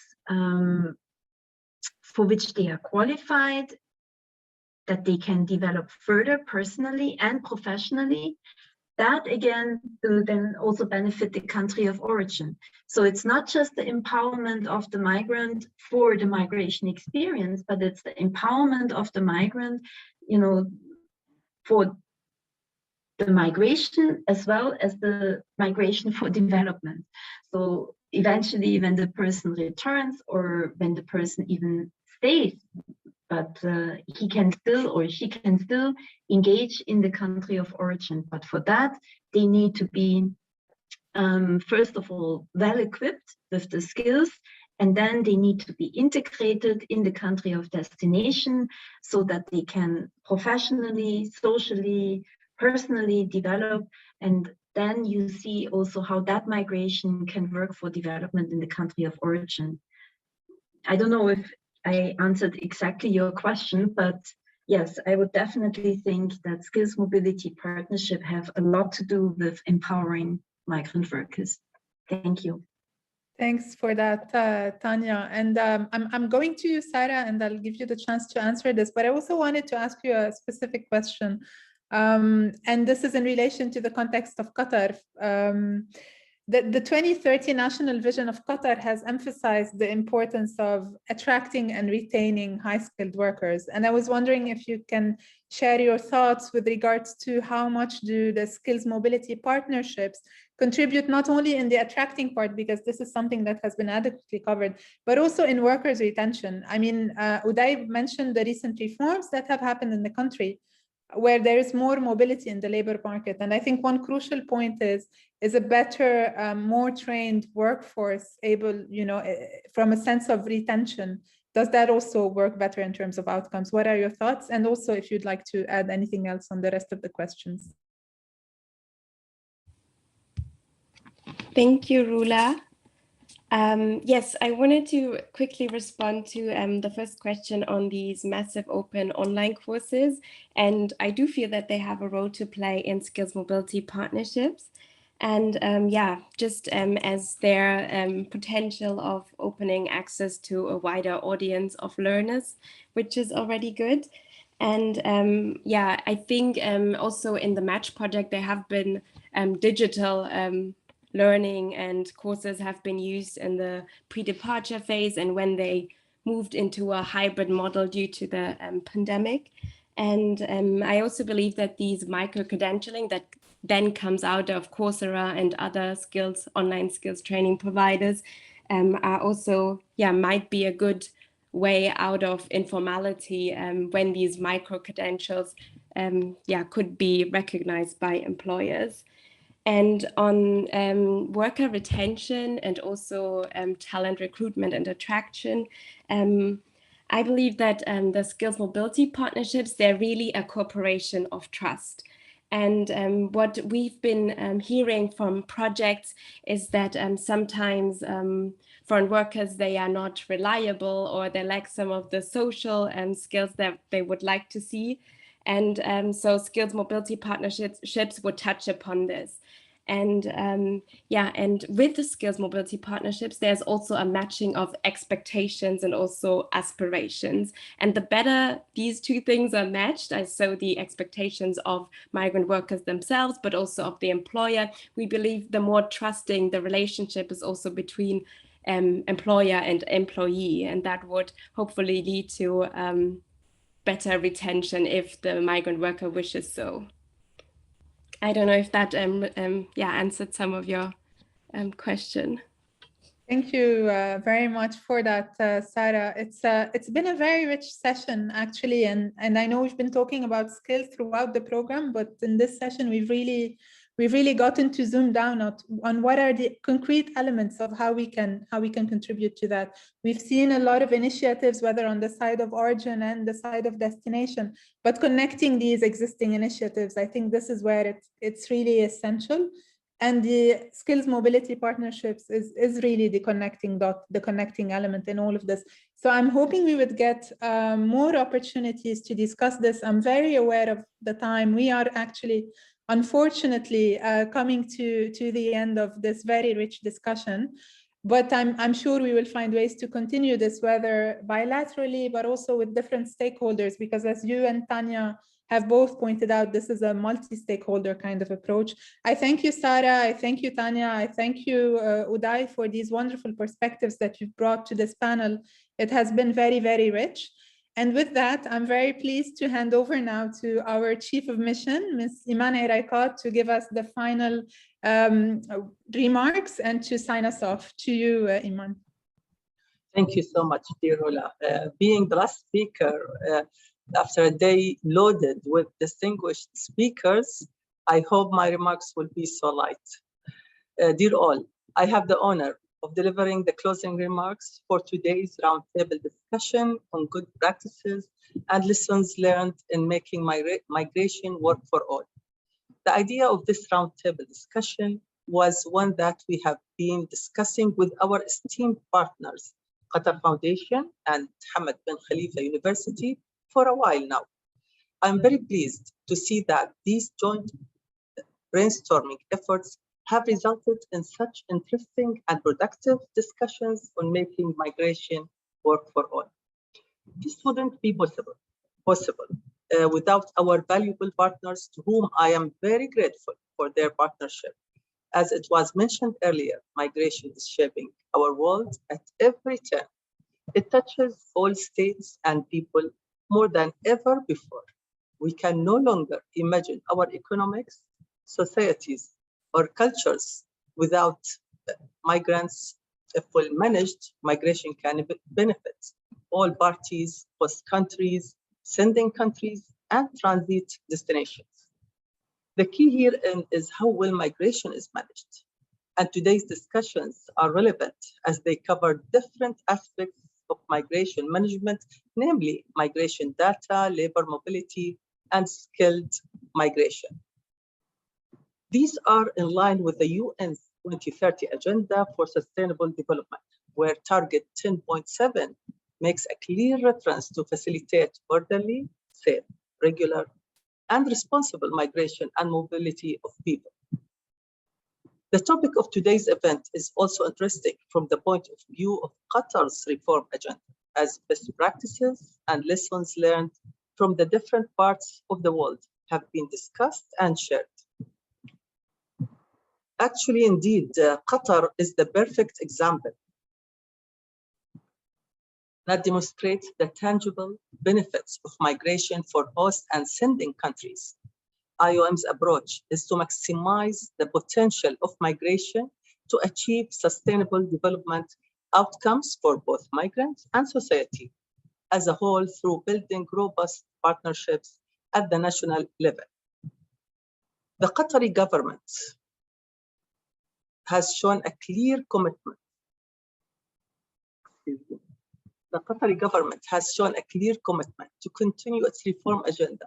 Over the past several years, important reforms were carried out to strengthen labor laws and increase protections for migrant workers. These areas include introducing a non-discriminatory minimum wage and a law for domestic workers. Also, setting up new dispute resolution committees, and establishing a workers' support and insurance fund, in addition to ending the requirement for most workers to give their employers permission to leave the country, and establishing joint labor committees at companies, among others. Qatar is also the first country in the Gulf region to allow migrant workers to change jobs before the end of their contracts without employers' consent. These reforms bring new positive changes and set the bar high, not only at the national level, but for the entire Gulf region. As the UN Migration Agency, we work closely with the government of Qatar to provide support and technical expertise and to help ensure the orderly and the humane management of migration. This kind of roundtable discussion provides a platform to discuss the ongoing reform agenda in the country and lessons learned so far. Dear speakers, dear participants, dear colleagues, I thank you all for joining us today and for your attention, active participation, and engagement. Hope you all enjoyed the discussions and you do find the event useful. Please stay safe and thank you. Back to you, Rula. Thank you very much for that, Iman.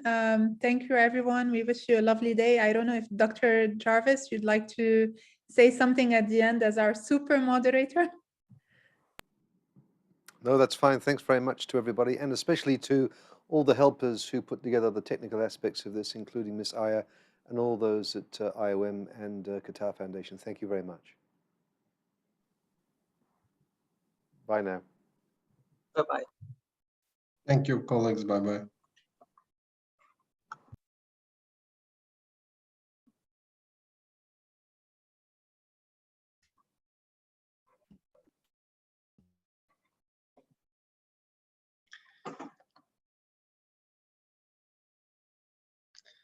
Islam, thanks a lot for your support.